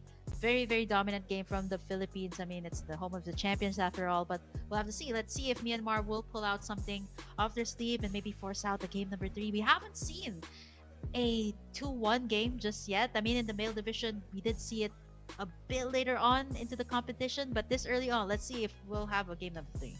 Yeah, even in the male division, we had I think the shortest game in competitive history, or one of the shortest game, which was like 6 minutes and 57 Wow. seconds. I'll never forget that. Like, me and Leo casted. I think it was between Indonesia and Vietnam. It was 6 minutes and 57 seconds. I'm not looking for a record breaker tonight, but I sure am looking to see if Myanmar looking can like bounce it. back from the game one. Mhm. If the Philippines If. break that record, it would be historical, but I hope not, right? It's Yeah. not the best record you want to break, I hope Yeah. it doesn't come down to that.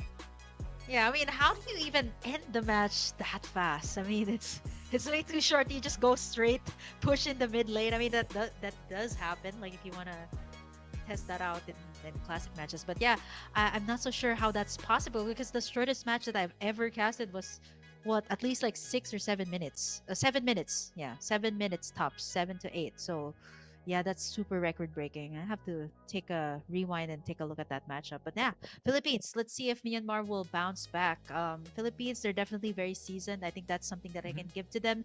They've been playing together for years now, so I think that's also something to consider, right? Like, if you're so comfortable with your teammates, you can definitely make the plays. Even their coach that came in and coached them at MWI was just a very good combination of players all together with the coaching staff. So for the Philippines, they're looking for one more W, and I think these ladies are definitely a force to be reckoned with, even here in the local scene, right? They've always remained on top. They've always remained to be the meta makers, especially in the female scene. But let's head over into the drafting phase here, Husky. It's gonna be the Philippines on the blue side this time, banning away the Zushin immediately. Just get rid of all the meta picks first. Jushin has been quite a pain for as long as she's existed in the meta, right? There were times where Jushin isn't priority, but even when she isn't, there's still the consideration that this hero can be quite a nuisance. We've seen that even at the mid-season cup finals, where Jushin was literally the series winner at that time for TLPH. So in this case, I like Philippines. You just go with the basics, right? Don't overthink it. Ban Jushin, ban Kalea. Maybe you let the Lancelot through now that you know that Myanmar isn't really thinking about it. The Uranus could also be banned out too. That's what they kind of went with in game 1 to eliminate the sandbag XP lane. But if not, they could also open up CC for themselves. We've seen some CC first pick that did work out. So that is another option that I think the Philippines can opt for. Yeah, the Uranus first pick though. I've seen that happen. It's more of like an art. There's two different things, right? Like, it's a professional type of first pick, and then there's also like an RG type of first pick. So I've seen that happen in ranked games, but definitely in professional play, there's also a consideration of like comfort picks, consideration of heroes that your team works well with, right?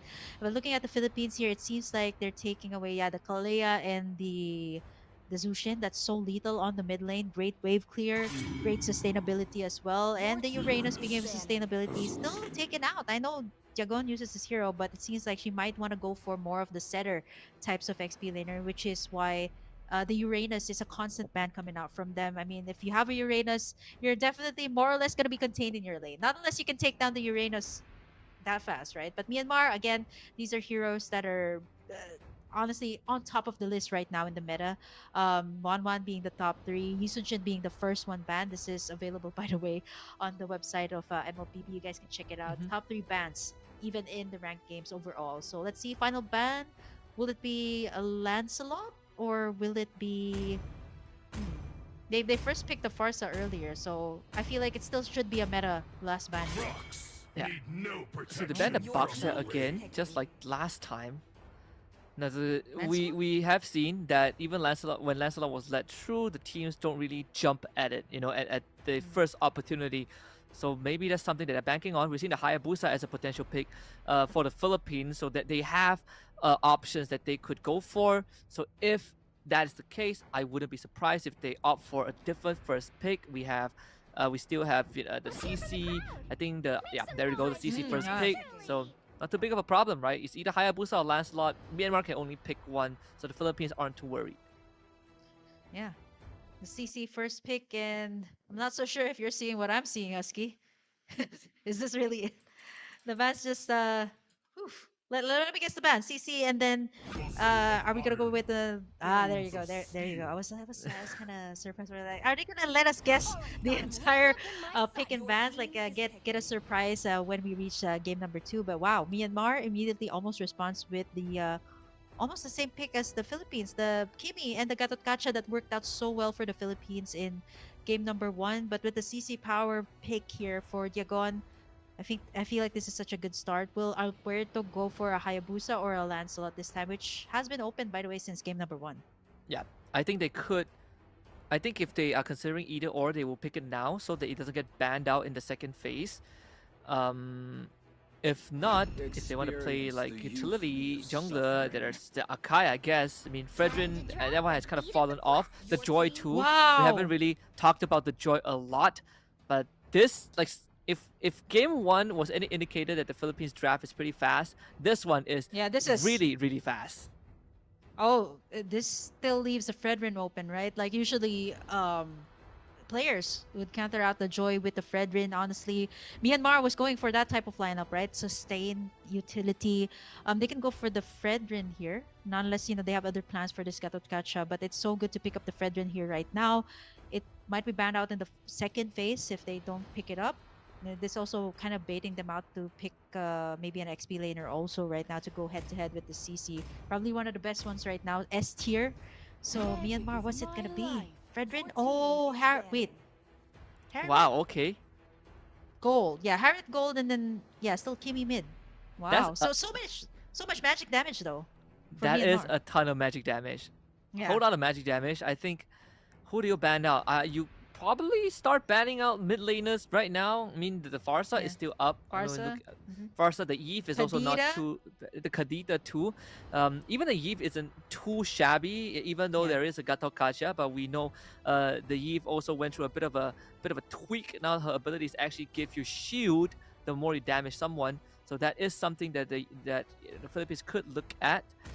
I think aside from that, that this you have to think. Yeah, the Eve gets banned out. Right? I think of Yeah. the Roma too. The Joy is still not too shabby for the Philippines.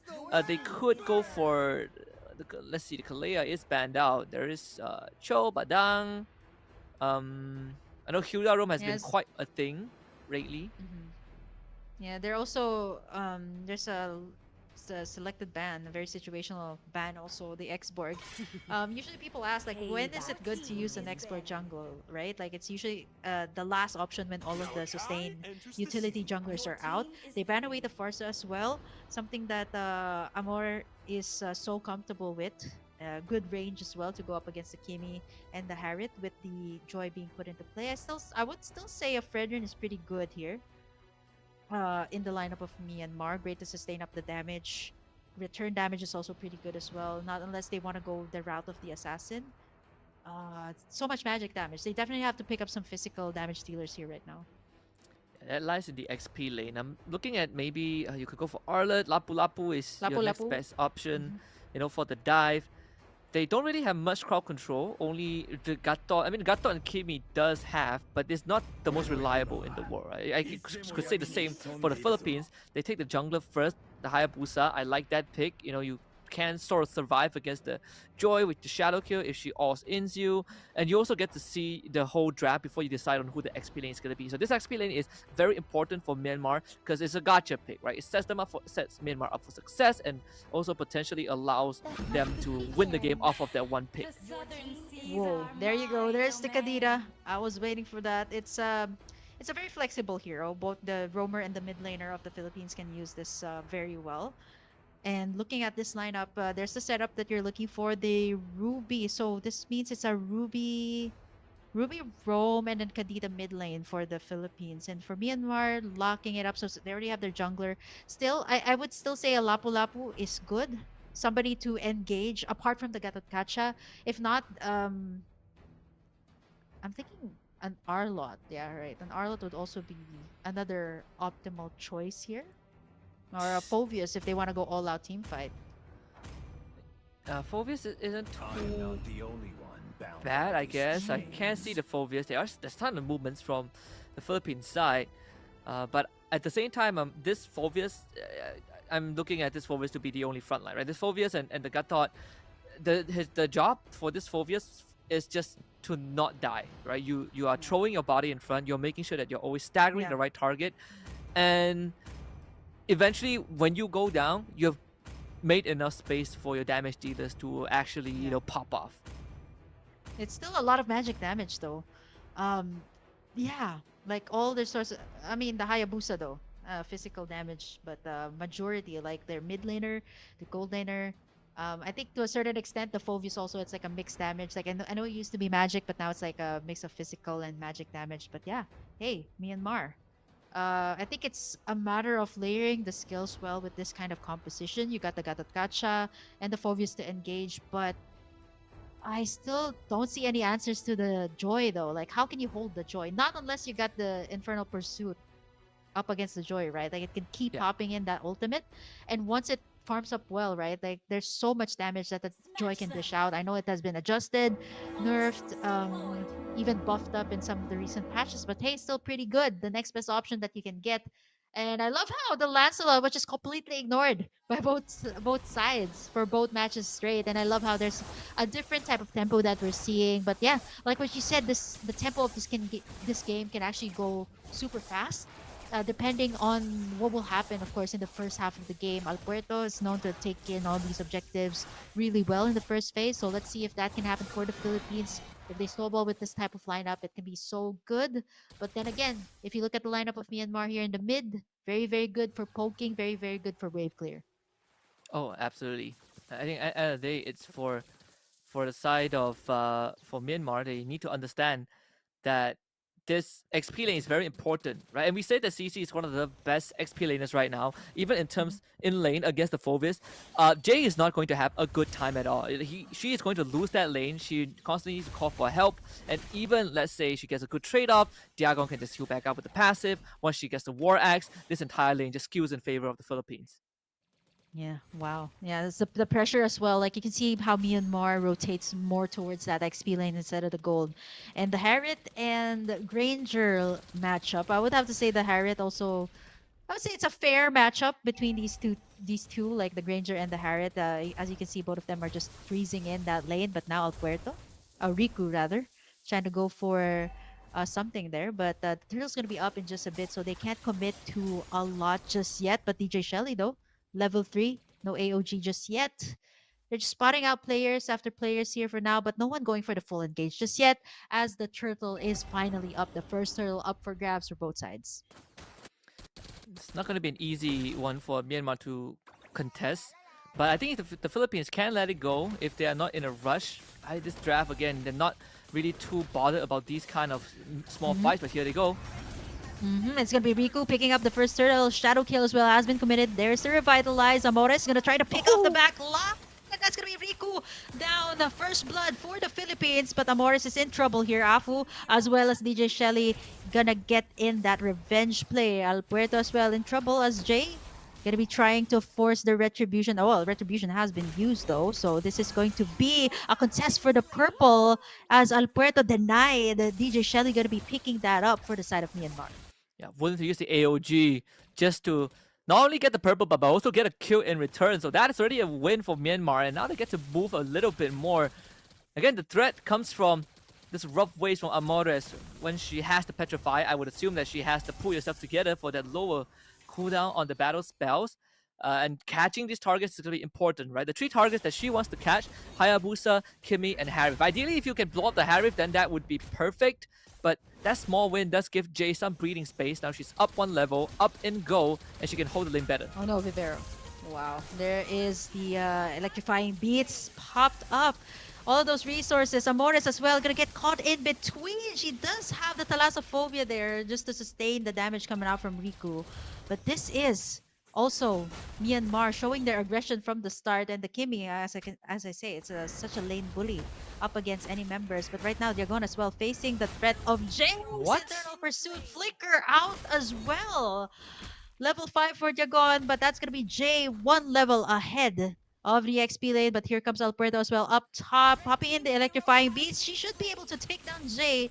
And there's the clapback. Turtle is up in 17 seconds. Philippines showing some signs of life here up against Myanmar. Pretty unfortunate that Diagon ended up going down. I think she could have been a bit more patient and wait out the Sinus mark from Jay to expire before engaging again, because she's constantly allowing this forward to reset the passive and use his abilities, and that's how they got the kill. Oh, But Vivero! wow! Oh, onto Riku! The I am offended, and now here's the signal to go all the way in. Afu, a little bit too low there. Spence!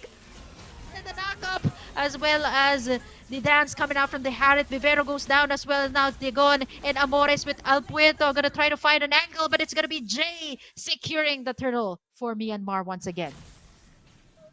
It's a win, I think, for Myanmar. Get the turtle, to get a couple of kills. Vivero going down for the third time, and a bit unfortunate that Perez overstepping, walks up, and Kiko QT just two-shots her. And this is a way closer game compared to game one. Myanmar, they definitely have resetted the mental, and coming into this, utilizing this Phobias very, very well as that brick wall. But on top of that, DJ Shelly is becoming a big problem. Yeah, even Kiko Cutie right now popping in the Zaman Force onto Jagon, forcing her to use the Vengeance. But here comes Jay as well once again.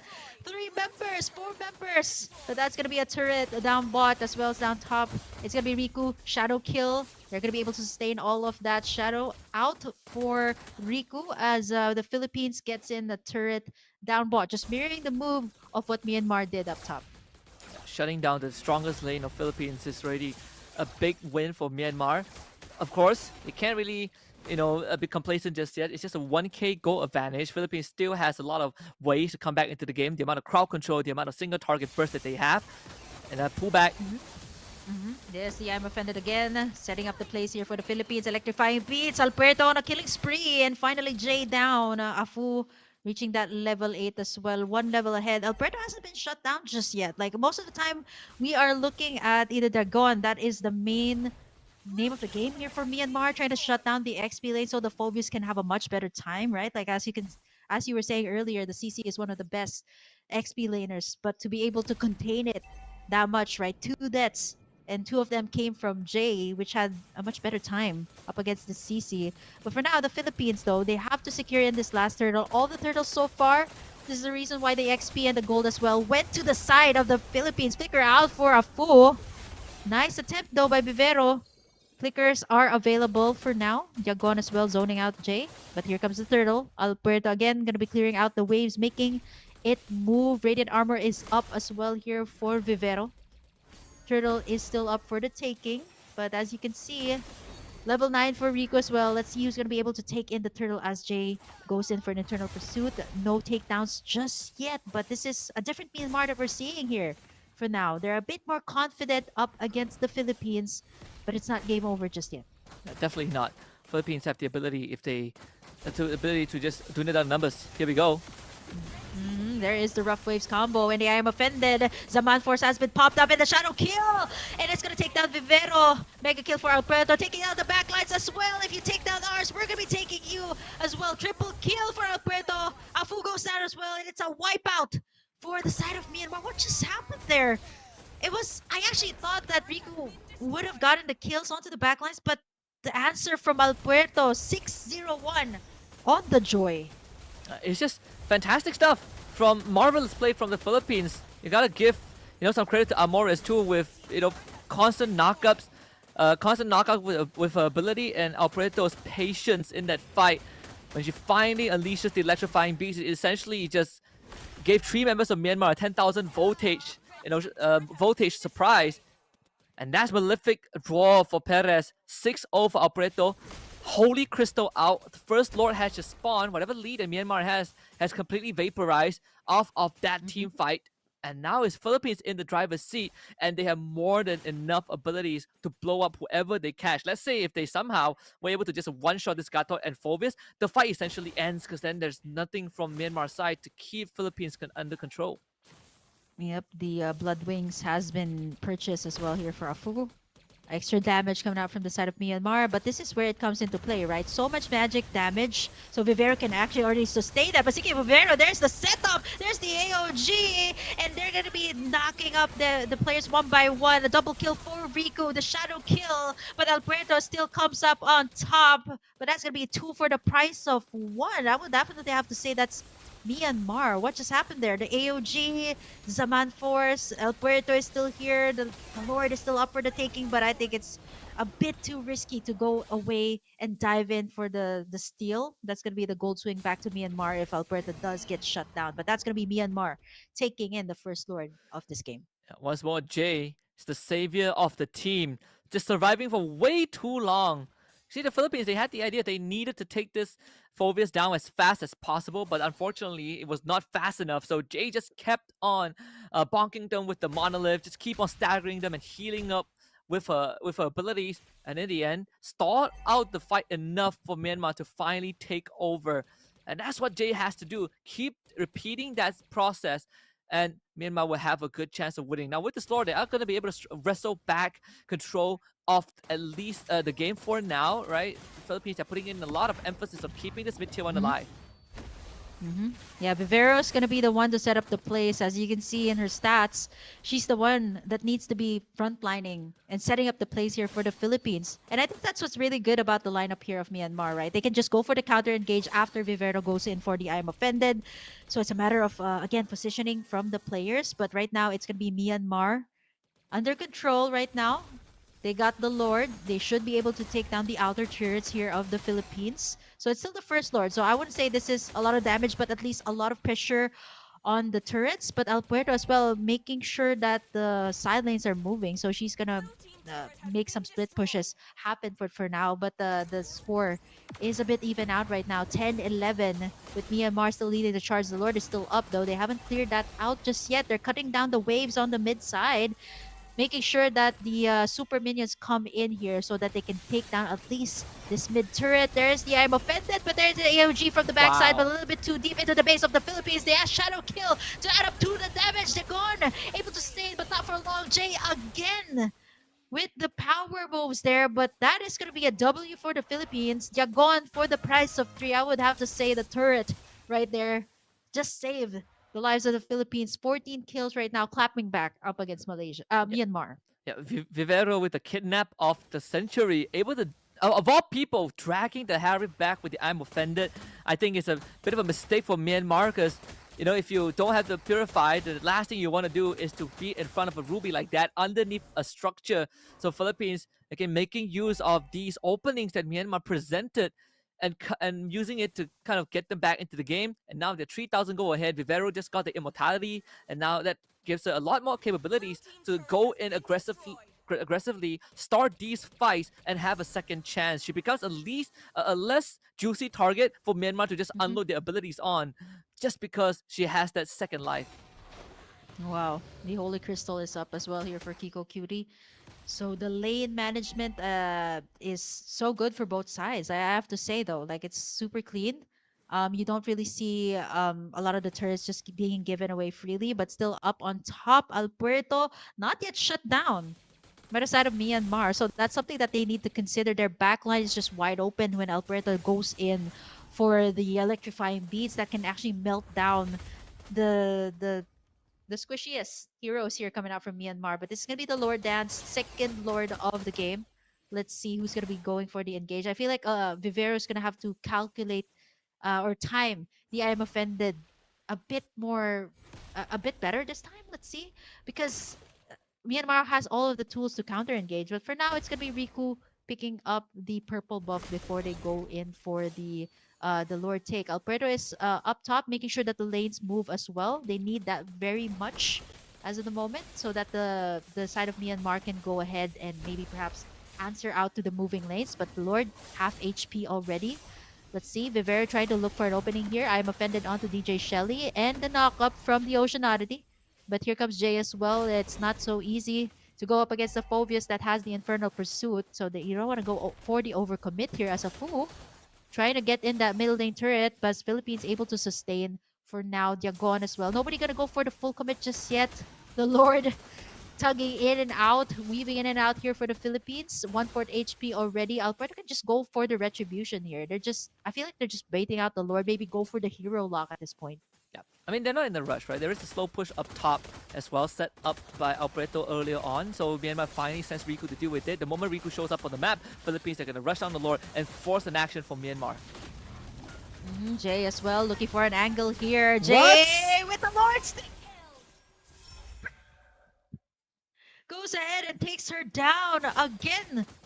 I think the mission there for Jay was just to go in for the Infernal Pursuit, right? But she was like, you know what?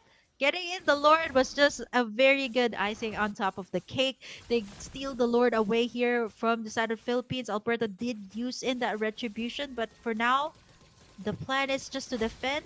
The lane is moving as well down bot, but Myanmar right now, they again on the driver's seat with this Lord. Outer turret, this mid lane turret that has been surviving all odds up against Myanmar here. Should they able to go down right now with the super minions coming? Wait, what? It's still up with 1 HP. Okay. Lord, marching down bot. I think this is the time for Myanmar to engage, but let's see.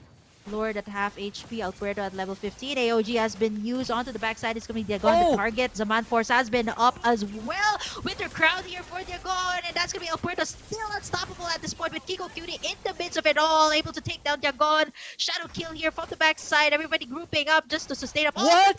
Riku with the shutdown there.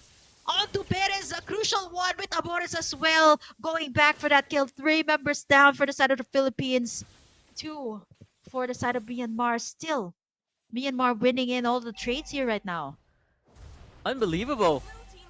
That everything went right for the Philippines and they just could not secure the Lord. I don't think this ends the game, but it definitely puts Myanmar back into the game.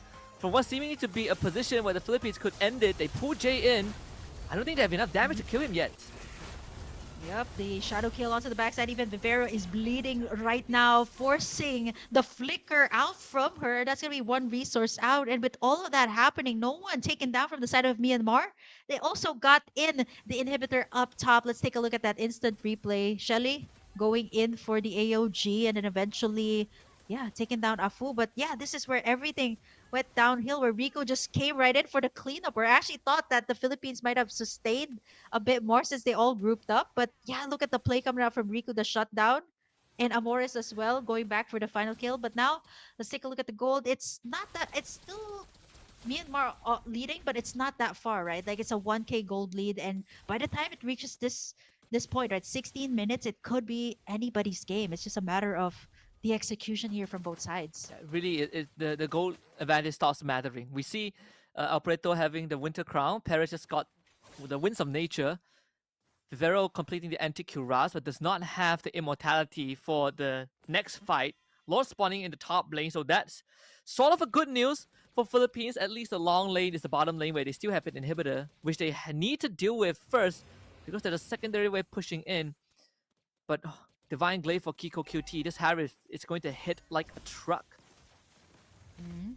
Yeah, you can see even Diagon is 1/4 HP has been shred off of her with just 1 basic attack, right? The Blood Wings also is going to pierce through for both Afu and Kiko Cutie. They're going to be starting up this Lord so confident from the side of Myanmar. They have the damage, but it's going to be reset once again. You don't want to overcommit just yet. I feel like both sides are just looking for pickoffs right now before the Lord take. That's the best way to win this. Alberto is going to be the key. This Joy needs to get the backline. Him and Amores. They're revitalized, and the setup from the Kimi, it's not going to be able to get anyone for now. 1/4 HP, but the zoning from the side of Myanmar, right? They're going to be committing towards this Lord. It's not going to be... okay, it's going to be reset. Reset from now, once again. This is why you call it the Lord dance. Even the Lord is confused at this point. He's going to be taking it in. They're looking for Alberto here. I think Jay's going to be able to spot her. Yep, that's gonna be an information towards the side of Myanmar. So again, the Philippines reset, clear out the waves, and not commit just yet. Like even Vivero is saving up her for her ultimate for the right time, right? Like you don't want to be going in too early with the I'm offended. The two key targets that Myanmar needs to watch out for are Vivero and Amores, right? One I'm offended or one rough waves is going to turn the tides of the battle around. We've seen the damage that this Kadita can do. She literally one-shot a target. We see that her do it on to Afu and Kiko QT throughout the game, and that's why the positioning of both Myanmar cores are as far away as from the bush as possible. You don't want to get ambushed by a random Kadita, especially when you are not carrying the Purify. Vivero gonna be able to spot out Shelly. They're going as well head to head with Jay since the early game. There's the immortality here for Vivero, forcing her to be a little bit more fearless. AOG onto the back to catch Perez, but a flicker out. Yagon taken down there. A double kill for Rico Afu. Alpuerto again gonna be able to take down the backlines, but at what cost? There is the Winter Crown, but there is absolutely no escape up against 3 members. A triple for Rico. 3 members down for the Philippines, with only 2 down for the side of Myanmar's. Their damage dealers, but as long as Rico is up, they should be able to take this lore. The shutdown by Rico as well onto Alberto is definitely huge. The gold swing is gonna go to this Hayabusa. I'm not even sure if this is a wise move coming out from Paris. Maybe try to go and attempt for the steal, knowing that the Lord also has a lot of damage, but she has to be a bit careful here. 1/4 HP left. She doesn't have Wind of Nature Okay, too, Shadow so Kill.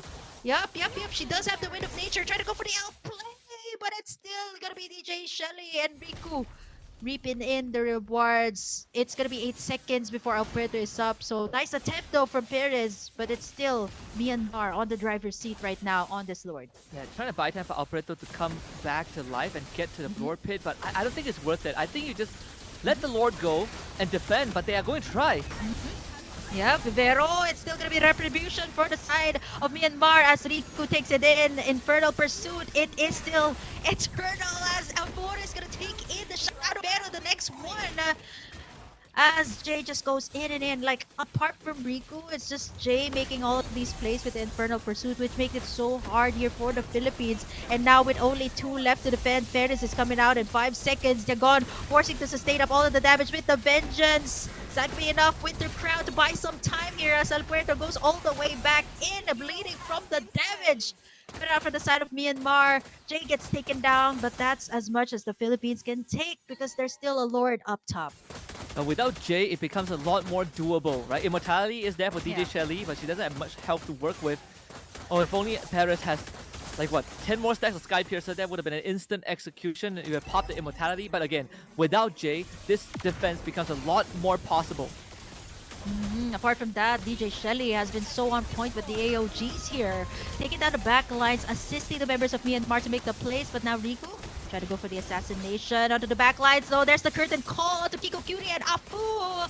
Immortality is being popped in the Winter Crowns. Dagon still goes down. The Lord is still up. Vivero Perez left to defend, but Riku is still to try to go for more. Base is still up, but it's gonna be a double. It's not enough as minion waves pour in. It is gonna be Myanmar forcing out a game number 3 up against the Philippines. Unbelievable stuff for Myanmar. It all started with one Lord steal, the second Lord of the game, but it should have went into the hands of the Philippines, somehow stolen by Jay, and from that point onwards, it was all downhill. And I think the worst part of this entire game was that the last 2 important fights where started with Philippines getting a lead because Amores was constantly finding key targets. She was blowing up Kiko QT and Afu whenever she catches them, but unfortunately the rest of the Philippines could not follow up because you have Jay in their face. So this MVP is definitely going to be the Phobias. Just a world-class performance from this XP laner of the Myanmar team, giving Philippines such a big headache from start until end, and including that Lord steal that turned the entire game on its head. Yeah, it's like a back and forth team fight here, but you know what? Once Riku got in the kill, I think that this should be an 80 80 stacks on the Sky Piercer, right? Which makes it even more difficult for the Philippines. And the AOGs too. I have to commend the AOGs from DJ Shelly, right? Apart from the Infernal Pursuit, that's something that the Philippines has to consider in these team fights, right? The flickers have been forced out. They also have the Hayabusa to deal with, right? This is one of the plays that I actually thought that Amores might have gotten Riku, but with Kiko Cutie into the backside, it was a double kill for Riku. It was really hard, right? Like they weren't able to shut down this Hayabusa into the late game. The setups after setups, there was so much like a buy and sell of the Winter Crown, the immortalities into this game, which goes to show you how much the game has evolved for both of these teams, right? And this was the shutdown onto El Puerto, such a good one on the Hayabusa, right? Like adding up to more of the stacks, adding up to the shutdown goal that was given to Myanmar. And it was just relentless pursuit after that. It was just also good. And honestly, with the second super minion waves coming out, it was just difficult to keep up here for the Philippines as Myanmar just went in straight for the base. And it was over, forcing out finally the first game number 3 here for this group stages of the Iesf Asia and Oceania qualifiers. Yeah, I think Myanmar definitely did a wonderful job this game. I feel like it's more on the Philippines end that they were not able to close out the game. Even though, I mean, Joy had a fantastic game, right? Deathless until the very end. The sad thing is that they just were not able to capitalize on some of these moments for Myanmar. In terms of the macro sense, you can see that the Philippines knew exactly what they needed to do, how they manipulate the wave, but when push comes to shove, they just could not deal with this Phobius. Like Jay was such a big problem for the Philippines to deal with, and it's less of Amores or Alberto not able to find the right target, and more of Paris not being able to participate in these fights because she is constantly zoned out by the Gacha and the Phobius. And then you have a Hayabusa to worry about because Riku keeps finding these late timings to come in for the shadow kill to clean up the fight.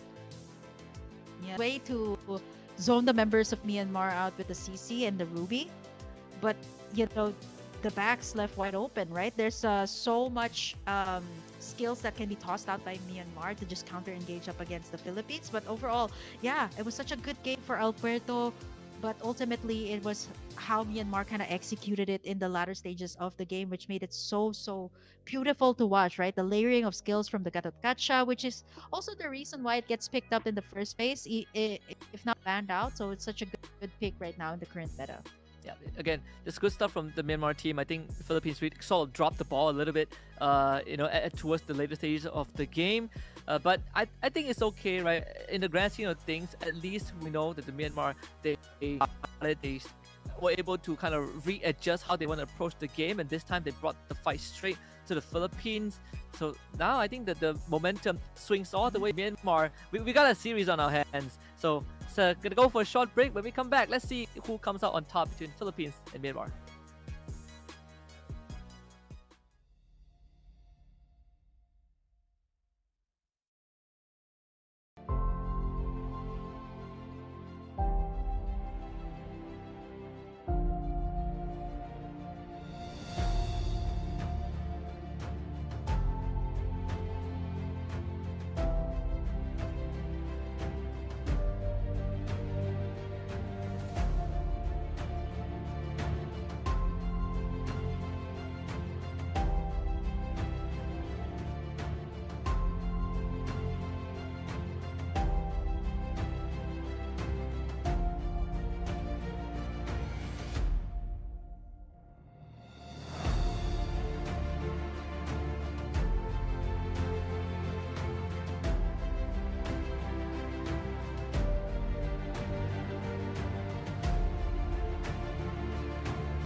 You're still watching IESF, the Asian Oceania qualifiers with me, Kim, and Husky, bringing you guys to our first game number 3 of this MLBB Women's. Well, it's just the first day, but it's going to be the first series that we got in our hands. So Philippines versus Myanmar. Again, it's going to be a reset when it comes to BO3s. This is going to be a clean slate. Takes this last game, we'll take it all. Philippines, Myanmar, toss out what happened in the first 2 games. This is going to be it. This is it. I hope you guys got your break, and I hope you guys have something up your sleeve. I'm not so sure if there's a huge win rate on the red side, right? Like, it seems like that's this game. I don't know. Yeah, I mean, this series so far has been red-sided. You know, both game 1 and game 2 were won on red side, and we even have an update off stream because we have concurrent matches happening. Vietnam against Thailand. Thailand won 2-0 as well, so a clean sweep for the Thais.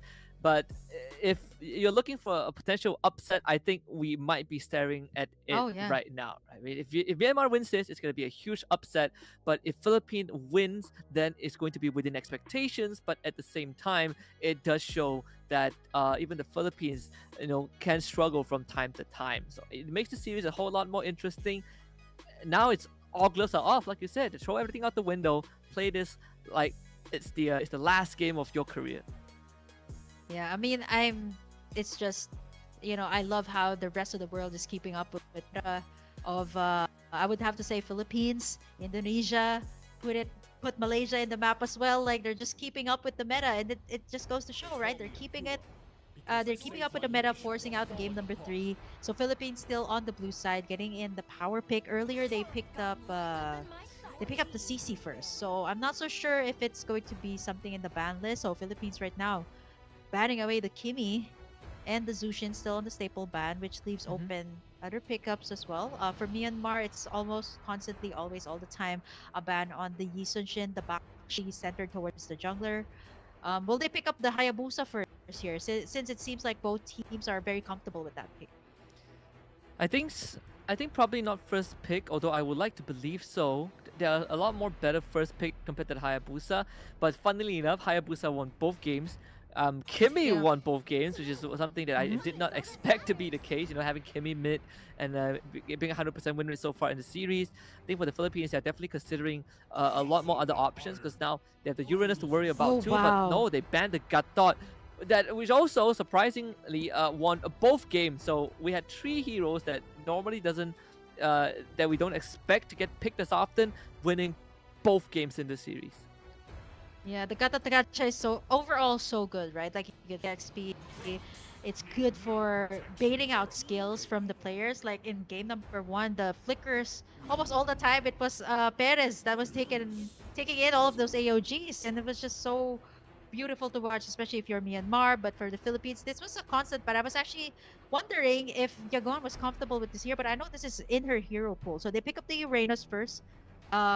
Again, I would have to say this is very flexible. We've seen a Uranus jungle. I'm not so sure if that's still going to be the case if they pull out full utility here for the Philippines. But that leaves other options like still want to see a Lapu-Lapu though. Yeah. Kalea is still open here for Myanmar, or Lancelot, which I've been happy earlier, but everybody seems to be setting that aside and ending up something else. Better yet, this Uranus picks becomes even stronger. The fact that Myanmar banned out the Baxia, right? So you don't even have the natural anti-heal from Myanmar's side. So they're gonna go for the classic, a very, very safe approach. Hylos and Farsa, you cover a lot of bases, good flex, good front line. A Selena comes out instantly from the Philippines. Wow. Amore's specialty. Yeah, it's her specialty. And the Irrital almost immediately right after that. So I guess it's all according to plan. Mobile lineup as well. And with the Uranus in front, there's Vision also. So I think with the mid lane matchup, right? Like the Selena, then again, it feels area, right? Like you have to get those abyssal arrows right to be able to get in the targets. You need the piercer as well. But the CC was also open, by the way, and Myanmar is going to be picking that up. Great in the laning up against the Uranus as well. But Myanmar now going to the second phase of the ban. We still have our assassins up. We still don't know who's going to be the junglers for both sides. Yeah, so both teams really getting some power picks for themselves. Like you said, jungler is going to be the main focus And obviously Myanmar, they have the first choice, right? Being on the red side, so they could theoretically ban up junglers and pick the best for themselves. It started by banning the Jawhead first. We saw how Vivero's Jawhead was a pain for Myanmar to deal with, so they don't really want to deal with that. Completely respectable, I think, if for the side of Myanmar. And you also take away these pickups, right? You already have a Selena you have to worry about. You don't want a Selena Jawhead. Yeah, it's absolutely lethal. But with the Hylos also in play, right? That's something to kind of calm you down. Like, yeah, you do that. You do have the front line. The Selena, though, I'm just a bit worried about the wave clear here, right? Like, I mean, it was adjusted. Like, there's a bit more centered towards single target pickoffs. It seems to be the name of the game here for the Philippines, and maybe put all of their cards onto Perez this time with the Iritel. So now Myanmar, they might just corner out Vivero here, if not maybe corner out Alberto with her hero. So it seems to be a constant ban on the X-Borg, which seems to be something that both teams are actually might be comfortable with. Mm-hmm. Just making sure that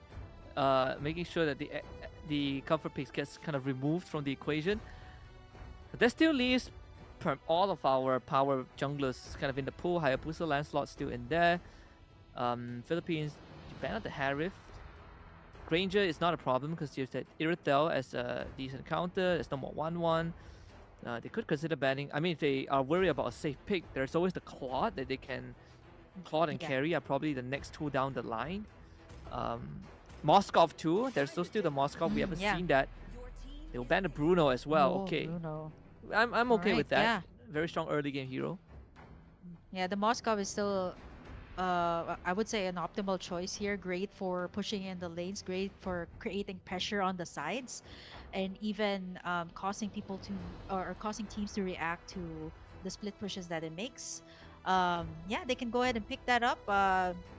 Let's address the elephant in the room. Is it going to be an... Oh, I was thinking of like, yeah, are they going to go for the Hayabusa pick again? But they're going to beef up their lineup once again with the Fredrin here for Myanmar. So again, tanky front line for their side. But let's see ultimately what their marksman is going to be, because they're going to bank in their damage. The Farsa and most likely the marksman that they'll have. But they pick up the chip here Wow. for the Philippines. Wow, Ganks is gonna be the name of the game. I wonder what they're gonna be pairing it up with. The Lancelot. Usually you'd want to pair the chip with the burst mage, like somebody with more burst capabilities. Like yeah, Farsas. Sometimes you pair it with Auroras, but yeah, Selena at that. Oh, so Philippines. It does give them a lot of gank potentials, right? A lot of these cross map movements. They're very mobile heroes that can go around the map, right? Iritel, Lancelot, even Selena and Chip are very good examples of that. And not only that, that gives them extra map pressure, right? Coming from these angles, it really tests the awareness of Myanmar. Like if you sort of lose track of this Chip, suddenly she's gonna appear in your backline, and your entire battle formation collapses. So the Granger is the last choice. So this lane Granger. is essentially going to be in favor of the Philippines. But they're relying a lot, like you mentioned earlier on, Kim, on this Fredrin and Hylos to hold the front and have both Farsa Granger be the artillery. Yeah, if they can get the... I mean, the only way to get to the back lines is through the chip, right? Which is a surprise pick that came out from the Philippines. If they, Vivero can be able to pull off the surprise moves up against Myanmar, right? Like, this could just turn tides around for their side. And with Perez and Alberto on a bit more mobile heroes this time, so they can kind of escape these sticky situations. But this is going to be it. The final matchup for today, Philippines versus Myanmar. They still stick through with what they know best here for Myanmar. They really love going for utility and front line. So going back to the basics and what they did in game number 1. But let's see if that will be up against the Philippines, because I see a lot of these comfort picks coming through for the players of the Philippines as well, coming through for this game. Yeah, and of course a lot of attention is going to be on the Lancelot, right? Because we've talked about how powerful Lancelot is as a hero in the current meta. If the game goes late enough, you can definitely bet that Alberto can basically 1v5 Myanmar if given the right condition. But of course, there is there are ways for Myanmar to deal with this assassin. If let's say Riku gets a good taunt off and you break the combo of his Lancelot, suddenly everything is going to collapse. It comes down to the junglers whether they can hold the front or not. And let's see, Alberto, we've seen her maneuver with the Joy. It looks as flawless as it can be. I'm pretty sure that the Lancelot is going to be in good hands. Yep, for sure. As we head over into game number 3, there's going to be a lot of pressure on the mid lane here as Amor is already planting in the arrows, knowing for a fact that the Lancelot could go all the way in. But wait, what? It's stunned out there by Afu, and that's going to be the first blood drawn in here by the side of Myanmar. And that is the worst possible start. If they can get a Q up here, it would be great. But again, CC, Jay able to sustain just barely through it. I guess the Uranus though, not much you can do. Diagon's gonna heal back up. But yeah, I mean, Alfredo going down like that is definitely not what you want. You lose the litho over to the side of Myanmar. Morris is not gonna get a kill either. So this Lancelot now gets slowed down, and that gives Myanmar even more space to work with. Yeah, the Curse of Crow, the second skill here of the Farsa, does have that stun apart from her feathered airstrike, right? So that's at least like one or 1.5 seconds, so that should be enough to go for the counter engage here for Myanmar. Good start. Well, let's see. Turtle is going to be up for the taking here as Riku and the rest of the gang going to be rotating towards this side. They do have a chip here that can go for the ganks onto the side lane. Vivero and Yagon here in trouble. Shelly does not have the Glorious Pathway just yet. Level 3 power spike. We're waiting for the XP laners to get that. But for now, it is going to be Riku already positioning herself towards that side. But then again, you're talking about Lancelot that can just go in for the kill. This is by no means GG's. Somehow, Alberto still has more XP than the Frederick. Here they go. Yeah. Okay, feathered airstrike. It's going to be Alberto picking up the turtle this time. Revitalize. Afu gets taken down there. A retaliation coming out from the side of the Philippines. Riku going to be able to sustain. Not for the Appraiser's Rat though. Not long enough for that. As Vivero going to be able to pop in that ultimate as well. Jay going to be able to sustain. But up against Amores and the rest of the gang, it is not going to be enough as they're able to move forward. Let's take a look at the gold lane here. Perez versus Kiko. Not much happening just yet. Kiko doing her very best to clear out the ways and make sure that she advances first. But with the most damage dealt, it's actually surprisingly Jay up on top with the CC. Wow, they basically recovered from the start. Trying to go for Alberto. Good dodge. Oh, the feathered strike again strikes down. Alberto, man, that is so difficult to watch, right? The stuns, the slows from the high loss, and Afu with the perfectly timed ultimate there, taking down Alberto for the second time in this game. But looking at the overall picture, though, it's still going to be Philippines leading in with the map control, I would say. That this time they got much better side lanes, as Diagon is able to move a bit forward compared to the game that she had in for the second game, right? Like there's a lot of takedowns on Diagon, but I might be calling that too early. She's still a bit too tanky though. They're not gonna be able to burst her down just yet. Glowing Wand has been secured here by Amores, standing at 202 by the way, on a comfort pick on the Celine. This gang should be an easy takedown. There we go. Yeah. Instantly, just like that. And they lose nothing, right? It's a shortcut, so Diagon goes back to the XP lane, gets the sandbag Jay again. Jay getting a taste of her own medicine. Like last game, they kept on pressuring the CC of Philippines, and now they are taking in the same treatment. Even Kiko Cutie here as well. A lot of pressure from Vivero. I mean, when you see the chip, it's almost all the time you're going to be worried if the ultimate is up. And now Diagon as well. She's able to sustain a bit more this time. The flicker has already been used earlier. Feathered airstrike as well, but it's not enough to take down this Uranus. As Vivero going to be suffering, or not just yet, facing the high loss here. But it's going to be Diagon though, getting bursted down there by the rest of the members here of Myanmar. One member down right before the turtle take. The arrows have been planted here by Amores. As Rico going to be starting up this turtle. Let's see if it is going to be the Philippines once again taking this further side. It's not going to be easy. I mean, they saw the Farsa. Shortcut drop. Yep, it's not enough. Not enough just yet. As Diagon going to be able to zone out the members here of Myanmar, as the rest of the members of the Philippines might just go for the turtle take. It's not going to be easy to take down this Uranus. It's going to be using up all of the forces. Jay once again, but it is going to be a Fu getting taken down there by Amores as well as Alpuerto. Kiko Cutie as well taking down the mid lane, or rather Jay and DJ Shelly on the CC. Are they gonna commit to the turtle here for the side of Myanmar? It's been a tug push and pull here, but Kiko Cutie though finds Perez here, flickers out to safety, and that's gonna be no casualties here for both sides. Huh. Well, actually, this is not too bad for the Philippines, right? They got 2 tier 1s, including the mid one. If they get this turtle, it will be a bonus. If not, they are locking down the purple buff of Myanmar. So either way, the map control is in favor of the Philippines. Yeah, Petted airstrike here, and the glorious pathway. It's still gonna be Alberto picking up the turtle here for the side of the Philippines. But at what cost? Onto the back, there's the shortcut though. Onto Kiko, that's gonna be their target as Vivero picks up the kill. But here comes the backup here, Riku. And DJ Shelly is gonna suffer the rat here of Amores on this Selena. DJ Shelly and Afu as well. Flicker out from Diagon, but Amores with the flicker. Apparently not enough just yet, Jay. Gonna get stunned, gonna get slowed there by the arrows as Perez gonna be taking in a brunt of the damage there from the Vengeance. But that is, wow, flicker in from Amores standing at a 5-0-2 with the Selena. Morris been really hitting these nasty abyssal arrows.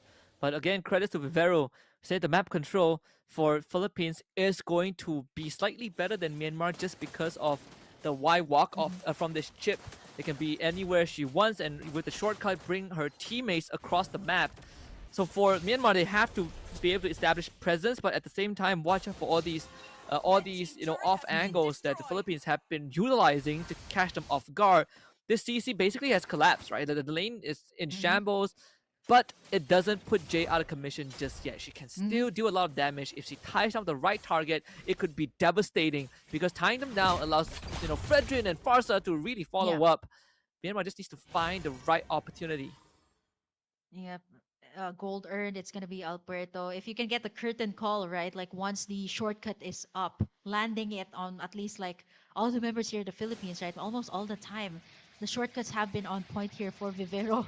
Once you see her up down bot, you see her up top. It's just so easy to go around the map. And right now, pressure in on all of the lanes here for the side of Myanmar. Last turtle is going to be up in just a few. So let's see what Myanmar will answer out. That's going to be the turtle cam being focused there. Up on screen, it's going to be Alberto starting up this turtle. For the rest of Myanmar, they do have the ultimates up, but there's the threat as well of the Selena. Vivero as well trying to look for an angle here onto Kiko Cutie on the backside. Turtle's going to be reset once again.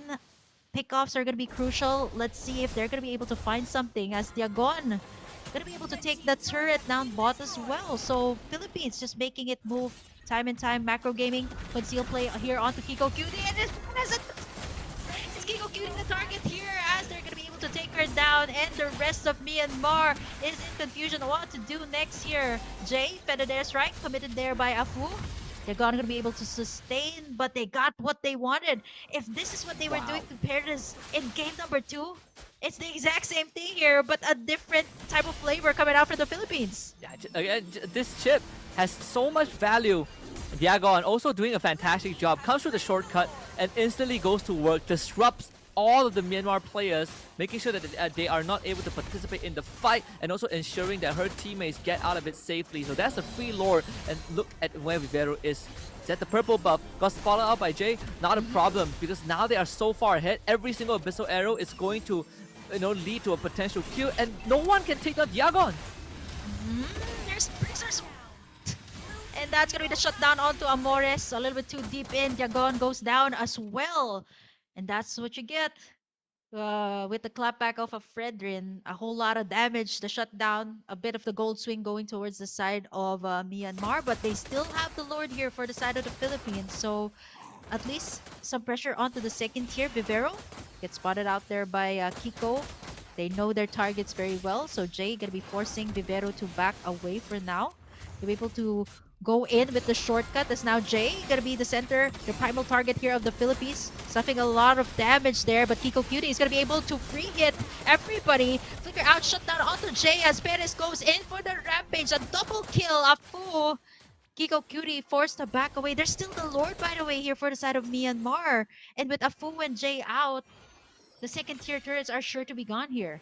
In a normal situation, this would not have happened. But because they had a chip, so the moment their teammates revived, the chip just brings them in with a shortcut as if they lost nothing at all. In fact, that's a net positive, getting 2 kills and an inhibitor. I think Myanmar can still defend this, but they've lost a lot of tempo just off of that fight. It's just tempo, but you're gone. Oops, that's gonna be a lot of damage coming out. Feathered airstrike onto the backside. Vivero forced to flicker out, but not to safety. As it's gonna be Riku taking her down, but the rest of the members here of the Philippines gonna be able to take down 2 inhibitors for the prize of 2. Still them standing on top. Still the Philippines with the gold lead right now. Myanmar somehow was able to stop the bleeding. But it's again a lot of damage being dealt. 2 inhibitors down. The next Lord up and on the top lane. So that's going to be a bit of a headache because the Philippines can just set up. The long lane will always be in the favor of the Philippines. And not to mention, Almores's Selena will always be a threat. And the lesser map control you have, the more dangerous Vivero becomes. Alberto. Uh-oh. Oh, a bit too deep in. 30 seconds before the Lord is up though. So this is gonna be able to contain the Philippines for a bit. So I don't think they're gonna go for more shortcuts for now. But 35k, still Philippines in the lead. But, without Alberto, I don't think they're gonna commit to more of these shortcuts. Not unless, it's gonna go towards the Lord. Yeah. Pretty unfortunate when the jungler just walks it down. They saw Perez, but Perez should be able to get away with the heavy crossbow. So that's a heavy crossbow for Glorious Pathway. An ult for an ult. But again, we talk about how the bottom lane, the long lane will always be in favor of the Philippines. As we get a bit of a pause, I believe this is going to be called by the Philippines just to make sure that Yeah. Alberto is not going to Okay, walk it down yeah. the lane again. Gotta make sure she's okay because Yeah. this Lord fight, if anything goes wrong, we might see a repeat of Game 2 when Myanmar comes back just because of a Lord. Yep, we're gonna have to wait on this one, but it's again, this is looking really deadly, right? The chip setups here of Vivero, and at the same time, the Fredrin's Appraiser's Rat. Every time, you go in for the shortcut, but again, Riku has to sustain that much, right, before casting out the Appraiser's Rat. But it's still not game over just yet. The gold is not too far off just yet. Like 4K, that's probably like at least 1 or 2 shutdowns from the side of Myanmar. And like what you said, right, it can swing towards the other side. So momentum still towards the Philippines, but let's see. After the pause will be unpaused in just a bit. It's going to be it's not going to be an easy thing. I think even for Myanmar, right, in the state, they need to get a Lord still. And even if they do, it doesn't guarantee them any sort of a chance to win. It's more of an equalizer. They only got 1 turret so far, which is in the bottom lane. And that bottom lane is also where they lost an inhibitor. So at the end of the day, for Myanmar, this fight is to keep them in the game more so than it is to win them the game. But you can see that they are scaling up. This Granger is getting a lot of damage. The CC is also able to contribute a lot more. The Fredrin and Hylos, they are quite a menace if they are able to keep on keep on holding the front. But not to mention the Farsa burst damage. Like if you are able to control the Lancelot, that completely eliminates the threat of a backline dive. And Myanmar, they have some good ideas in how to make it happen. It's just preventing, just that they need to stop Vivero from suddenly appearing on top of Riku and then just bringing the whole cavalry to take care of her. Yeah, this is the second Lord also for both sides to take in. So I think for the Philippines, if they do take this one out, right, like one shortcut could just be it, could just seal the deal here for Myanmar. But then again, like what you said, if it can be a steal for the side of Myanmar, it can be an equalizer or at least stop the bleeding for their side because the Philippines has been creating all of these good shortcuts time and time again coming out from Vivero. But let's see if they can hold out. Again, it's gonna be a Fredrin up against a Lancelot when it comes to the objective takes when it comes to the Lord dance. So let's see. Ultimates, it's important to bait it out right before the Lord, right? It's gonna be difficult once these ultimate skills even are baited out. But I think for the Philippines, most of the time the shortcuts are almost all the time reserved for Kiko Cutie, and nobody but Kiko Cutie in this game.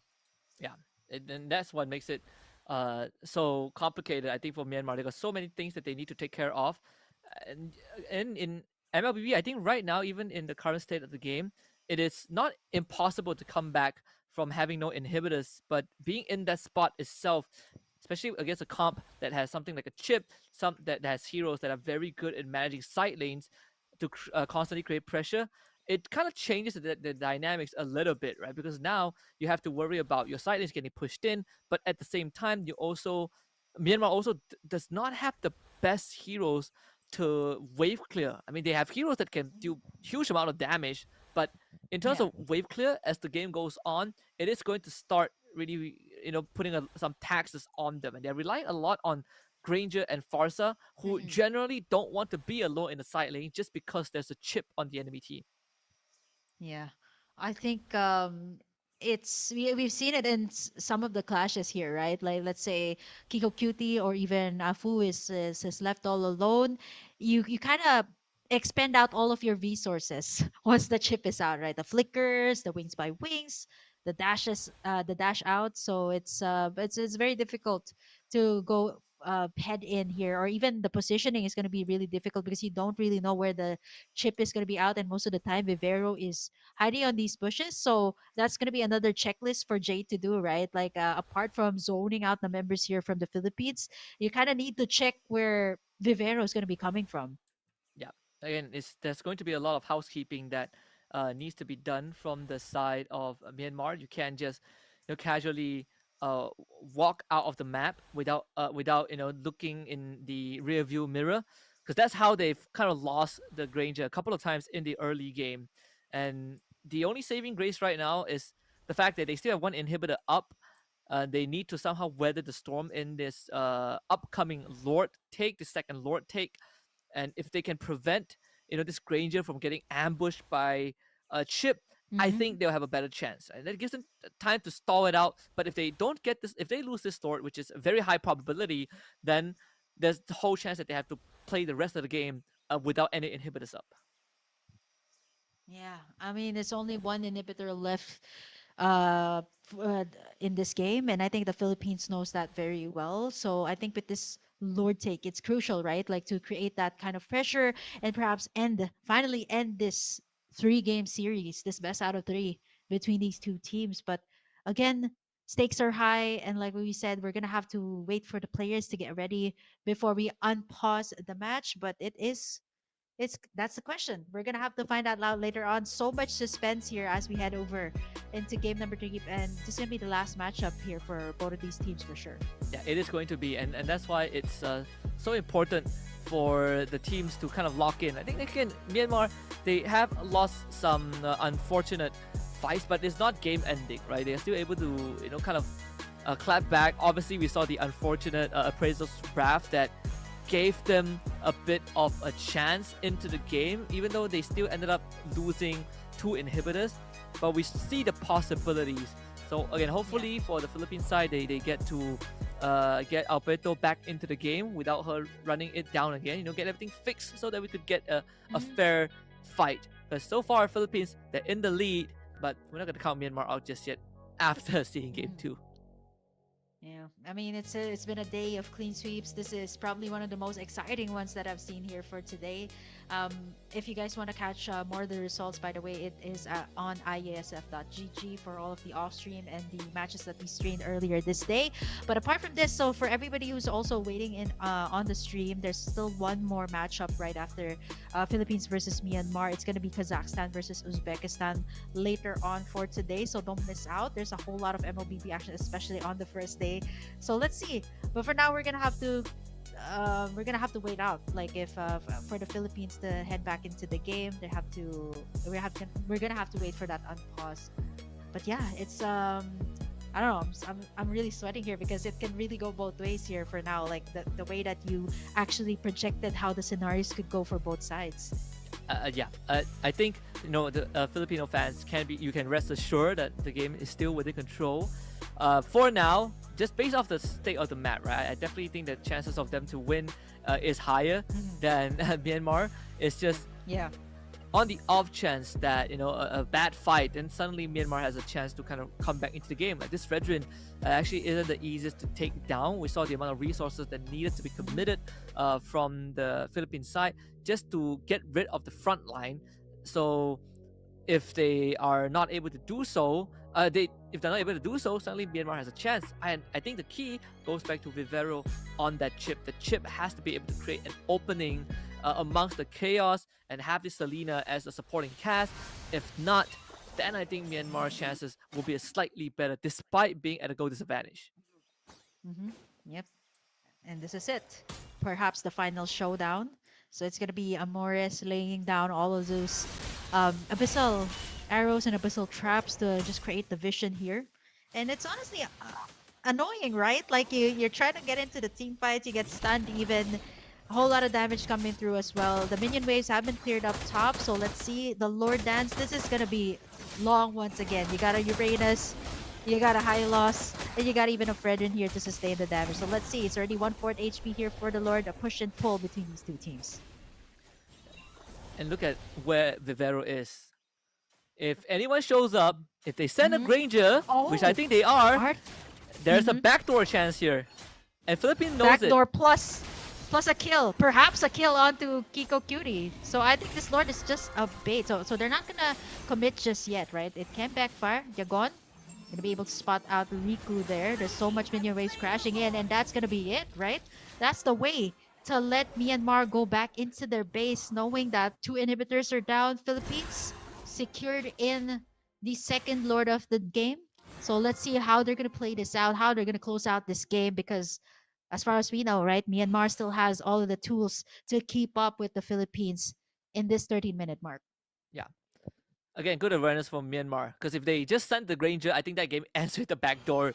But they had DJ Shelly accompanying Kiko Cutie, and understanding that their hands are tied, so they are forced to give up the Lord. This could lead to all inhibitors going down. It's not going to be an easy defense, but Myanmar, I think they have a chance to do it. Although with all these freeways pushing in, it will be a tall task. Let's see what happens. Yep, it's gonna be Myanmar gonna tug in the Lord onto the side, just making sure that they buy a little bit more time. There's the feathered airstrike. Even Yagon is bleeding from the damage, the burst damage, but the shot spiked. And now here comes the glorious pathway. This is the opening that they were looking for. Flicker out for Yagon. Riku goes in for the Appraiser's Rat, but the flicker in time to just evade all of that. The crucial pickoff onto Perez. And now they're going to try to fight back here, knowing that their main damage dealer is not going to be there. So for the Philippines, they've at least created the pressure. But for Myanmar, they have successfully defended. But let's not forget, there's going to be a whole lot of super minions. At least 1 or 2 come in right after the Lord. They defended the last inhibitor, and I think that is the icing on the cake. I believe that Jay used the curtain call, and Perez got caught with someone else and just got ran down by the CC. So Myanmar hold the fort, didn't lose their last inhibitor, even though it's with a sliver of health, but the fact that the structure still stands now gives them another chance at life. At this game. Wow, I mean, this is what you say. It's really a different ball game, a different piece when you say it is the final game. The game equalizer for both sides, the series equalizer. And this is honestly what I love about best out of threes, right? You can bring out the best of each of these teams. So there's a possibility, again, with the inhibitor turrets down here for the side of Myanmar, a possibility for a possible split push here for the Philippines. Knowing how this next Lord is gonna go up, but since the minion waves are gonna favor, still their side, there's a possibility for that, but I feel like there's too much at stake here for the Philippines to kind of pull off that type of play. Not unless they kind of have Myanmar's eyes all set up on the Lord, so that might be a far-flung idea, but Vivero, again, still not leaving Paris up to the all alone here. So I think it's a matter of, again, pickoffs. What the Philippines wants is just to create the pressure. As you can see, like the minion waves, they're making sure that it moves right before the Lord take. Yeah, and there's a slow push up top, so someone has to deal with it, and Vivero is on standby. The moment a face shows up, Vivero is going to pounce, they'll get a kill, maybe 2, perhaps win the game from there onwards. Wishing Lantern for Afu. There's going to be no defense top. The wave is pushed out, so another Lord for the Philippines. Yagon, though, getting caught there in between. Forced to pop in that Radiance. Amores does find a Fu. You see Vivero as well. The glorious pathway has been used. And the thumbs up. It was an almost there for the Philippines. But yep, Myanmar still has to defend up against this Lord, marching on the mid lane as the Philippines continues to create in the pressure after pressure. Look at the minion wave management here. So clean. They want to make all of the minion waves come crashing through the base here of Myanmar. This is a coup de grace for Philippines. I'm not sure if Myanmar can defend this unless they somehow assassinate Perez once more. Yep. There's going to be the feathered airstrike onto Dragon, but the Philippines has their eyes set as Alfredo arrow. go in for the back eyes of Fu! And Rico goes down! And that's going to be 3 left to defend here on the base of Myanmar. Will it be enough? DJ Shelly going to be forcing in, tanking up the damage, but I think this is going to be it. The Philippines finally closes out this series with a 2-1 up against Myanmar. Such a valiant effort though from both sides. So you can see that it's just the continuous evolution of Mlbb in all of the regions. And I honestly love how these females can keep up with the current meta. Kudos to the Philippines. Good win. GG and nice try though to Myanmar. Let's take a look at the highlights here. Again, congratulations to the Philippines. Great fight put up by by the Burmese.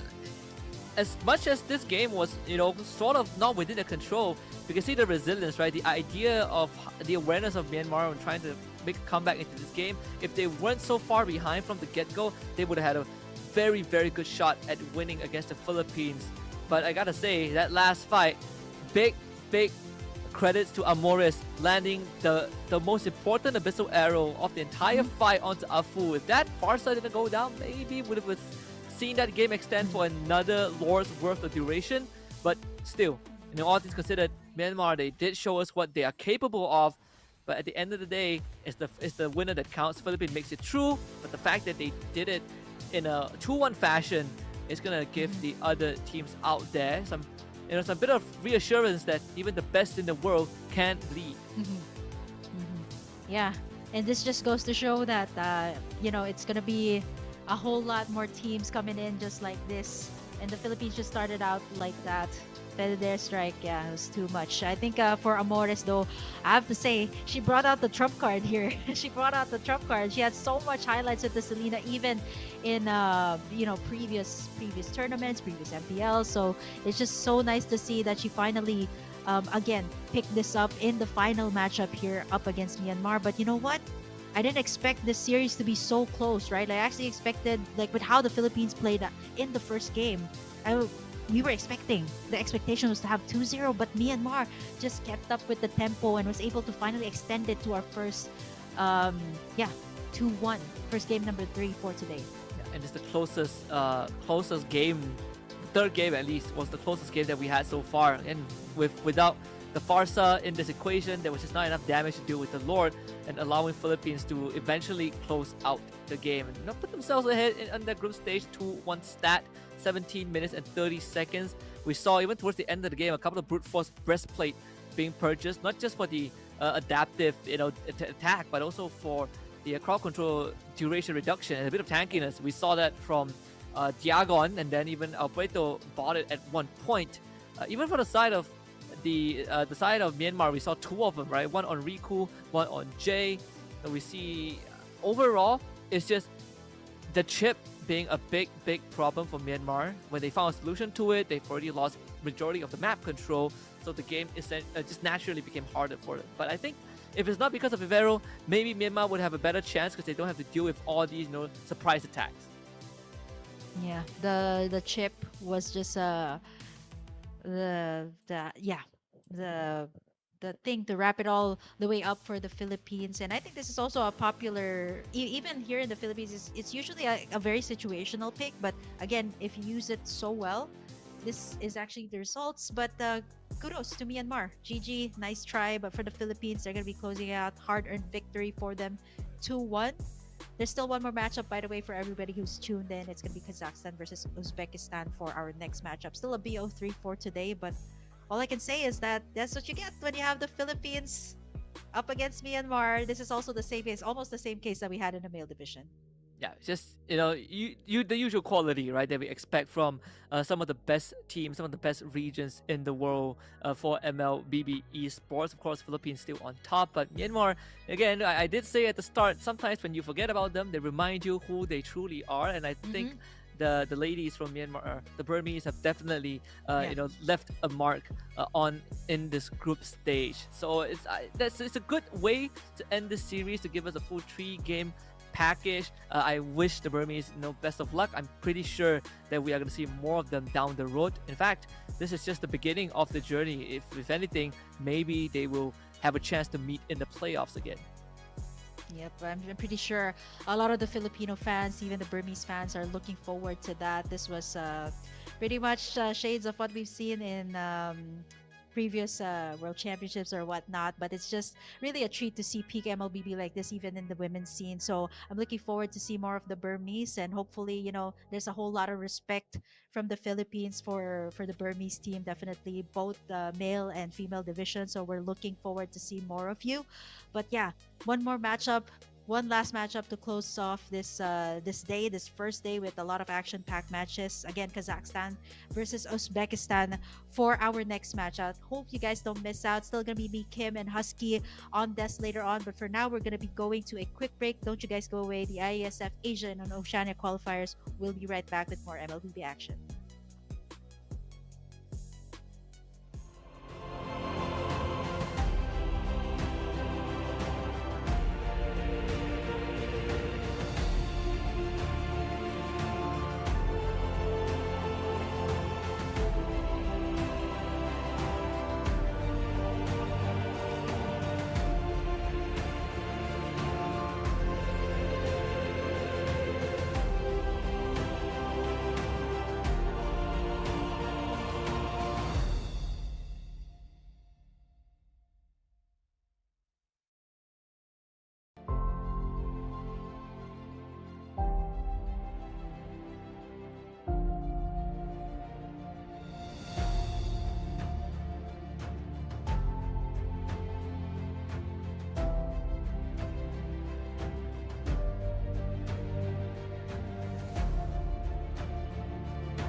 We're back after that short break. Welcome back to the IESF Asia and Oceania qualifier. Still with me, Kim, and Husky, bringing you the action for the final matchup for today, Kazakhstan versus Uzbekistan in our final BO3 of the day. So many things have happened all throughout the day. I mean, I've been here from start up until the finish, so it's so nice to see the ladies once again duke it out, of course, here in the qualifiers. But how are you feeling, Husky? This is our last series of the day. Yeah, I'm still feeling energetic for more after watching some quality ML earlier on between the Philippines and Myanmar. But right now, I think it's sometimes we go from the major regions to some of the more less seen ones on the global stage. I think this series is going to bring us some surprises as well. Kazakhstan against Uzbekistan, we don't get to see them often competing against each other, let alone playing Mlbb competitively. So I think this is going to be a treat. It's sort of like a dessert, right? A palate cleanser to see what the other side of the world has in store for us. Maybe they know some metas that we don't. Kazakhstan and Uzbekistan. Last time I've seen them was also in day number 1 for the male division. And yeah, there's a lot that you can say when you see how the banning phase and the picking phase is going to go. Let's take a look at the team roster here for Kazakhstan. It's going to be Nile, Blinked, DD, did I say that right? Dex, Primal, Roar, Sai, and Lanayir. That will be playing for the team roster of Kazakhstan. Yeah, and if I remember correctly, like even in the men's division, for these regions, even the men's division, I think it was Kazakhstan in the men's division that had a decent record. I gotta check it in a little. Gotta check it just to make sure. But overall, I think we have no. It was the women's division, right? Kazakhstan in the group stage, they did have a 2-0 victory. They basically just almost clean swept everything. In terms of matches, they 2-1 Uzbekistan and they 2-1 against Kazakhstan. So this is sort of a rematch from that group stage, which in of itself is pretty interesting. At least this one is for the mixed division. For the women's division, if it tells us anything region-wise, maybe Kazakhstan is going to be the favorites to win it. Yeah, there's not a lot of like what you said. There's not a lot of information. Maybe not a whole lot of tournaments just yet in their region. So we're gonna have to find out. This is definitely one of them, and it's at the grandest stage at that. So I want to see what they'll pull off. So far in the male division, I feel like it's pretty much a similar method with what we'll get in the women's division, maybe like a mix and match of what we've seen in the male division. But so far, I think they're up to date with the meta. They're up to date with what's going on, and they've been keeping up with the current meta because there's a whole lot of Lancelot still for today. Got to catch us even. So I want to see. I don't know. There was also a time that Uzbekistan also pulled off something uncontemporary. We've seen a lot of uncontemporary also today for those who have been watching since the start of the stream. A Belleric that was picked up today had a high success rate, won the game. We've seen a Cecilia and Carmilla combo that just took the game by storm also. So there's a whole lot of things going on. I mean, I can't believe I was here from start to finish and still holding out strong here up until this the last series of the day. So let's see. We've seen a game number 3 for today, so catch me by surprise. Kazakhstan and Uzbekistan. I want to see what you guys have got up your sleeves today. Yeah, again, totally very, very excited to see what they have in store for us, right? If in the other divisions if the other division is any indicator, then maybe Kazakhstan, like I said, is going to be the favorites. But I'm not going to put it past Uzbekistan. I think, a lot of times when we kind of watch competitive MLBB, we sort of overlook these regions, right? Because we don't have enough info on them, but that's how they kind of surprise us every now and then. So MLBB is defined by the draft. We're gonna head into the draft, and right at the bat, we are seeing clear signs of priorities, right? CC Bruno first phase ban, bit of a surprise, but I would assume it's the comfort pick of Kazakhstan. But no Haya, no Yishun, no Arlet, and the Kalaya first pick. So Lancelot's still open. Lancelot, Zushin, even I think a lot of the teams love to prior this, knowing that she has a whole lot of utility in her kit. But it's gonna be a different route here for the side of Kazakhstan, going in for a setter as well. Again, flex for the Badang, could go to the Roam, could go to the XP. The CC has been banned away, so which means that I want to see a Lapu Lapu here in this last game. Me and Nice to have been talking about it in the last time I casted. The last time I was here. Whoa. But well, yeah. Speak of the devil. I want to see it, and there you go. Yeah, yeah. There you go, the Lapu Lapu. Us and you shall be ask and you shall receive, right? Lapu Lapu. I mean, I've also talked about the Lapu Lapu in the previous series where where I want to see this hero. It's such a powerful hero right now. Great diver, great damage, and just strong laning. And you see the Irritate being picked up by Uzbekistan. Like this, I mean, the teams are incredibly decisive on who they want to pick. So it's already got to be very excited. The Farsa comes out, power picks for Uzbekistan. Yep, solid damage as well. Great area of effect for Uzbekistan, but they are gonna have to watch out, of course, for the combination here of the Badang and the Lapu Lapu that can be very deadly. You add the Granger here in this lineup as well, going to the side of Kazakhstan, great range. I would say can go head to head, of course, with the Iritel. But we're heading over into the second banning phase, just like that. It's so fast. I feel like these two teams have already gone up against each other, maybe in ranked games, maybe in scrims even. So I think they have a little bit more of information here with how fast the banning and picking is going here in this final matchup of the day, match number 1, by the way. So it seems like there's no junglers just yet for both sides. So are we gonna be taking away more assassins here right now for both sides, or maybe even pressure out the XP lane since Kazakhstan already has a very solid powerful XP laner here? I think if you are Kazakhstan, you probably won't be too worried about banning out junglers because you can forfeit your jungler, right? You can forfeit your jungler and give yourselves an edge. And if you are Uzbekistan, you're also thinking the same thing. I don't want to ban out too much junglers and leave myself with no room to breathe. So banning out the Fredrin, it makes a lot of sense. We still have the Baxia, Akai, Lancelot still left in the pool, the Joy too. So 4 decent junglers for them to pick and choose.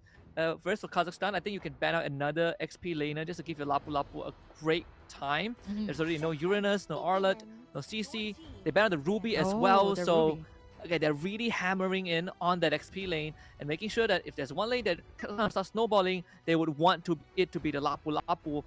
Considering that this Lapu Lapu got picked first and then the Farsa came afterwards. So it is definitely kind of a wet dream for a Lapu player right now. Yeah, the Lancelot comes through as well for the final ban here of Uzbekistan. Honestly, really difficult to deal with the Lancelot, especially in these objective takes. And if you want your XP lane to win, you definitely wouldn't want somebody like the Lancelot, stealing up the objectives from afar. But looking at Kazakhstan here, are they going to be beefing up their lineup with, a utility type of jungler? But then again, it's really difficult to have that kind of setup, right? Like you need a burst mage. Will an Eve be a pick here, or the Zushin even, which is open if you want to go for like utility here for Kazakhstan? There's gonna be so much utility, but okay, they go for Selena here. All right. For the Vision pickoffs up against the Farsa and the Iritel. I mean, I'm not so sure about the Iritel. It's a bit more mobile, but the Farsa though, that's gonna be a primal target here for the Selena. Yeah, so there's even more crowd control coming out from the side of Kazakhstan, but again, it's a composition, like one Selena arrow lands or one Badang engage, connects, and suddenly it's going to be chaos. But hold on a minute, Suyo is Suyo in this meta. I have not seen Suyo ever since this patch was a thing. Same. So the Baxia gets picked up. This is a Baxia XP. So we're kind of dialing it back, 1-2 patches, sort of 1-2 patches. Yes. Yeah, I was gonna say, like, is it gonna be a Suyo XP? I mean, I did see that, but knowing the Suyo's kit, it's more of a jungler than an XP laner. But Kazakhstan, though, they still need to deal with their jungler. Are they gonna go for a utility, or more of the damage, right? Like, I feel like with the Badang and the Lapu Lapu to set up the place, they can perhaps go for that. Oh, Guinevere? Wow. Jungle. Okay. So this is throwback to what 2 seasons ago, maybe, or a season ago, a whole lot of patches ago actually, when other players were still playing. This was a thing. Guinevere in the jungle, great for setup. So much setup sphere for Kazakhstan. If they do land in all those ultimates all at the same time in the right place, right time, it could really work out well for them. Okay. I mean, we started the draft with us saying that, wow, the team, they really know what they want to go for. We saw so many power picks, and then the second phase kind of threw us off a little bit. Like this Suyo, Baxia, and then with the Guinevere. I can see the idea. Like Kazakhstan has a very clear idea. Like one guy lets the crowd control, suddenly it's lights out. But for Uzbekistan, It's not too bad. I mean, I would like to believe in this Baxia XP again. You know, it was popular for a while, but we did say that they bring surprises. So let's see what they have. Wow, a Baxia with a Purify of all things. Oh wow! I was actually expecting a Baksha on a. Okay, so it's to counter out the Guinevere, the Guinevere perhaps. Like you don't want to be landing on the Guinevere skills, right? And getting caught in between. But yeah, I was expecting a Revitalize, maybe even a Vengeance if you're gonna be playing it on the XP. But yeah, wow, Purify on the Baksha. But let's see though, this is the first game, Kazakhstan versus Uzbekistan here for match number 1 of our final series of the day. You know what to say. Sometimes you take the Purify, maybe every man for themselves, but I can understand the sentiment, right? You give away a little bit of the survivability with the lack of Revitalize, but at the same time, you make sure that you're not gonna die the moment someone hits you with the crowd control. And even this middle lane, plenty of pressure from Kazakhstan side. Again, this Selena arrow is making life incredibly hard. Another connection. Yeah, just 1 and 2 skills is just enough, right? For the team members here of Uzbekistan to back away. So much pressure down bot though. This is looking a bit all right, right? Like the Baksha, I do actually see this in the XP lane, especially even here in the lady scene in the Philippines. This is a thing also, the Baksha and the XP lane. But then this is again a very a throwback to seasons ago. Mostly like you see the Baksha on the roam and the juggler position right now. No pickoffs just yet. 20 seconds before the turtle is up. And looking at how things are going, a lot of purifies on the side of Uzbekistan. So that's a massive respect towards the Guinevere and perhaps even the Selena at one point. Yeah. Again, whoever gets caught is gonna disappear. Yeah, okay. That's going to be a takedown onto Psycho there by Hinata. And Io Lim going to be the next one. Forced to flicker out of that one. Dex Primal going to be trying to get somebody there, but it's going to be just pulling the rest of her members to safety. But that's going to give Uzbekistan a much better position into the turtle without any contest at all from the side of Kazakhstan. A bit unfortunate from Kazakhstan. Psycho sort of overextended and they didn't really know where the members of Uzbekistan are at. And here comes the red invade. Actually taking the purple buff away, and unfortunately, Nia Lim is just late. Yep, forced to use the bravest fighter out, and now Iron as well. Gonna try to find somebody there, but this is a great start for the side of Uzbekistan, even going as far as pressuring the purple buff from the Guinevere here of Psycho. Yeah, just like that. I mean, Uzbekistan off to a decent start. Again, doesn't really give them much of a lead, right? It's still the same net worth for both teams. There's not really much that they got out of that except for Turtle. Even for Mlbb, still pressuring this Irithel despite being in a losing matchup. And gotta remember, all Kazakhstan need is a good setup with a crowd control and a bit of arrow or Guinevere knockup, and they could convert that easily into a kill. So they are fine with losing that initial turtle. Oh, Hinata. Lana Yem misses out that last hit onto the bravest fighter. Forced to flicker out with 1 HP there. And that's what you get with the Baksha, right? Like just countering out all of the sustain, all of the lifesteal coming out from the Lapu Lapu. But here you go, the feathered airstrike from Yasya, zoning everybody out from the side of Kazakhstan before the turtle. 1 resource away, but for now, no pickoffs just yet. Uzbekistan started out real strong, but now Ayam gonna be finding something in. Gonna get the Tsunami Slam there, and Psycho gonna try to find in a target here, but it's gonna be Iron, Hinata, and the rest of the gang gonna be sustaining all of the damage there, forcing Kazakhstan to back away once again. This is a thing that happens time and time from Uzbekistan. They're poking a lot of the members here of Kazakhstan, giving them a much better opening to all these objectives like the turtle. Yeah, and they are not really losing much, right? At the end of the day, they will get the objective and continue to make sure that Kazakhstan doesn't run away with the game. They get the turtle for themselves, and even this Baksha XP lane, it's acts as a big sandbag to keep his Lapu Lapu in check so that he doesn't participate in the fight and help out his team. That severely slows down the tempo of what Kazakhstan wants to achieve. Yeah, I think this is probably the reason why Lara's always late to the party. You got Hinata just intimidating you in the lane and at the same time doing so well of sustaining this lane, right? Like forcing the Lapu Lapu to not go in for the engage every time there's a team fight here, which is the reason also why Uzbekistan is so confident in diving or perhaps engaging here up against Kazakhstan, even though they do have a very deadly type of lineup here in the mid lane, Salina and Badang, that can just catch the members here of Uzbekistan. That's gonna give Uzbekistan some room too. We can see that Kazakhstan, they are not backing down from the pressure. They are still trying to look for openings, albeit a bit tough right now. And this Lapu Lapu are not able to string into action just because this Baxia keeps keeping her in check. Like Hinata is doing a fantastic job, and now a potential 4-man gang down bot too. Let's see if she can hold on. Yep, it's gonna be Lana Hinata diving right in, but that's Wow. not gonna be enough. But on the top side, though, there's gonna be a mirror move here from the side of Kazakhstan as they take down Space Love Us on that Iritel as well. Just a mirror move from both sides, just understanding how this works, and the macro plays as well, taking in the purple buff as well here away from Psycho of Kazakhstan. Okay, that's actually not too bad. I mean, they lost the Lapu. It's still a win for Uzbekistan, right? But at the end of the day, when you look at the trades, both teams actually got a 1-for-1. They got a turret in the side lane and they got a kill on the enemy core. Third turtle spawns, and if Uzbekistan takes this objective, then they will start to really be in control of the game. Whereas for Kazakhstan, they're still trying to find that opening. They have a lot of single target spells, but the problem is being able to commit to it when they actually connect with their abilities. And in that case, the fact that they are slightly behind Mm. means that they will need a bit more time to get those items online. Mm-hmm. Yeah, we see as well that Psycho just clearing out the waves there up top. So I'm thinking that they might actually want to just give this.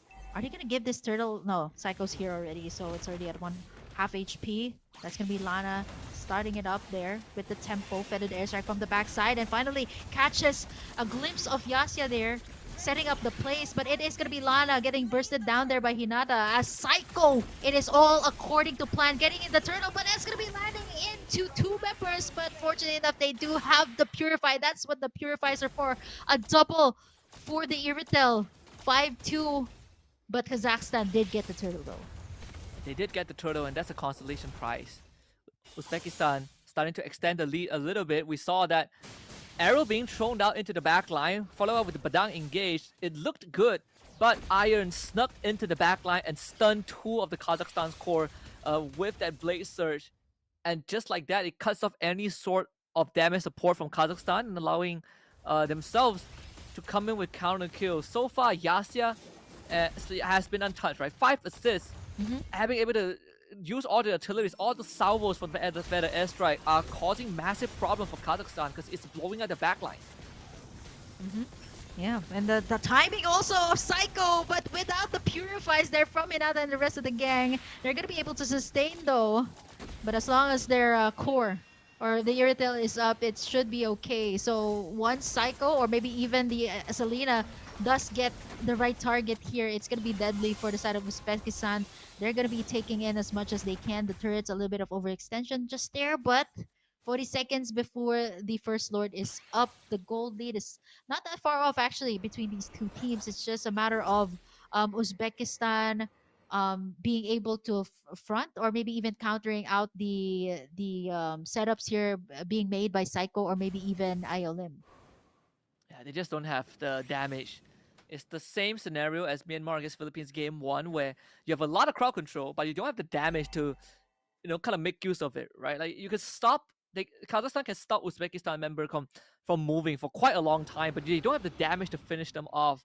That's going to be quite a problem because your primary damage now comes from the Granger, right? Everyone else is sort of like bursty, very cooldown reliant, so only Granger can kind of consistently throw out damage. And without that Granger in play, you are not going to have enough output to eliminate your targets.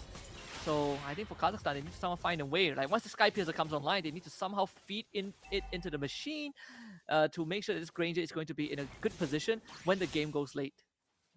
Okay, that's gonna be Hinata. Not gonna be popping that Purify just yet.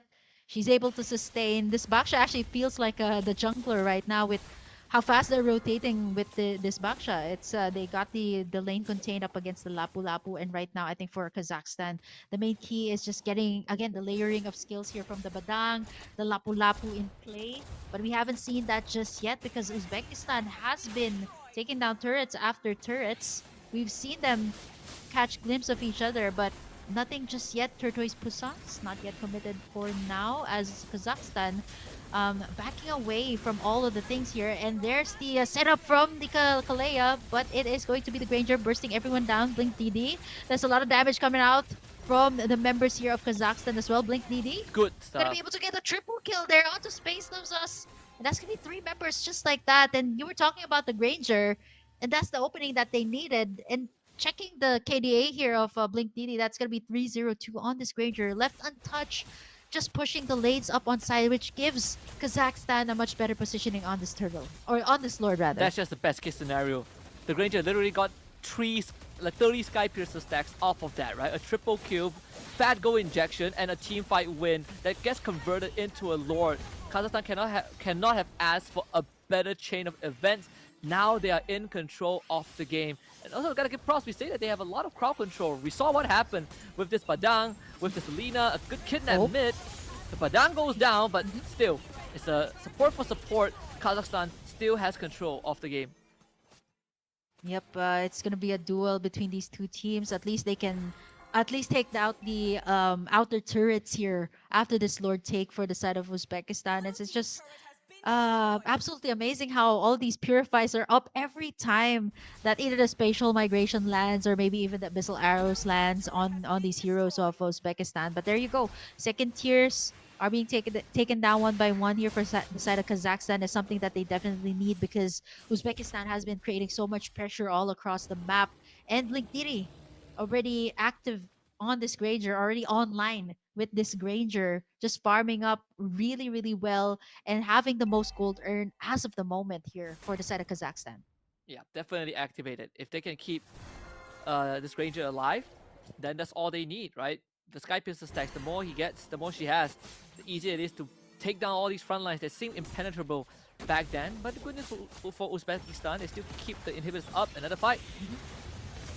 Oh, there's a feathered airstrike, and Space Lovers forced to use that Purify out. That's one resource out, and there is the Tsunami Slam coming out from Saudi Fly. That's going to be one for none trade. So that's the best clapback that Uzbekistan can have for now. So once the Kalea does have somebody, burst it down and then wait for the next move to happen. They can't just overcommit in any of the team fights as long as the purifies are not up just yet, especially for the Farsa and for the Iridel.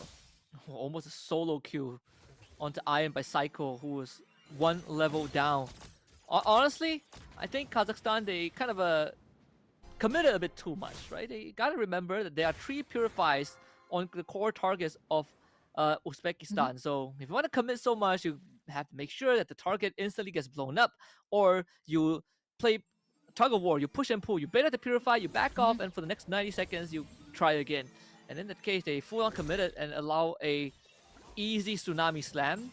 So that was pretty unfortunate that they lost the Lapu Lapu in the process. But again, they have the map control, and because that they recovered from a slow start, they are going to be able to control the map regardless, as long as the Selena is around. Yep, 9.5k lead as well for the Granger of Blink DD. As you can see, it's almost a full item already. Right after those 3 kills, it was just a momentum swing going towards this Granger, which hasn't been shut down just yet. But the minion waves are just so good. They aren't forgetting about the macro play here, which actually really helps out both sides of the teams to create pressure on the side lanes. And here comes the Lord. The Lord is up here for taking the second one here for both sides. Half HP already. They're doing their best to burst this down as fast as they can. But then again, there's so much crowd control. It's going to be Iron picking that up for the side of Uzbekistan. Bravest Fighter has been committed.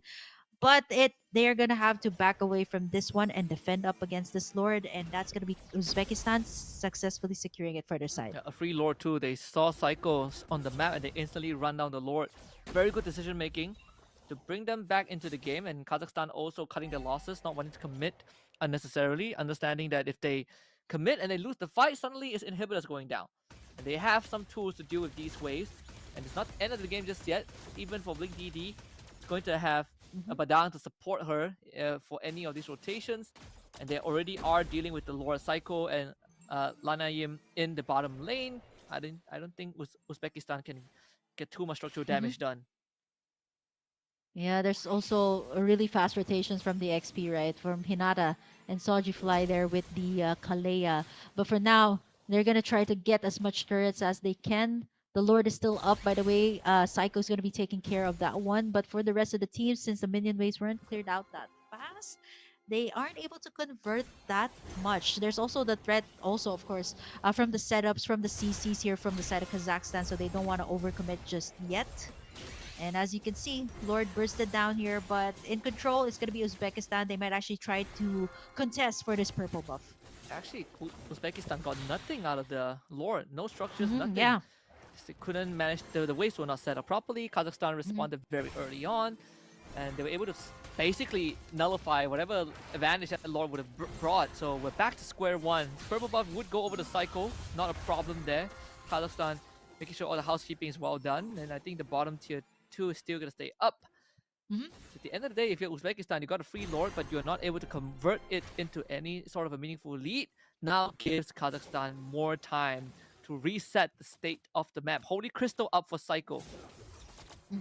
That's huge, especially when you land that spatial migration onto 3. But then again, there's the purifies, right? Like I feel like at this point they should either bait out these purifies before the Lord take either for Lana, right? Like the bravest fighter, or maybe even the abyssal arrows here from the Selena could bait out all of these purifies coming out. This is also the reason why Psycho isn't able to land in any of these combinations just yet, because the purifies are almost all the time always up. If not, it's Soji Fly going in for the tsunami slam, and then they just respond to that.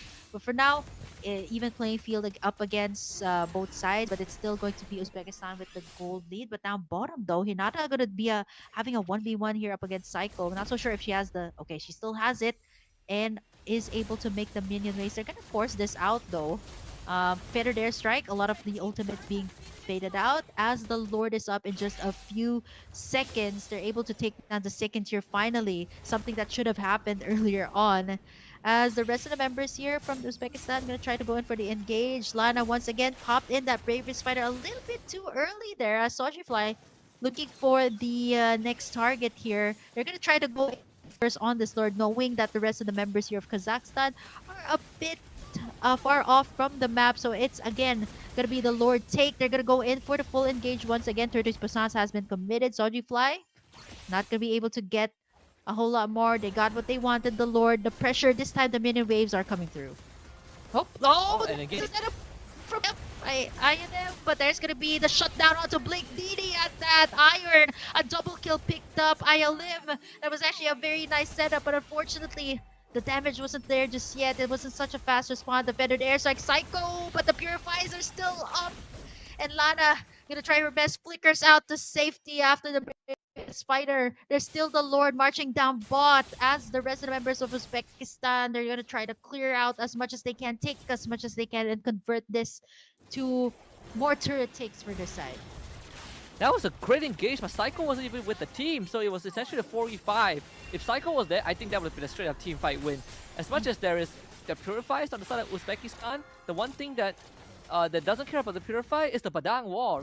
You press Purify, but the wall is still going to block you. So there's still damage too. yeah, it's missed opportunity from Kazakhstan. They can still try it again. They have one more shot. All the inhibitors are up. They just need to take care of the Lord. So this is by no means an endgame scenario, but it does make it harder. There is the tsunami slam there from Soji Fly. It is going to be Lana Yim taken down there. A double kill for Space Loves Us. It is going to be them locking in the base as Uzbekistan takes this first game W up against Kazakhstan. Kazakhstan could kick themselves for this game, for how that game went down, because they had every opportunity to hold the Lord. Obviously, I felt like the last Lord that was taken by Uzbekistan was given for free. Now Kazakhstan kind of lost focus a little bit, but the fact that we saw a potential communication breakdown where Psycho just decided, you know what, I'm gonna go farm my purple buff, and then the team starts to fight, and then that's kind of what led them to a loss. Despite the early parts of the game, both teams were playing on par. It really shows that Uzbekistan has got the game under more control. Because when we saw the triple kill and the 30 Sky Piercer stacks for Blink DD, we were like, this is it. This is where Kazakhstan is going to start coming back into the game. This is where they hit their power spike and come online. But unfortunately, they were just not able to capitalize the potential power spike that they have until the very end. Because this was the fight that really gave them that sign of life, that really, gave Kazakhstan the chance to fight back. Yeah, this was the setup from Iolim, and almost immediately Iron just goes all the way in, picks up that double, and at the same time, turrets after turrets are falling. And apart from all of that, I would actually expect a bit more of aggressiveness coming out from Kazakhstan with this kind of lineup, but there's so much hesitation in this game. I think they wanted to play it a bit more safe, but with how Uzbekistan could control the tempo, it was difficult to find the angles. Apart from all the purifies that was available here for Uzbekistan, that's 3 members from their side with the purify. So it was also difficult to get the layering of combos that they wanted to happen here for the side. Yeah, it was just very unfortunate for Kazakhstan because I think they had the ingredients to make it work, right? Let's say there's a purify on 3 members of Uzbekistan. If you can land a decent arrow or 2, then it kind of puts them at threat, right? Because the arrow, if you don't purify it, there's a chance you get jumped on. But I feel like it's just the overall kind of handling of the later stages of the game that needed a bit of polishing because they were giving Uzbekistan a bit too much space despite having a Selena to work with, a Selena and a Badang to work with. And that's kind of how Uzbekistan took advantage of that, and they got 2 free lures back to back and were able to win the game eventually. It's a support farce at this time. I actually didn't notice that. Such a clean game for both the Suyo, right? Like, which we were questioning, wow, this is like patches ago. It's patches ago, throwback to what happened before. But then again, it worked out so well for their side. We weren't expecting the Baksha and the Suyo coming out, but it actually worked really well for Uzbekistan. But for Kazakhstan, though, so much missed opportunities there. I was actually waiting for the layering of skills coming out from. Yeah, it would be so good, right? Like you get the Guinevere, the Badang, and at the same time the Lapu Lapu. But there was a lot of. I felt like there was a lot of hesitation coming out from their side. I felt like they wanted to play it a bit more safe this time. Wait for them to scale up a bit more, but. Let's find out. We're gonna have to find out because it's already match point for the side of Uzbekistan as we head over into game number 2 in just a bit. But for now, me and Husky will be taking a short break. We'll be back with more Mlbb action here at the Iesf Asia and Oceania qualifiers.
the match point for Uzbekistan and Kazakhstan for our final matchup, final series of the day. So we're going to have to find out if Uzbekistan will close this out with a 2-0 or if it is going to be Kazakhstan forcing a game number 3 once again. We've seen a game number 3 for the previous series. Still with me, Kim and Husky, bringing you the action here for our second match. Yeah, and I gotta say, both teams have shown us something unique, right? In terms of they go for the meta power picks, but they also have some unique flavor in the Baksha XP lane. Didn't expect to see that.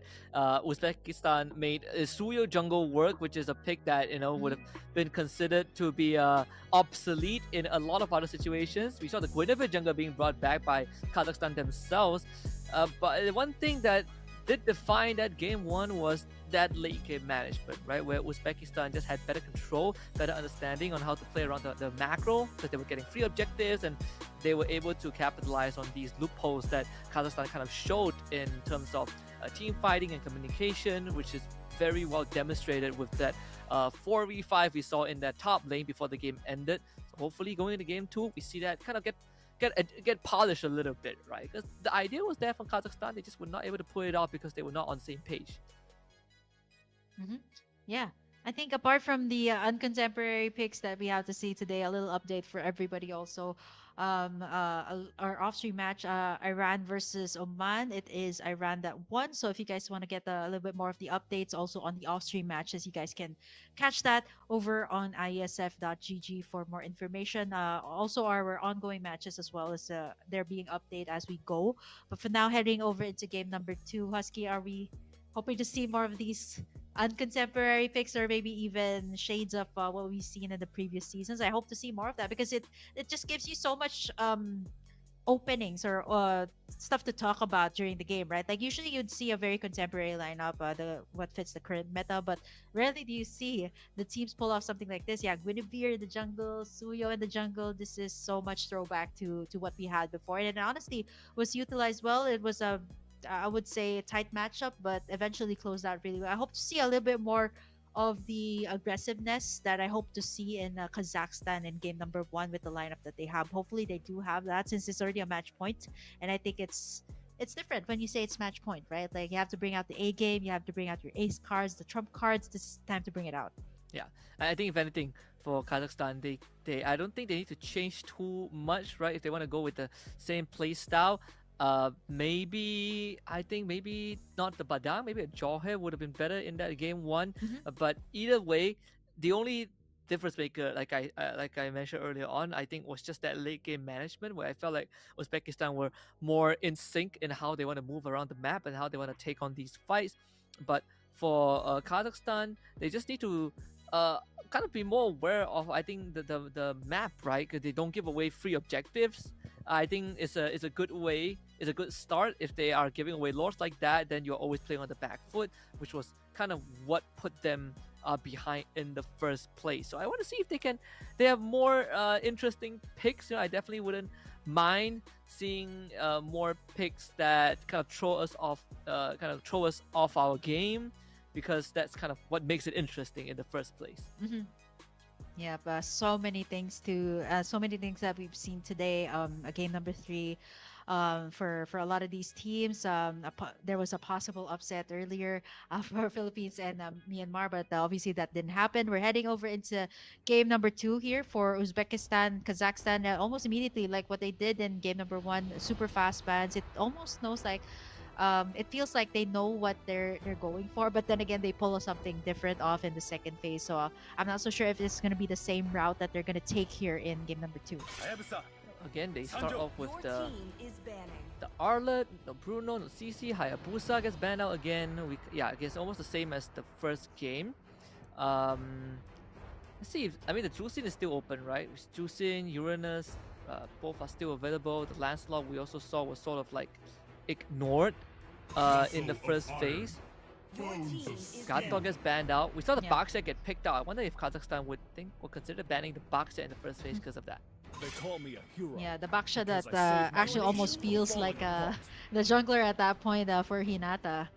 Picking that up for the XP lane, by the way, not as the jungler role. So now the Lancelot, even in the matchup of Philippines and Myanmar, right? The Lancelot was almost always open every single time, but nobody picks it up. They actually always either pick up the Kalea. The Farsa Prio pick as well comes through here for Kazakhstan. Will they also go for once again the Lapu Lapu for this matchup? A very solid XP laner, I would say, or maybe perhaps pick up something different on the XP, the Uranus that worked out well for the Philippines. Great sustain, also great frontline, great for I am not zoning, the only or one bound the by yeah these something like a chains. Phobius to go in for the full engage, which actually was a problem for the Philippines in their matchup up against Myanmar, where the Infernal Pursuit was just too much to handle in the team fights. It just kept resetting. But Uzbekistan, knowing also what they're comfortable with, locking in the Iritel. The only difference is the Farsa is Rocks not need in their no hands. They lock in the protection Baksha from here as rain. well, which Wow. is, I would say, flexible pick. Yeah, still a very flexible pick despite there being a Kalea already. The fact that they've already shown that what they could do with the box in the I XP am vengeance indicator, right? incarnate. It's obvious, and suddenly it's a sandbag lane, like what happened in game one. So the Moskov as a response on Kazakhstan, I do like this. A bit more mobility, very self-sufficient, but at the same time you can play the map a lot more. That's kind of what we talked about in game one, where they were losing control of the map. And now with the Moskov, you can kind of play cross map and join the fight whenever you Thorns need, remain. whenever you Should want. petrol With the slow down. SOD, Selena and Lancelot getting banned out as we now tap into the jungle pool. But for Uzbekistan, even if good junglers are banned out, they still have the Baksha as a fallback plan. Yeah, the Baksha The or the immortal one Fredrin is chose me also, to by the way, still vanquish the open. That was shadows banned out that in plague this game number world. 1. And there you go. The respect also onto the Suyo that really worked out well for Uzbekistan in game number 1. I See mean, who would value have in thought me? that was the case, right? You If you're should. talking about the previous patches, yes, definitely it is more or less in the first phase. But yeah, you wouldn't expect to see it in this current meta. The Fredrin also, the ban coming through, expecting this might actually be the case for Kazakhstan going for a utility. Now they still do need their roamer, somebody that can keep up with the tempo of the Kalea here, somebody that can also frontline for the far side. Will they go for a high To protect loss? Oh, there you lives. go, the high loss. I would say this is much better. It seems like Kazakhstan is not is more of like yeah, they love to play it more on the safer side, which is actually not that bad, right? If you want to play a bit more on the careful side, so you want to have somebody who to soak out the front line, position well as the marksman and the mage, and then hit those right targets that you need to hit. And with the high loss, they can definitely do that. Now the question is, who jungles, right? I mean, Akai is still available. There's still Akai Yeah, if you want to jungle, but X-Born? the X-Borg, yeah. Yeah, X.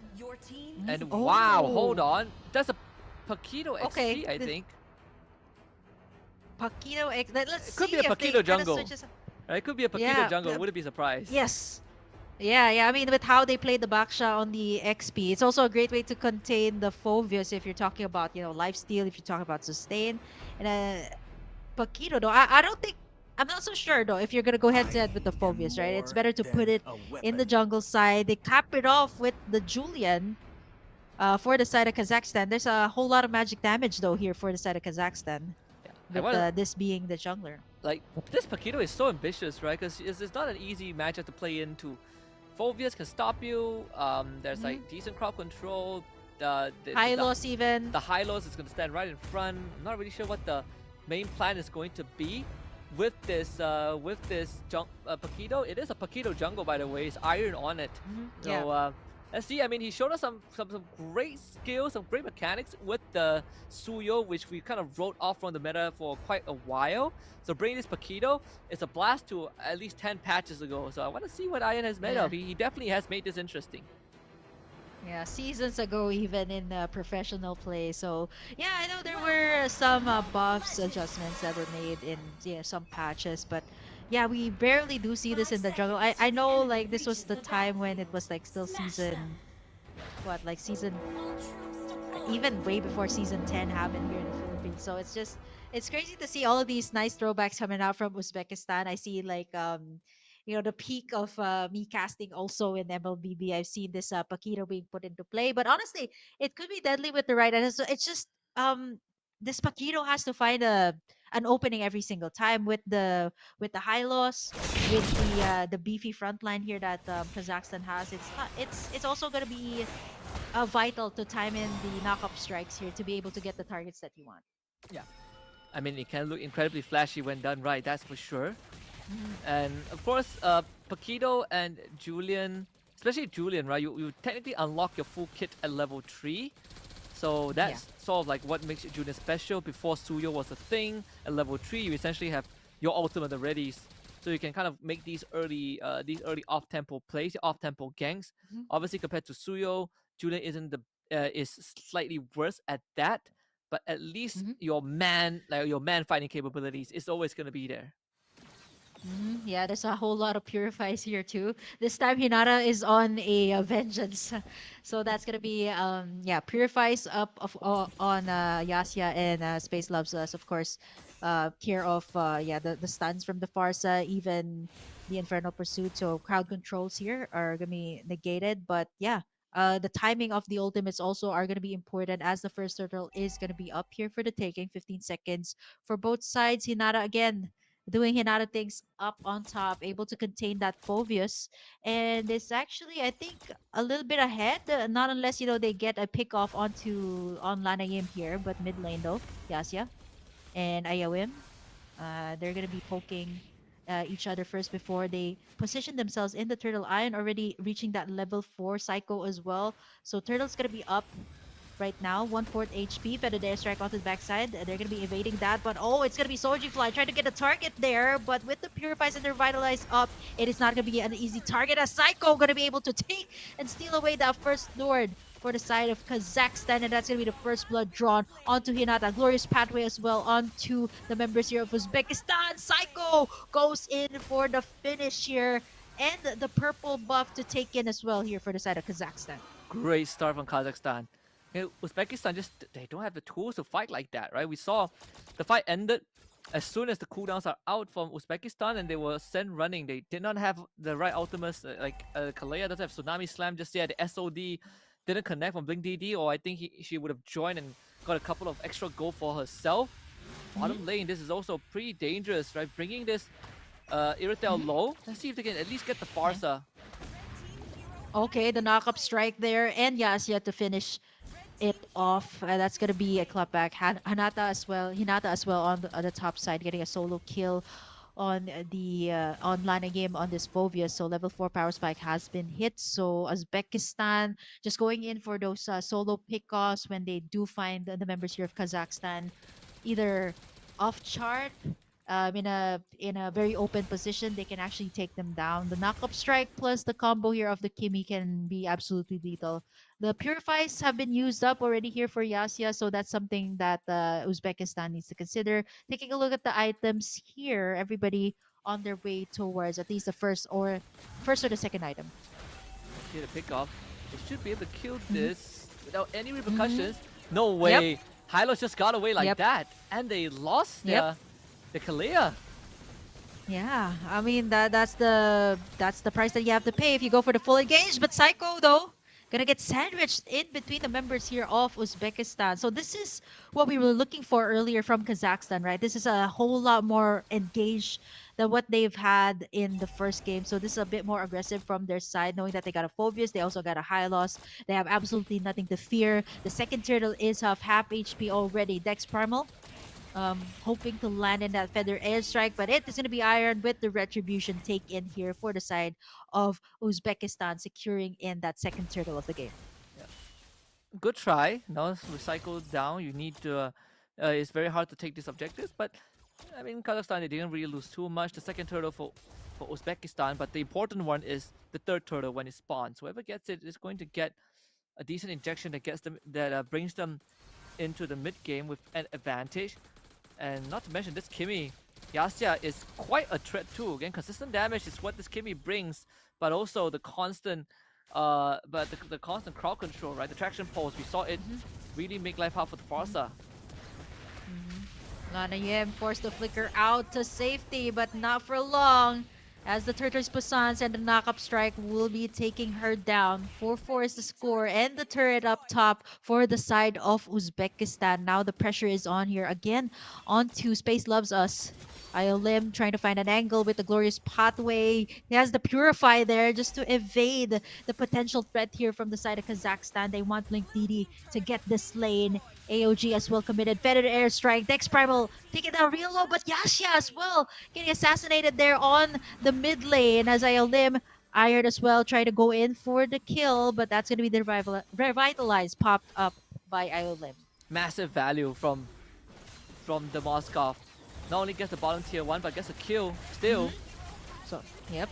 Soji Fly not going to commit to more of the ultimates. They got in one. Iolim taken down their mid lane. That should be enough for the side of Uzbekistan. 18 seconds before the next turtle is up. I think what's going on here, like what you said, the Moskov, the global presence. I think if Blink Didi can catch the members here of Uzbekistan off guard, and she's actually still standing pretty strong here. 1-0-1, no pickoffs just yet on her. She can, stay as much as she wants on this bottom lane, just clear out the waves, pressuring out the bottom side. So she can just keep doing that, pop in that AOG, join the team fight much later on, and still come in with style. But this is going to be the last turtle. Uzbekistan, no contest at all from the side of Kazakhstan, going to be taking it in once again for their side. And that's gonna, we talk about the Moskov as well, right? Like the lane pressure you can give. He will pick off the Phobias. SOD does connect, but she can't follow. There might be a solo kill angle. Takes it to escape, but still goes down. Uzbekistan, that's a big kill. Wow, you can see the stickers coming through, the confidence from the side of Uzbekistan. But I think for the side of Kazakhstan right now, they're just going to be not forgetting the macro plays as well, making the side lanes move as Space Loves Us. Going to be getting that turret down bot as well. Hinata with the Tortoise Passage, it's not so easy to pop in the Infernal Pursuit. This is also the reason why they prioritize this. Iron gonna try to get in Psycho there, but it's gonna be a bit too difficult. It's a difficult task to do. They got a Phobius, they got a high loss as well. So timing is gonna be of the most importance here for Iron to go all the way in. Soji Fly though has been so good with those tsunami slams, those setups for the side of Uzbekistan, which is actually the reason why it causes Kazakhstan to be a bit more reactive here on all of these team fights. Though they are a bit more aggressive now, but here comes the Lord in 46 seconds. A lot of the waves being cleared out by our marksmen over on the side to create pressure. And looking at the goal lead, not that far. Again, just a 2k lead here for Uzbekistan. It's the small Iolim? wins. Like getting more though, that's a better airstrike force. Now they commit to it. That is a kill. Oh no, yep, the flicker has been used as well. And the revitalize, or rather the flicker out from Lanayim. And now they're going to force out this mid turret as again the sandwich. Space Loves Us going to be able to take down Iolim on that Hylos just before the Lord is up. Actually, I think it's really difficult to see the Phobius in this state, right? Like you want to be able to pop in the Infernal Pursuit, but most of the time, what's happening here to Lana Yim is just tanking up all of the damage that Uzbekistan is throwing, and not to mention as well the tsunami slams coming out from Soji Fly. Yeah, we see Dex Primal starting to have a very rough time. Like all these traction pulls, especially when she doesn't have the Purify available. And even if she does, it's going to force the Purify out if she's using the Feather Airstrike, and then suddenly a traction pulse flies towards her. And you have to worry about Soji Fly's Tsunami Slam too. Even without the Flicker, it is incredibly dangerous. Uzbekistan, despite having a slow start, now are in the lead with the Lord in their possession. And if this tier 1 goes down, suddenly they lose control of the map. Dex Primal getting the Blood Wings online. And a lot is going to be on the shoulders of Psycho and Blink DD to start playing that side lane. They have the advantage in manipulating the waves. But if they can't do that, then it's going to severely impede what this Moskov can do. Oh, Iolim again getting in. The setups after setups here from the side of Uzbekistan. There's the Feathered Airstrike shredding apart the members here of Uzbekistan. But unfortunately, that's not going to be enough. Tortoise Passance has been committed here by Hinata. And just like that, no casualties at all for both sides. The Lord is still up, by the way, on the bottom lane. For the side of Uzbekistan, this is what they need to do once again. At least convert to some turret takes while the Lord is up. 10 minutes into the game. Let's see how this will pan out for them. I think they should be able to take down this mid tier though. Yeah. The Lord didn't really yield too much except for a mid tier 1. So still only a 3k goalie for Uzbekistan. Not too much. The SOD does miss. I think DD needs to escape. Oh! The setup from the Kimi onto the backside. The space loves us. Gonna be free hitting the members here from the side of Kazakhstan. The fitted airstrike just stops the bleeding though for a bit. A 1v1 duel up top. Iron up against Psycho. The knockup strike! But the lifesteal is just too much. When you don't get the combo, it is gonna be Psycho there getting in that solo kill up on top and taking a look at the damage deals. It's actually Dex Primal there, right? Like you see the damage, the magic damage amp up right after the Blood Wings. But it's still not enough to shred apart the backlines, right? For the side of Uzbekistan. Yep. And we have a winner in the 1v1. Again, this Julian is just a bit stronger. If Iron unleashes his full combo and can't take out the Julian, that is lights out. Then he just loses because his skill goes on cooldown and he loses damage. So something to take note, to keep in mind for Uzbekistan. Yasha just got a Sky Piercer too, a bit late into the game, but can pay off if the fight gets extended, right? Helps them take out these front lines that Sogdifly kidnaps with the Tsunami Slam. So at the end of the day, it's still a net positive if they can put it to good use.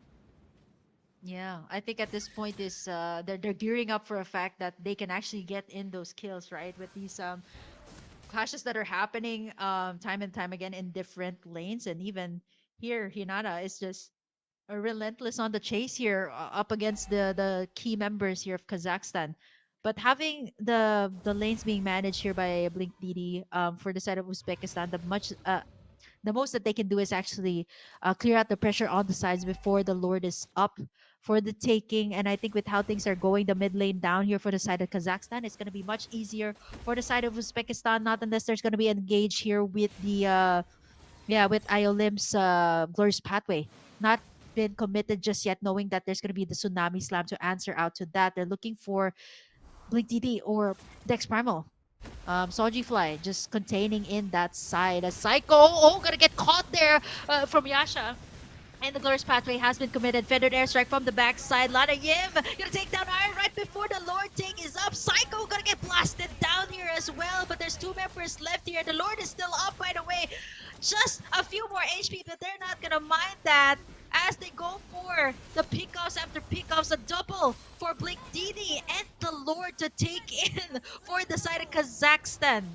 Yeah, Blink DD saves the fight again, the SOD, because if Blink DD wasn't there, there was a universe where Yasha could have cleaned up the fight with the Sky Piercer. The members of Kazakhstan were all so low, but Blink DD shows up and basically just destroyed all of them. So this Moskov, a literal game saver, brings Kazakhstan back into the driver's seat, gets the Lord, and right now Uzbekistan needs to, again, rethink how they take these fights, especially Iron. He is not going to have enough damage to one-shot Psycho. Maybe you can do it to Blink DD and Dex Primal under the condition that Blink DD doesn't have Winds of Nature and Dex Primal's Blood Wings have already been destroyed. If not, then Iron is just a crowd control bot with a knockup strike. Uzbekistan, they need to change this attack plan. Is it Yasha and Space Lovers that needs the actual space to deal damage? Iron, you can't just all in and throw your life without anything in return. Yeah. The turrets are going down one by one now with the Lord take from Blink DD. Turning the tides around here up against Uzbekistan with their backs against the wall. They still need to take this down, but this is the time to engage for the side of Kazakhstan. The Glorious Pathway and even the Feathered Airstrike to peel apart the members here from the side of Uzbekistan. There's the Shred, there's Lanayim, trying to go for more, but the Tsunami Slam will take her down as they go for the retaliation here onto Psycho. They're taken down real low. The Lord melted down. The AOG is gonna land but not gonna connect. Uzbekistan gonna successfully defend their base for the price of two here for the side of Kazakhstan. I still say a great pressure from the side of Kazakhstan. It is gonna be a matter of engage right now. There's gonna be the next Lord up for the taking. 77 seconds before that is up. But we'll have to find out. It's now Kazakhstan on the driver's seat. Yeah, it's a win for Kazakhstan for sure. They throw two bodies for two inhibitors. And the Lord's going to be spawning bottom side, so the long lane will be in favor of Kazakhstan. Not to mention that they have a Moskov. This is Moscow's favorite spot to be in, where you have control of the lanes and you are in the lead. So now they have multiple win conditions, right? It's either, Blink DD goes for the back door, or he sets up the side lanes, and if the fight happens, he joins with the SOD. Lanayim again getting in the tsunami slam. No purify at that. The setup from the Kimi, but from the backside, the Fitted Airstrike is gonna take down Hinata. Soji Fly taking a lot of the damage. Revitalize has been popped, but Blink just making the plays. Look at how fast she's shredding everybody apart. A double kill. 3 members down for the side of Uzbekistan. And now it's only Iron and Yasha left to defend. They can successfully take this Lord. Well, actually, I think Iron's still gonna contest this. They should be able to clear out the waves, but again, the the Moskov is just way too deadly at this point. It doesn't even have the Inspire, so I would be afraid to even dive in all of these team fights right now. Look at how fast she's shredding this Lord apart. The biggest difference maker was the timing of the Winds of Nature. The moment the SOD connects, Space Lover just press her Winds of Nature without Oh, what? checking if Pink DD was the there. feathered airstrike. This Wow. this is the free Lord. Uzbekistan clearly losing composure in this game. This Paquito jungle, we did question it from the very beginning, and we are seeing like why this Paquito jungle is not going to work out once this game goes late. They are still technically going to be able to defend with the whole team because Lord hasn't spawned just yet. The timing was a bit off. It'll be spawning in 14 seconds, but this is going to be a very, very hard defense. Yeah, the feathered airstrikes though are always almost all the time on point, right? Like this is what kind of shreds apart the lineup here of Uzbekistan to back away from these team fights. They get peeled down, and at the same time, the Moskov here of Blink D, they can go in for the final kill. Here comes the Lord marching down mid. I think for the rest of the members of Kazakhstan, they're just waiting for all of the minion waves to crash in here, the base of Uzbekistan. And now it's gonna be Hinata and Soji Fly up to make the place here. There's still the Tsunami Slam, but up against the members here of Kazakhstan, it's gonna be really difficult. Fetid Airstrike, there's Soji Fly taking up a bunch of the damage. Fetid Airstrike has been used. The Kimi here of Yasya is also dishing out a lot of the damage. The Lord is still up. They can go in for the Glorious Pathway, but that timing has to be right. Soji Fly taking in a brunt of the damage here, coming out from the Curse of Crow. But they're not gonna go for more no casualties just yet. But going in for the plays. The immortalities have been popped. The winter crown. But look at Blinky locking in the base, but it's not gonna be enough. There's no minion waves. A double kill picked up there by Yasya, as well as Iron to pick up that other kill. A triple for Yasya. And as you can see, the Sky Piercer, I think right now should be able to stack up to at least 50 at this point. 4 members down. They successfully defend the base. It's only Dex Primal left to defend. They got the feathered airstrike, but with this, is it enough to actually take down the base? The death timers are up 20 seconds before the rest of the members are up. Here comes the feathered airstrike. They're gonna try to get in. The purify is used as well, but takes down the members here of Uzbekistan down real low as still the Dex Primal still dishing out a lot of the damage. It's not gonna be enough, but the inhibitor is down here for the side of Kazakhstan. Not a problem there for Dex Primal. They did lose an inhibitor, but still, they got all the inhibitors on the side of Uzbekistan. The Feather Airstrike was more than sufficient. As long as they blow up the wave, they will be safe. And now, next Lord will spawn just in time for Sock Deep Fly to come back to life. If this Lord falls into the hand of Kazakhstan, this game is going to straight up end. They almost got the win just now. They just didn't have the wave. And we saw Yasya's Sky Piercer come kick into effect. Just straight up executed everyone on the side of Kazakhstan. But with all 3 inhibitors on their end and a Moskov, this game is pretty much Kazakhstan's to lose. Yep, it's also an immortality here for Blink DD. So this kind of actually gives her that safety belt that, yeah, I still do have the time to buy and sell. But for now, wasting no time at all, Kazakhstan gonna be able to shred apart this Lord, bursting it down real fast right before Uzbekistan is even able to come right in and go in for the steal. That's gonna be Kazakhstan taking it in. And like what you said, the base here of Uzbekistan is bare. There's no more inhibitors left here. Only for Uzbekistan left to defend this one. Let's see, it is the 3rd Lord after all of this game. So this should be enhanced Lord, super minions coming in. So they gotta defend this one up against the side of Kazakhstan if they want to extend this game even longer. But as you can see, the defended airstrike, the Moscow here of Blink DD is just too much to handle already for the side of Uzbekistan. Yeah, if all the waves are synced up, then I don't see a way for Uzbekistan to defend this. They need to be able to clear the waves and stagger them They're gonna try and stagger it now. The Lord's gonna come in without a wave, so they will have a bit of an opening to work with, but that opening is gonna close very, very quickly when the next wave crashes. Yeah, even Hinata is taking a whole lot of damage coming out of the Farsa, but there's a feather there. Strong. Yasa forced to back away. Soji Fly buying in a little bit more of the time, but Hinata has the immortality. It has been popped, but Space Loves Us tries to go for the pick off as Kazakhstan forced out a game number 3 once again. In this matchup, it's a 1-1, and Kazakhstan gonna be taking in game number 2.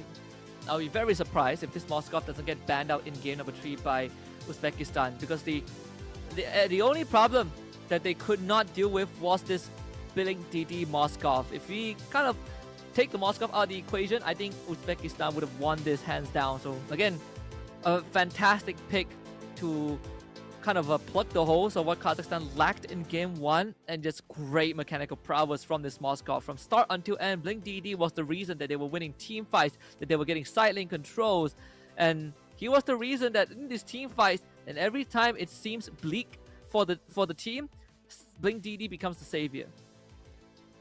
Yeah, it actually took in at least like 15 minutes of the game. Plus, the feathered airstrikes from Dex Primal were also pretty deadly, right? Like, you already peel the front line, and all Blink DD needs to do is just go in, dive in for the kills. It's gonna be so much more easier to get in those pickoffs, just like that, right? Like, you peel in with the feathered airstrike, you need to go in and finally get in those basic attacks and just rip everybody apart. And as you can see, timing is almost all the time always right. It's a back and forth when it reached the mid to late game. But Blink DD again, no one to take control of this. I would actually, it would actually made more sense if there was maybe an Akai here for the jungler, right? Like the Iron here's knock-up strike is almost unusable at this point. It's mostly for the pickoffs onto Ruby, or onto Blink DD rather, but most of the time you can't even reach the Moskov. Before you can even reach Blink DD, you get ripped apart as well.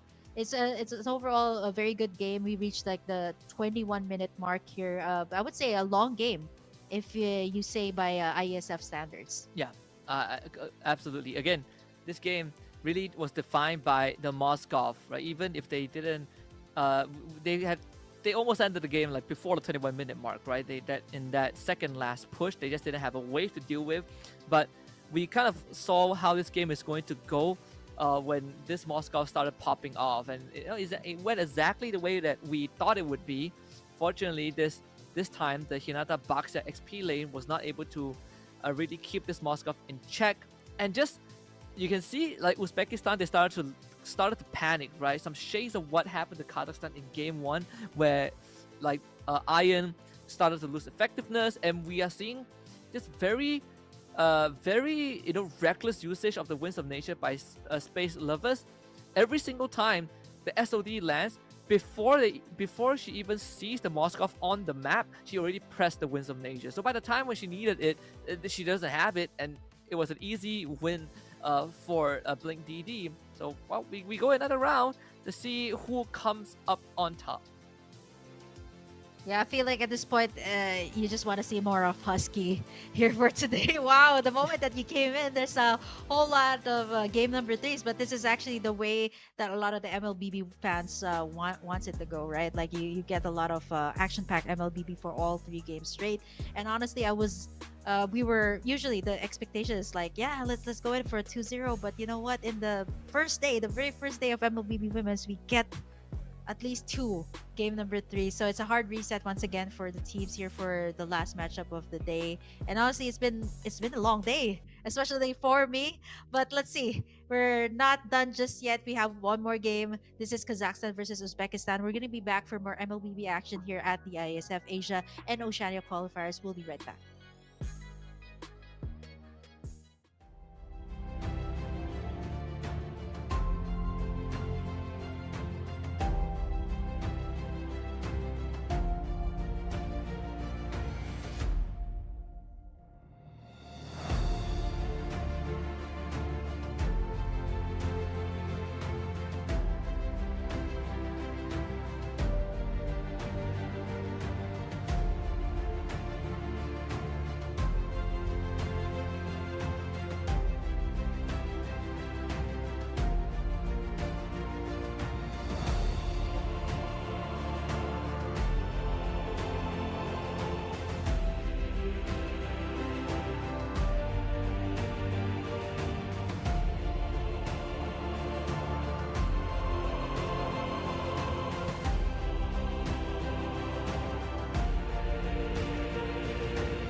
There you go. After that short break, hope you guys caught up with all of the action that's happening here. I mean, it's a back-to-back three-game series. It's still me, Kim, and Husky bringing you guys the action for our final. This is for sure the final match of the day as we head into, as we kind of wind down for today. But we're not going to wind down without one last match. We've seen a lot of comfort picks come out, repeat picks actually from the side of Uzbekistan. But I think for this game, like what you said, let's see if the Moscow will either be banned away or actually get picked up here by the side of Uzbekistan. Yeah, I think for my philosophy is actually very simple. If I don't have an answer for a pick, I might as well get rid of it. Or if they have a Moscow player, I think they can pick it up themselves. But clearly, Moscow was a big problem in the previous game. On top of everything else that they already had to deal with, the bans so far are still the same. We see the CC, the Bruno, the Arlet. So I don't expect that to change too much. Ishin did get banned out. We saw the Lancelot getting completely ignored. Previous game, Uzbekistan did go for Fredrin ban in the 5th slot. The Gatot ban as well. So their opening sequence is still the same, right? It was still the same from game 2. Let's see if that changes. They have gone for Kalea first pick twice. It has a 50% win rate. And if they go for the Kalea, I can expect Kazakhstan to go and take the Farsa away. Yeah, not unless they want to start up with the Farsa, right? Which we've seen with the other teams actually do. And yeah, this was Kazakhstan's answer to that. So which leaves this with Kazakhstan maybe perhaps stealing away the Kalea that Uzbekistan has picked up twice, by the way, in this entire series, or maybe perhaps go in for their jungler already, or maybe steal away some of the picks that Uzbekistan has been repeating since game number 1, the Baksha, that's very flexible, and then yeah, they're gonna go for the Hylos Moskov combination that works so well. Not gonna be stealing away anything that Uzbekistan has. Why not? There's nothing that was like this. Actually, had a very good run in game number 2, which actually brings us to this situation, game number 3. So yeah, they started off real strong. Let's hope that they can power through this pick. Uzbekistan right now, they can go ahead and pick up an XP laner, maybe to go head to head, or not unless they want to go for the Baksha pick here once again. Yeah, they are gonna take the Phobius and Kalea, so actually not bad, right? I mean, Kalea Farsa is a kind of a very standard pick, and this Moskov 100% is going to have the Purify. So I think it's also very smart of Kazakhstan to instantly take the Moskov for themselves, just in case it gets stolen or get banned out. Now I think here you could technically pick your XP lane. You could pick a glue. I think a glue is not too bad. And then you start banning out some junglers, and then you pick the best possible options for yourself. Or they could pick the Lapu Lapu, you know, to have some dive onto the Farsa. There's still a lot of sustain here for the side of Kazakhstan. They pick up a Phobius this time for Uzbekistan. I would still say that the Baksha is still something to consider in the jungler position, right? Like great for roaming around the map since they have a very mobile lineup here. They got a Farsa with the Wings by Wings that can really go lane to lane. But right now, Kazakhstan just taking out options here. The junglers that were picked up in the previous game, the Julian and even the Suyo that worked really well for the side of Uzbekistan.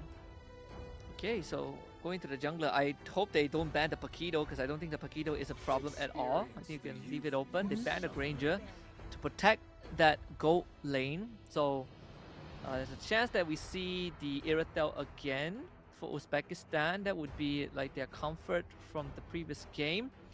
If not, then perhaps what else? Perhaps a Harif. We haven't really seen that just yet. The Kimi is still up for Kazakhstan if they wish to go for that. We've seen the Kimi be sort of an answer for immobile heroes like like a Phobius and the Farsa to a certain degree. Yeah, I was gonna say, why isn't the Zushin being picked up? It's actually open in the first two games, and no one just like they chose to go for mostly the Kimis and the Farsas for this particular series. Kazakhstan, The Fredrin is still open here if they want to beef up this lineup further. They got ways to engage with the Glorious Pathway and the Bravest Fighter. So to add up the Fredrin to the lineup here is an additional way to soak up the damage and then maybe pick up a really good Burst Mage to add up to this lineup that scales really well for the side of Kazakhstan. Yeah, I agree. Or they could take the Iesf. Plenty of zone crowd control, right? The Iesf Farsa matchup, we haven't seen that for quite some time. So it's pretty nice to see it back in action again. Let's leave them room for the jungle last pick too. What else? I mean, the Baksha is kind of still up if Mhm.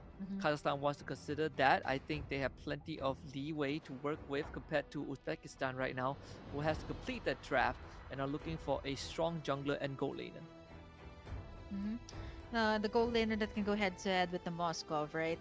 We've talked about the perhaps like the mage um, gold lane that can go head to head with this Moskov.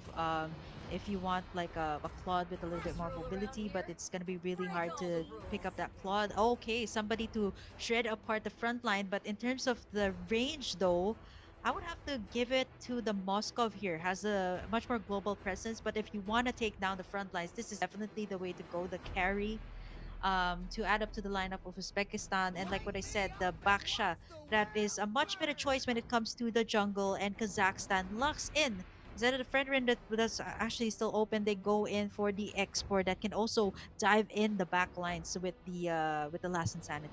Alright, so the export jungle against the Baksha jungle. And thankfully, Uzbekistan, they do have the carry. So the carry is going to be very important in these fights as the game, as the later the game goes, right? Because she's going to be the only person that can reliably shred through the high lows, the Lapu, and the export.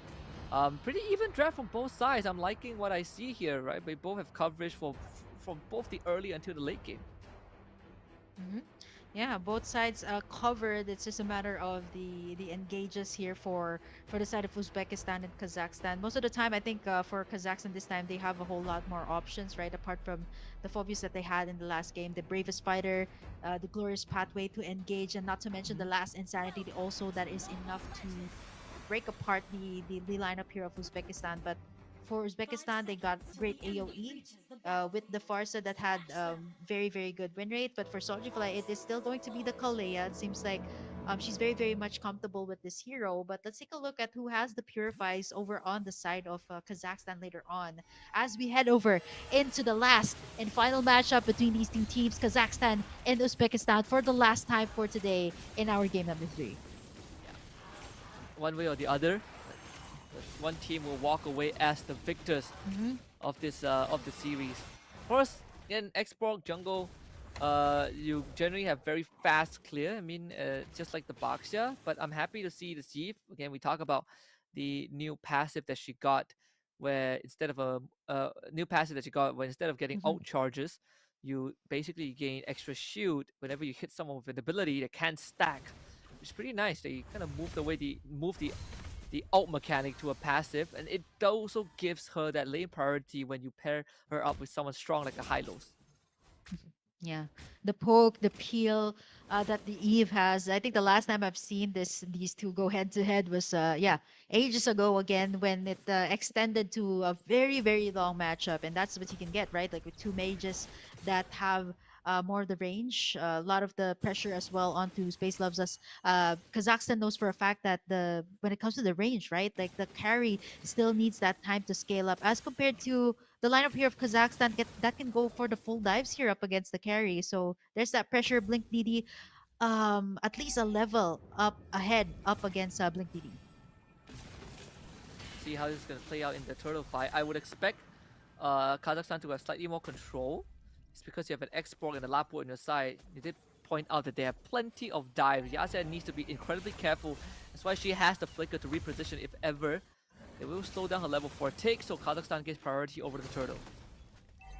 Hinata is here as well with the level 4, so she can go for the Infernal Pursuit. And there you go. And the real world manipulation at that with the Fended Airstrike to boot, and that's going to be Soldier Fly. Going to be the first one to fall as Iron. Going to be able to pick up that turtle while all of that is going on for the side of Uzbekistan. And that's the Infernal Pursuit still going on for Hinata. Still going to try to go for more as she takes down Psycho. Ayalim though. does take her down, and Iron, the only one left to defend, does not have the rollout just yet, as Dex Primal and Lanayim will be the one to take her down for that. Two for the price of one there for the side of Kazakhstan. Oh, actually went better than I thought for Uzbekistan. Iron doing a lot more damage than expected. In fact, the Psycho ended up going down. So 3-4-2. Turtles 2 goes over to Kazakhstan, but it's not too bad for Uzbekistan considering that they were able to get 2 kills off of that, especially the one on the Psycho. So there's no goal advantage, sadly, for Kazakhstan, despite them having a on paper better team fight. Mhm. But that also allows them to kind of keep up with Uzbekistan. Like the gold lane is going to be static for now.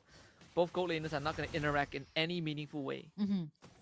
Yeah, they know that this is gonna be the late game scaling for both sides. So it's a matter of playing safe, maybe perhaps wait for your team members to kind of respond towards that lane. But right now the turtle is gonna be up in just a few seconds, down bot as well. You don't see Lineam overcommitting towards the bravest fighter. It's just gonna keep on resetting here the ultimate of the Phobius. So looking at how this is panning out here, a lot of pressure from the side of Kazakhstan here on the carry. I would actually do the same, right? Like without the range, with only the flicker out, this is definitely gonna give the Moskov a little bit more of an easier time. But once the carry does have the items, it's gonna be a bit more harder. Turtle is up here for the taking for both sides. It's Uzbekistan that got the first one. Let's see if Kazakhstan will actually try and take this one out. The Phobius is here as well. Hinata, Lanayem as well, trying to follow up here onto the team fights. No one committing just yet. The second turtle, again, the dive potential is there for Kazakhstan. Here they go. Yep, that's the real world manipulation. And the last insanity, it's going to be Soji Fly. The first one falling, Hinata with the internal pursuit. But with so much of these crowd controls coming out from the side of Kazakhstan, they are going to be able to pick up the kill. Dex Primal goes in for another. Space Loves Us, despite all of that, was able to survive it all, getting in the corrosion site as well. But the turtle, it's going to go to the side of Kazakhstan. Yeah. I mean, good stuff from Blink DD again. We said this Moskov was a big problem in game one. Just now we saw the SOD collection. So another kill going over to Blink DD. I believe that Space Lovers also got one just now. But this time it's a lot more beneficial for Kazakhstan because they did get the turtle and they got some pretty big kills too. And we're starting to see the power of the draft. Just the dive alone from this export is forcing Yasia to be a lot more careful in her approach in these team fights. Of course, Yasia still hasn't gone down just yet, but they have to always be worried of Psycho, Lana Yim running at them in a team fight. Yeah, plus Dex Primal's RWM also has been so on point. Even the first and the second skill coming out from the Eve is way too deadly, way too much control for the side of Kazakhstan. And as you can see, the pressure here up top as Blink DD going to be able to take in that lane. And even with Psycho's presence here, it's forcing Space Loves Us and Yasha to actually back away. But here comes the setup. The Firaga armor is still up though, I'm not so sure. And that's gonna be down though. Psycho, feathered airstrike, it's not gonna land as Psycho's still able to escape all of that. Iron is here as well with the retaliation with Psycho down real low. Glorious Pathway on the backside, but they're not gonna commit for more. Revitalize has been used as well to keep Psycho up. It's still Kazakhstan that's leading right now with the gold. Final Turtle is up for the taking for both teams. Can't believe Psycho got away with that. He's gonna get his Firaga she's gonna get her Firaga armor back up. Have the last sanity and ready to contest this turtle again. But it seems like Iron will be on the case and he might lose another in the progress. They do. Oh. Yeah. Turtle is actually gonna get taken in there by Uzbekistan. It happened all so fast because our eyes were all on that team fight. And I think what's really making it hard here for Uzbekistan to actually land in those kills is this real world manipulation. You got the glorious pathway. There's just so many things that you need to consider first before diving right in. The Baksha is a good answer to all of the sustain, but right now the positioning here from Space Loves Us and again even Yasya here, they have to make sure that they are in a safe spot before they land in or click in all of these ultimates that Kazakhstan, they have so much of these good ultimates that is good for zoning, not just Lanaim, even Psycho and Ayolim with this high loss. It's just a lot to take in here for Uzbekistan, even though they have a good amount of damage with the heroes that they have. Yeah, pretty hard to just walk up forward. This RWM is also posing to be quite a problem because Hinata and Iron can get deep into enemy territory, but once they do, both Yasha and Space Lovers is gonna get zoned out by the box. So Kazakhstan essentially has the tools to separate the battle lines of Uzbekistan. Gotten the mid and bottom tier one, all tier ones in fact of Uzbekistan are down, and unfortunately for Sucklify, there's not really any good targets that she can pick up until Space Lovers gets incredibly fat, and that's where they can Hmm. shred the front lines. But before that, grabbing a Hylos isn't Yep. worth it. Grabbing the X-Borg definitely is not going to be worth it.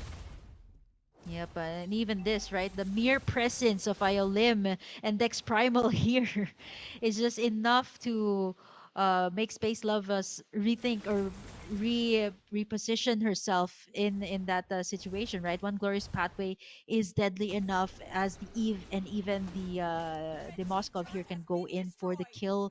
But right after that, they also do a mirror move up top here for the side of Uzbekistan, taking that turret up top, making the lean move as well. So with this sword take, let's see. It's Kazakhstan that has the much better positioning as Ayolim and even Psycho doing the zoning here for the side of Kazakhstan as Blink Didi just taking down that Lord without for the side of Uzbekistan. It's a little bit difficult to go in as Ayolim popping in that glorious pathway and the setup here from Soji Fly. Lord is still up with half HP. Iolim taken down real low with Infernal Pursuit. The immortality is still up. Hinata goes down here. Psycho still has that SOD! second chance, that second life, and it's gonna be her taking up that Lord take. A maniac from Dex Primal on the backside. The real world manipulation enough to manipulate, to control the members here from the side of Uzbekistan in that team fight. We were also focused on the Lord, but the damage, the zoning, the control from the side of Kazakhstan was just way too much. And even Psycho at that, the immortality was popped. It was enough to buy time for her to secure the Lord with that retribution after the immortality was out. Yeah, we should say that the impact of this Eve is going to be a big difference maker, and we saw just that. And not only does she get shield from abilities, the cooldowns will also reduce. So more spell cast, more damage from Dex Primal, who was just pelting away at Uzbekistan. Not to mention Blink DD with another good SOD that allows her to infiltrate the backline and essentially just take out the remnants, the survivors of Uzbekistan. Then the immortality from Psycho also allowed Kazakhstan to fight for a bit longer. They ended up losing the high lows, but they got all the tier 2s of Uzbekistan, so that is still a win for Kazakhstan. Yeah, this is also surprising, right? The flickers hasn't been used as much by Dexter. I think just once in this entire team fight, considering that there is a Baksha, even a Phovius to kind of zone you out. But look at that! Just one real world manipulation like that, enough to take down somebody as tanky as Hinata. And now with 12 kills here under the belt of Kazakhstan, some minion waves coming right in. Kazakhstan might actually force this out without the Phobius in play.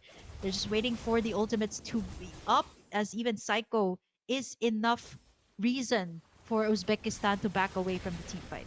Need to spread out their manpower just to defend the silent inhibitors. So they do use the Feather S, right, just to keep Blink DD away, but there's the Revitalize from Iolim, so Moscow back to a healthy state again. Kazakhstan can just stall it out, wait for the next Lord. You know, you send this Moscow to the top lane, set up the long lane when this Lord is about to spawn, and then Uzbekistan will have to respond to that wave, and that's where you get to secure the Lord. It's all about the macro game. We've seen both teams kind of trip over the shoelaces a little bit. Kazakhstan did that in game 1, Uzbekistan did that in game 2, but I would argue that game 2 was more of a draft issue than anything else. But they Mhm. have the Moskov on the side of Kazakhstan for this game. Just like in game 2, they will have a say in how these macro game go. Yeah, it's interesting too that the Eve here of Dex Primal actually prioritize more of the anti-heal, right? You got the Wishing Lantern, you got the glowing wand. So usually we see the Eve build up the Ice Queen wand first. I'm not so sure about this current patch also, right? There were some changes made to the Eve, so prioritizing that anti-heal is gonna be big. But look at the burst damage coming out. Aya Lim burst it down just like that, but they're gonna have to answer out to the minion waves as well. Kazakhstan gonna be able to take down this lord without any contest from the side of Uzbekistan. And the carry has reached a state where she can Hmm. literally just shred through anyone like butter. We saw that happen with Io Lim the moment Stocklify gets a tsunami slam. Space Lovers just cut through her health bar like it was nothing. Of course, with the absence of this Hylos, this push will not be as threatening. That's why Kazakhstan are letting the Lord slow push as much as possible. Sadly, there's not enough wave to hold it back, so it will be easy food for the carry to deal with. Even Blink DD here is causing a lot Whoa! of damage, and with the slows from the Eve, real manipulation again from the backside. Gonna get taken down there. That's huge. Blink DD though gets the Feathered Air Strikes at 141, and now the Glorious Pathway has been casted here. Infernal Pursuit to buy some time here for the side of Uzbekistan, but there's the last Insanity to take down the back lines. Iron gonna be able to sustain for a bit, but not for long. She gets bursted down there by Psycho. It's only Yasha left to defend, and with this PV front line, the three calls are up as the side of Kazakhstan successfully takes this series with a reverse sweep up against Uzbekistan. It was a Moskov that was the MVP in the previous game, but for this game, Kazakhstan's Dex Primal's Yi was flawless, really manipulating the battlefield with this hero. A deathless game towards the very end, and basically just the win condition. Kazakhstan complete. I even pointed out that the Yi is a decent pick. Kazakhstan made it look easy. There was really nothing that Uzbekistan could have done in this game. Like that carry was probably their best choice, but we saw how much damage Dex Primal was pumping out once she got her items, and it was just straight up melting through the health bars of Uzbekistan's front lines. And even in these early exchanges, which looked even, I would argue that it was more of a plus for Kazakhstan than anything else. Yeah, where do you see a Eve go head to head with a Baksha just like that? I mean, at this point, it looks like Blink DD was just the support role for this matchup, right? Like the Dex Primal dishes out the damage. Blink DD just goes in for at least the slows coming out from the Moskov. But what was really difficult also, apart from the damage that Blink DD and Dex Primal had, was of course the front line that they had, the Glorious Pathway, the X-Borg as well with the last Insanity. And this is the time where the Immortality was out, but it was enough to get that retribution on time there for Psycho, and getting the Maniac here for Dex Primal as well was absolutely a huge W here for Kazakhstan. And right after that, there was no answers to the Eve, even with the possible setups from Soji Fly. It wasn't enough to take down the main damage dealers that they needed to take down here for Kazakhstan.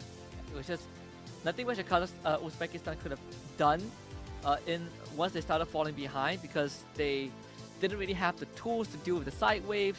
They didn't really have the tools to deal with Dex Primal, and their win condition is just Yasya and Space Lovers have to somehow have enough damage to take out everyone, and that just was not possible with the draft that Kazakhstan has. Lapu Lapu, X-Borg, and then there's an Eve that's just poking you from long range. It is incredibly tough for a carry to function when the enemy has so much range coverage. And we kind of saw that kind of unfold, right? Space Lovers can't really get into these fights without being threatened. There's so many ways to go in and out of the team fight also here for Kazakhstan, but which really made it hard for the carry also. We've seen times that Space Loves Us can actually shred apart the high loss, but apart from that, right, it was just Eve and the Moskov here. And looking at Dex Primal, she had such a good game in game number 2, and even here in this game with a perfect KDA with a 908, and even picking up a Maniac at that in the second Lord take to be able to take in the spin. It's definitely not an easy. It's not easy to pull off a reverse sweep, but definitely very much possible in Kazakhstan. just showed us that for this game. Props to both teams. I think for Uzbekistan as well, showing um, such a good game in game number one. But then again, there can only be one victor for every single matchup, and that's going to be Kazakhstan for today. Yeah, again, kudos to both teams, right? I came into the series with expected to be surprised, and they definitely have surprised us with some clean, some very precise MLB gameplay, but also adding their own flair to it, right? They bring us back down memory lane with some very interesting jungle picks. In fact, we've seen like what the Paquito, the Julian, the Guinevere, even the Suyo, 4 jungle picks that you will probably never see in the current meta, at least not by the top tier teams. But here they are showing us that these heroes can still work. Even the Baksha XP lane was kind of proven to be effective. So really kudos to both teams for giving us such a good fight. Obviously Kazakhstan with the reverse sweep definitely made it worthwhile. Yeah, it's a 3-game series for Husky for today. Definitely got a whole lot of MLBB action for you, and of course for all the MLBB fans, and of course on behalf of Realize earlier on, me, Kim, and Husky, it is the day done, all wrapped up in a nice bow there with 2 back-to-back. Game number 3 is getting more of the women report this week, so stay tuned on Iesf. There's going to be a whole lot more of games for this week, so stay tuned. Same time for more MLBB action. To see you guys, good night or good morning, whichever part of the world you're in right now. But this has been it for the first day of the ISF Asia and Oceania qualifiers. See you guys tomorrow for more action.